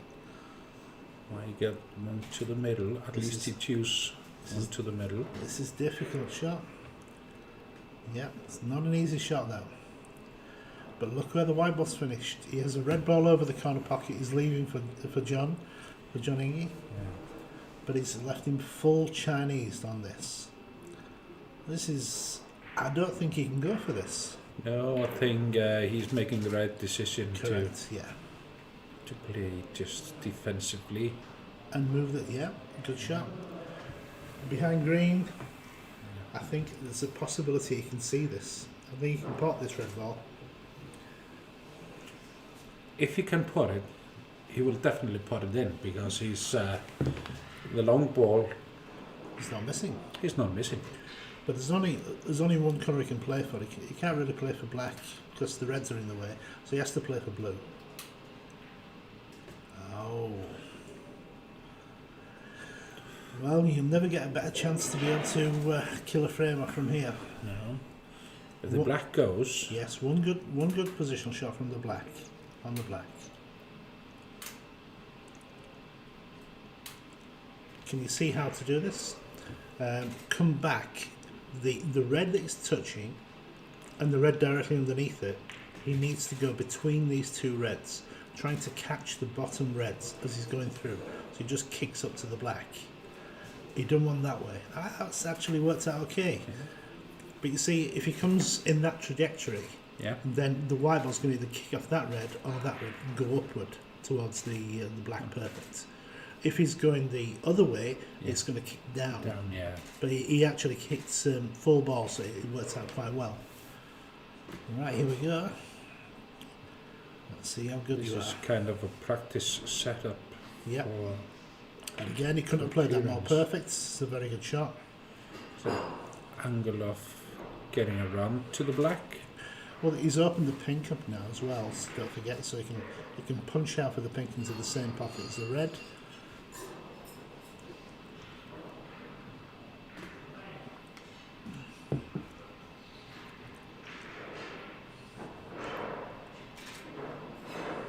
If he was to try and play for the black, he'd have to play screw with loads of run inside. This would be very difficult. Might be playing for blue here. Oh, it's a bad shot. And he's not happy. And he shouldn't be. I mean, the reds were perfect. It's only bad positional play that causes this. Alright, so he's either going to have to be aggressive with the green, or aggressive with the blue, or defensive.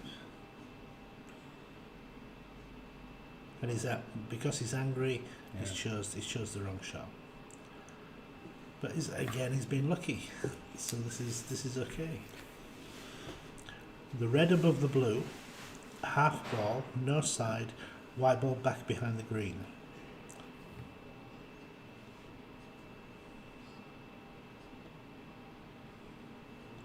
Bit hard.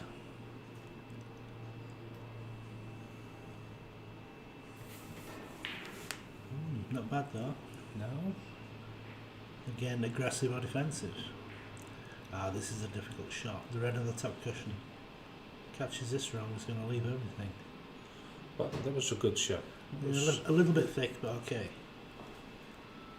But remember how good a long potter he is. Yeah. He's got two choices here for the long pot.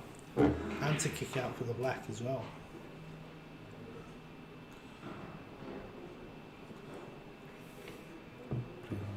Backspin, so I won't catch the reds. And it's in the middle, no. Not leaving anything though.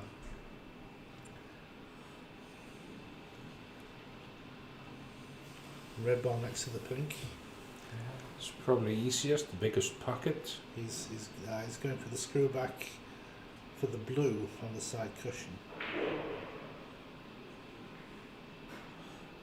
It's a great pot. If you don't like it, leave it there. That's part of the father's saying. If you don't like the shot on the red from there, leave it there. So just don't. Why is he? All he has to do is just touch green, leave a full Chinese snooker, and his opponent's going to be in trouble. Actually, that's a good shot. That's a very good shot. Ingi hasn't given up. No. Obviously, he's still fighting. Oh, he picked that well. Good shot that.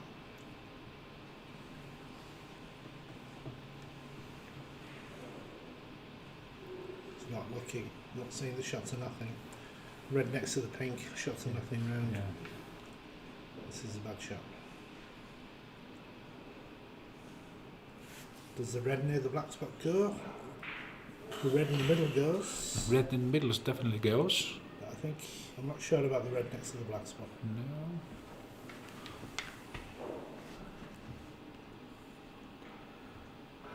I need my commentator's eye back.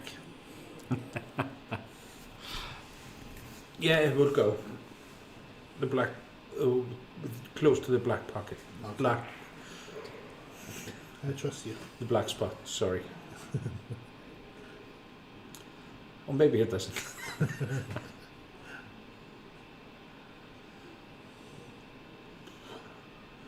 Played this with a lot of pace.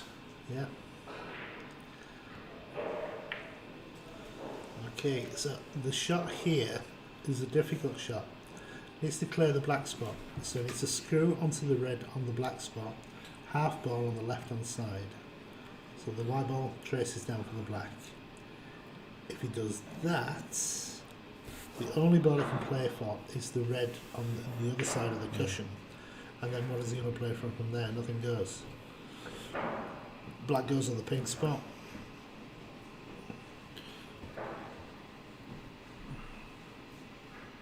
I think we can definitely see Ingi doesn't believe in his game at the moment. So he's just potting to get points. He's not seeing the break. He's not seeing the future. See, I can see him potting this ball and then missing the black really. He played that very well. Yeah. That's a very good shot. It's got I one didn't red. think he had that angle. No, it was a very good shot. Red in the middle. Red in the corner, but to the black.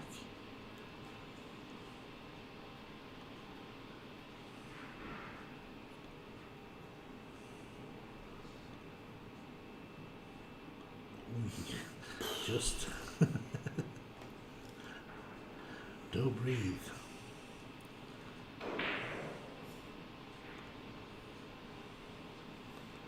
So screw back for the black into the corner pocket.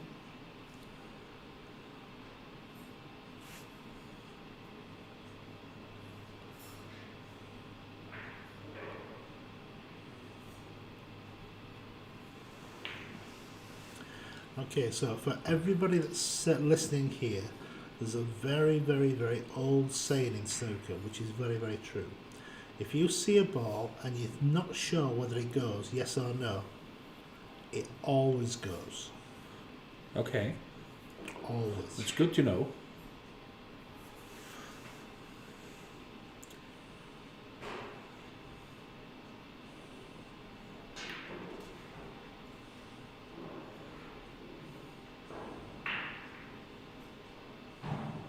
That's a good shot. Nice little angle.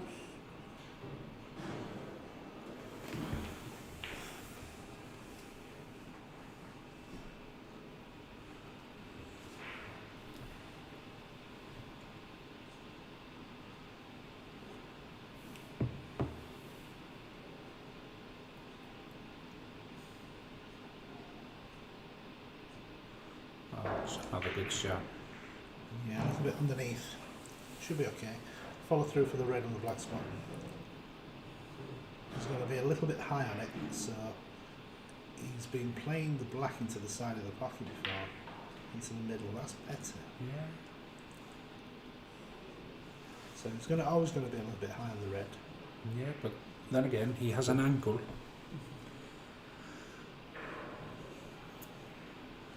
Able to get to the black ball again. 36 points ahead, 67 points on table.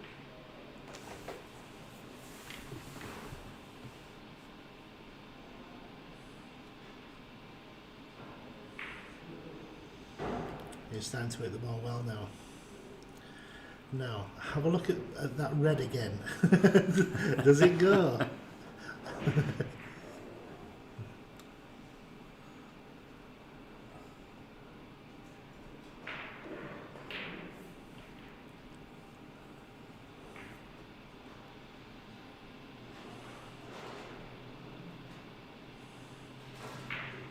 So now, he refused it earlier on.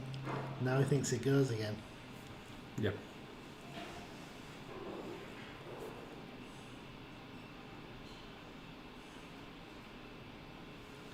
If you're not sure, it always goes.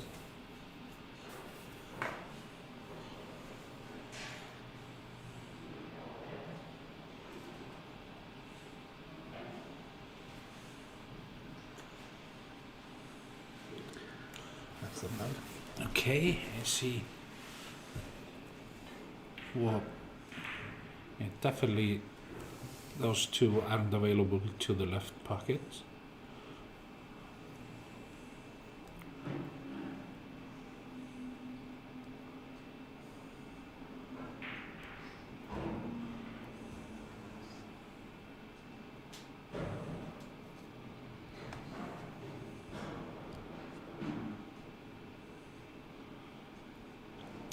Just quiet to the corner, pink to the middle.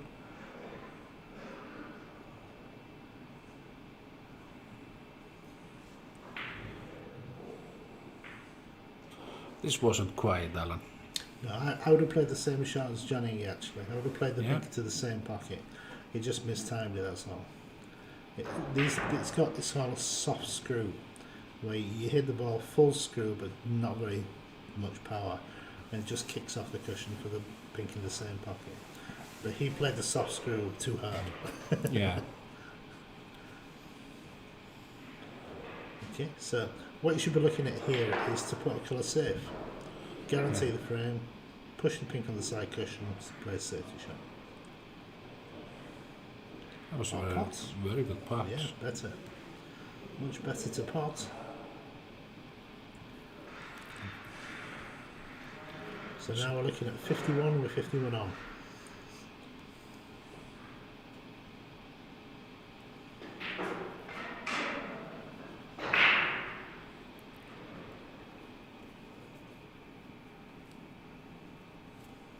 And that's game. Yeah.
Very good pot for Gunnar.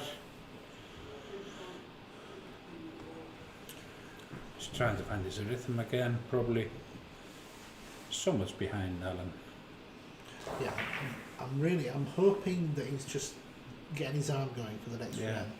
I'm hoping he's not going to try for the Ingi snookers, because this could destroy both the players.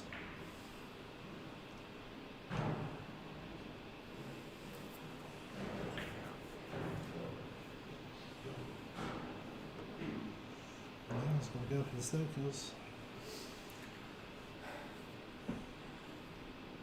49 is the difference.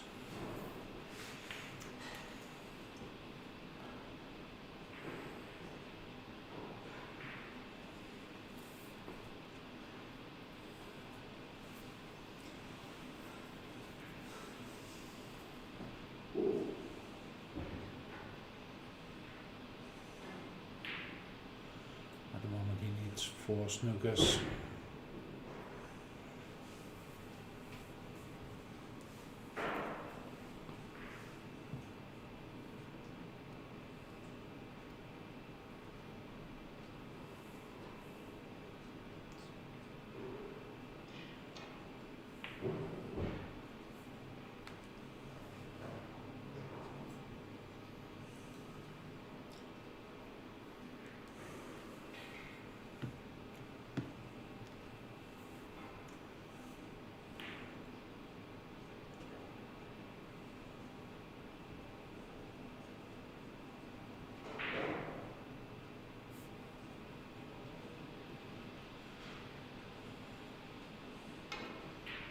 He needs to do well to squeeze the white ball between green and blue, which he's trying to do, but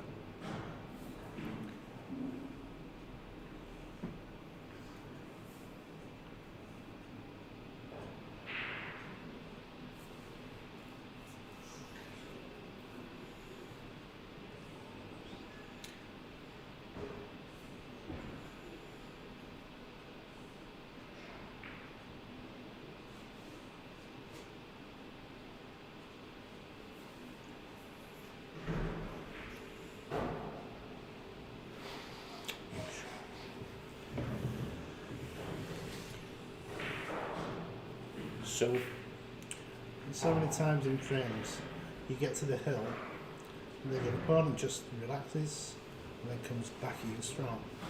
And then you get hill and then it reverses the stress. The person that's come back at you feels like he can win, puts too much pressure on himself, and the person that's now at hill instead of being 4 frames in front feels he's got no pressure on him whatsoever. yeah. So I can very easily see this go to 8-8. That would be nice to have a final frame Yeah. for the title.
Fourteenth frame.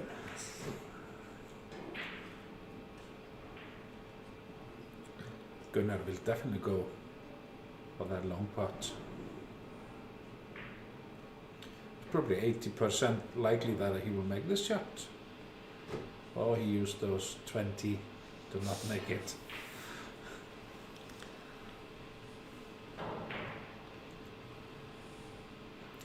If this red goes to the green pocket, then there might be opportunity for Ingi.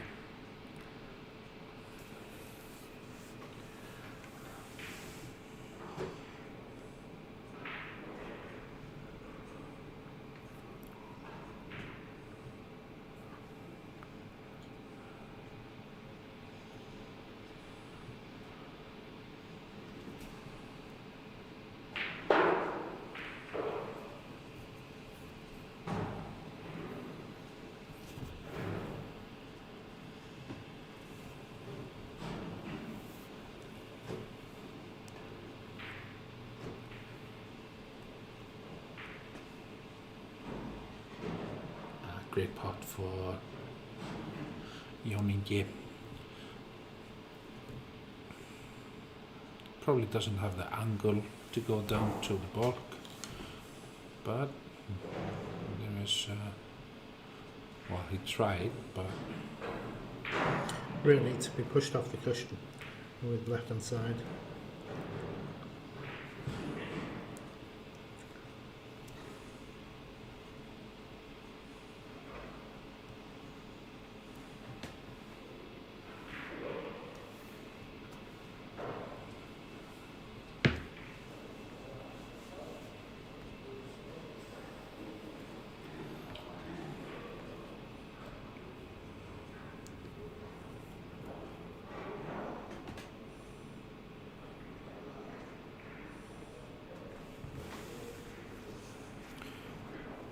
that's a good safety shot for Gunnar.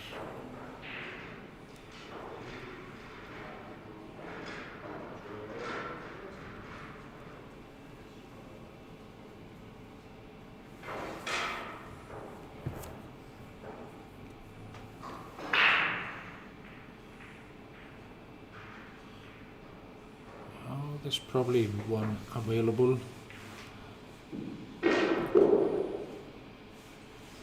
To the corner.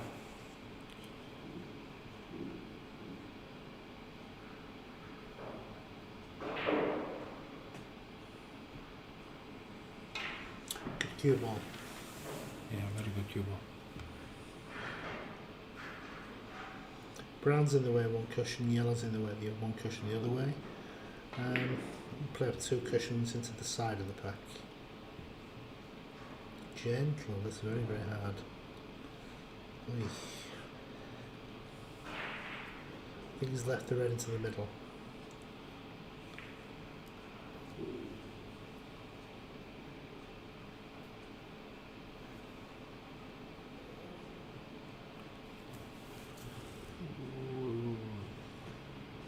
Yep. Nice.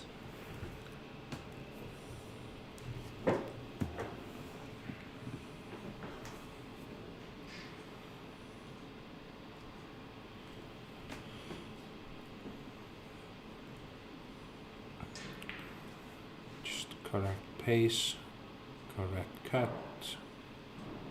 Too thin. It's too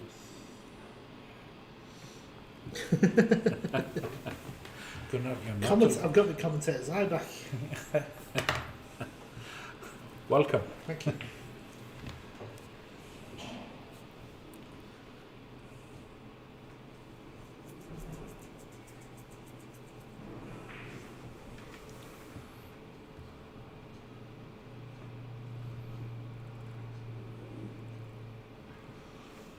Again, it's a pretty good angle. If he pots to the black and just runs through, you should have a choice of 2 reds into the left hand corner, and maybe the red ball into the right hand corner as well. What I'm looking at specifically is how smooth his cue action is, and it's not again. No. So again, he's feeling the pressure. So even though he's three frames behind, realistically he should be relaxed. Yeah. And he should be playing much better, but he's still under pressure. It's a very bad sign.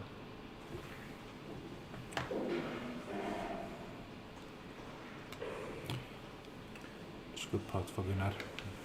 He got the angle to go into the bulk. So we have one player that I used to teach a while ago, that's listening to us. From Egypt. So hello Mahmoud El Shabagi. Hope to see you soon in Egypt. Good shots. Good shot for Gunnar.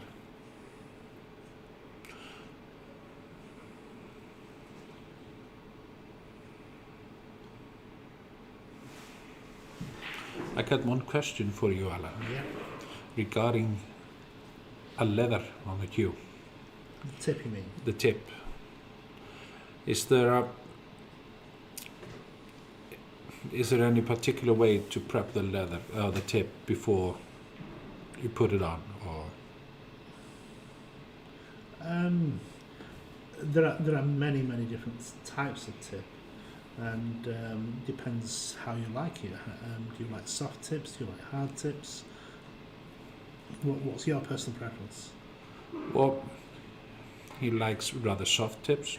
I'm like a medium hard personally. Yeah. The harder the tip, the better feel you get in your hand. And again, relating this to your game, the golf, everything is touch. You feel the shot through your hand, and it's exactly the same as snooker. The higher the quality the cue, the more touch and more feel you have. The higher the quality the tip, or the harder the tip, you still maintaining the feel. So prepping the tip is just basically it's putting it on and making sure that it's got a very good dome. The dome of the tip should be the same curvature as a ball. Yeah. And that's basically it. Yeah. And then what you do is you aerate the tip on a regular basis. Just make sure you release the chalk. What makes the tip hard, too hard, is that chalk embeds itself inside the tip. So we have a thing called a tip pick, and the tip pick is just loads of needles, and you put the needles into the tip just to break the surface up, Okay. and that's very unlucky. And what this does is it releases the chalk out the tip and makes the tip just that little bit softer, so you get a little bit more reaction on the cue ball. That's answered my question. I hope that answered the question to the person that asked.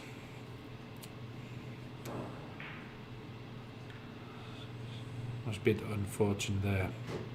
Very unlucky, very unlucky. But he hit the blue ball perfect. And he had to go into him. It was one of them occasions where he had no other shot really. No. So yeah, he hit the ball perfect, and then you trust the luck, whether it's good or bad.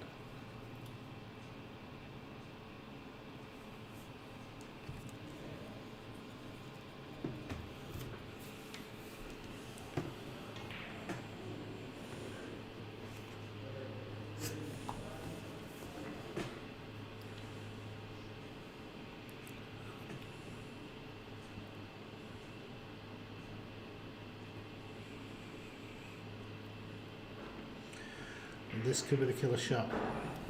red into the middle. If he gets position on a colour, I'll probably see that this game's now over. All to do. Is he playing cornerback or middle back? Yes. I would never play the cornerback there. No. It's too much pressure on that shot. Middle back was much easier. This red goes past the blue into the corner pocket, so he can follow through for the blue if he wishes, or even follow through for the pink. Pink, yeah. Pointer's playing for the black, so he's playing for the black. Yeah, he's playing for black.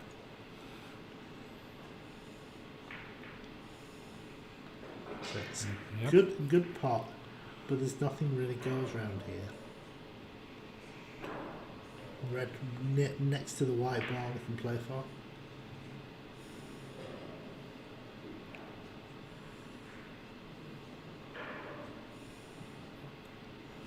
Short. Just wrong choice of shot with positional play on the red, that's all. It just made himself a little bit too much work to do.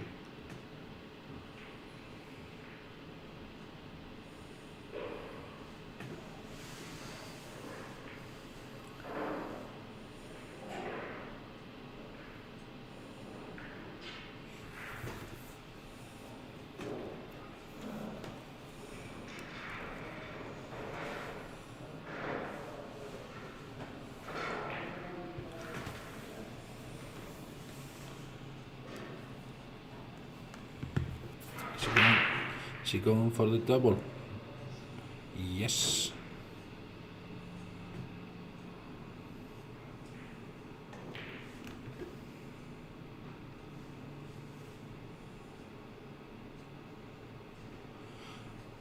This was a safe shot. There's nothing he will give you Ingi.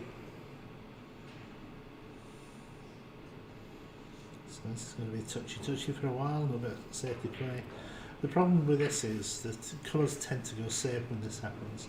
So the person that's got a few points in front tends to be the favourite. So I've just had a question here from one of my students. One day he plays and he's practicing and he's potting absolutely everything, playing all the long pots and then no problem. But he's not break building and he can't make above a 20 or 30 break maximum. And then the next day he's practicing break building and he starts making century breaks, but he can't pot a long ball. So the reason that this happens to players is a thing called compartmentalization. You're practicing one thing to the highest standard, but ignoring everything else. And every time you take a long pot, this is this compartment in your brain that you're using. But you can't use this same compartment for break building. So what you do is then you delve into another box in your brain that deals with the break building. But once you're in there, you're not in the long potting box. So how we deal with this is we deconstruct your brain, and we deconstruct all the boxes that's in your brain to create just one big box for everything. So that if you need to long pot, it's in the same box as your break building and everything else. So when you're practicing, you need to practice everything together. So like before you do a break building exercise, you do a long pot. So it's just one category instead of... Correct, yes.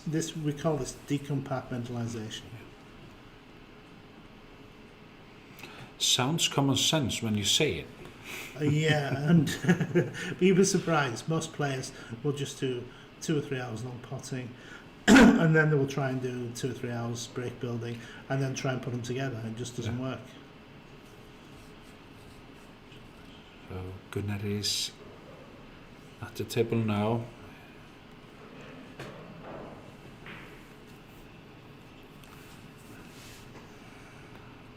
There's one red available to the left pocket.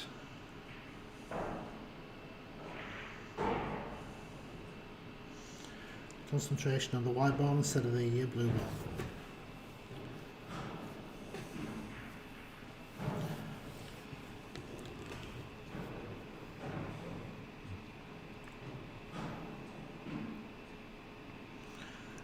this game is difficult enough without making things even more difficult for yourself. If you're trying to play a very complex positional shot with a very easy pot, you tend to miss the easy pot and get the very complicated positional shot. And the reason for this is you're thinking about the wrong thing. When you're playing snooker, you need to pre-think or have a pre-shot routine to make sure that you fully understand exactly what you're going to do with the white ball before you're going to enter the table. If you do this, then when you're down on the table, you just only think about the pot, and because of the pre-thinking on positional side, you'll find you'll get the position as well. But if you start thinking about both, or you start thinking about the white ball, then just everything collapses and you miss everything. And this is what just happened here. Very simple blue, very difficult positional shot. He got the position, missed the blue.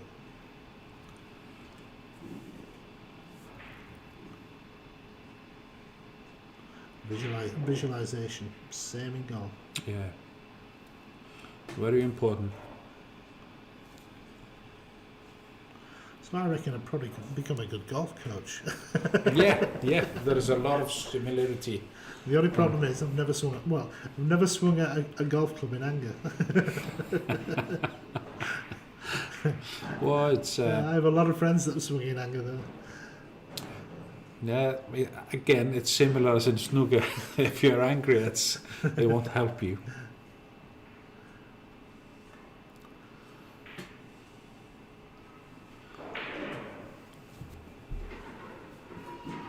Gunnar's got quite comfortable lead.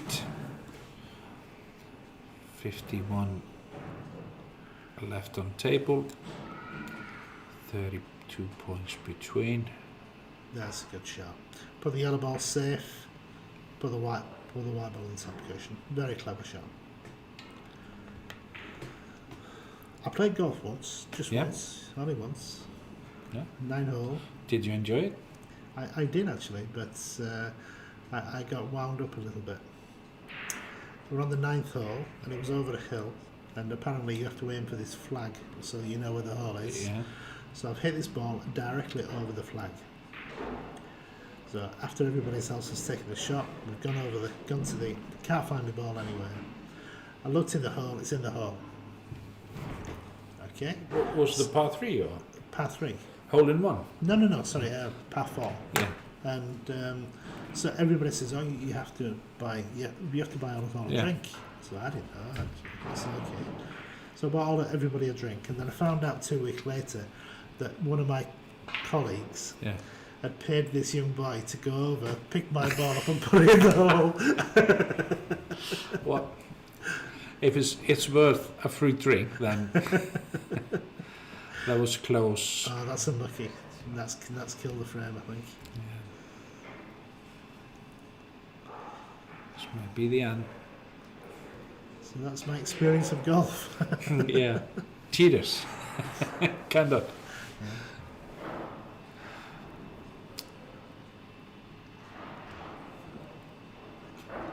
Oh, side. Why side?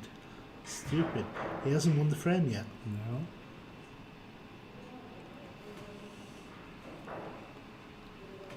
It's 33 in the game, 43 on the table. If he pots the black, there's 40 in the game with 43 on the table. Good shots. If he pots the green and plays a good snooker, his favourite to win it must be.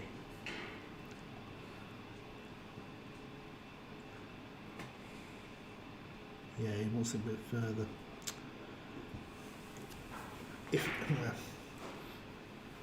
You can get...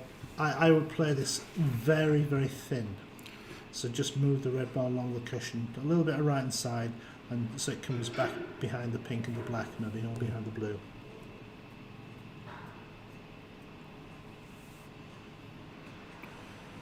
Yeah, I would thought that what I would try to do, I will hit it to the right hand cushion, the red ball, cut it thin, not as you suggest. Yeah. And the same results with the white ball. He I cut it too think thick. He needs luck here. He needs some luck. And he hasn't got it. And that's an easy red in the middle. Yep. Easy black.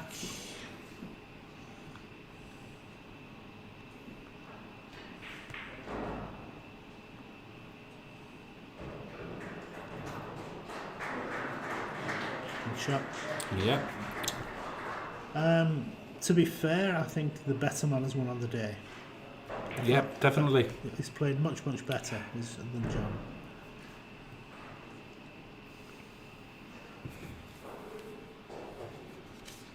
Good shot. Very good shot.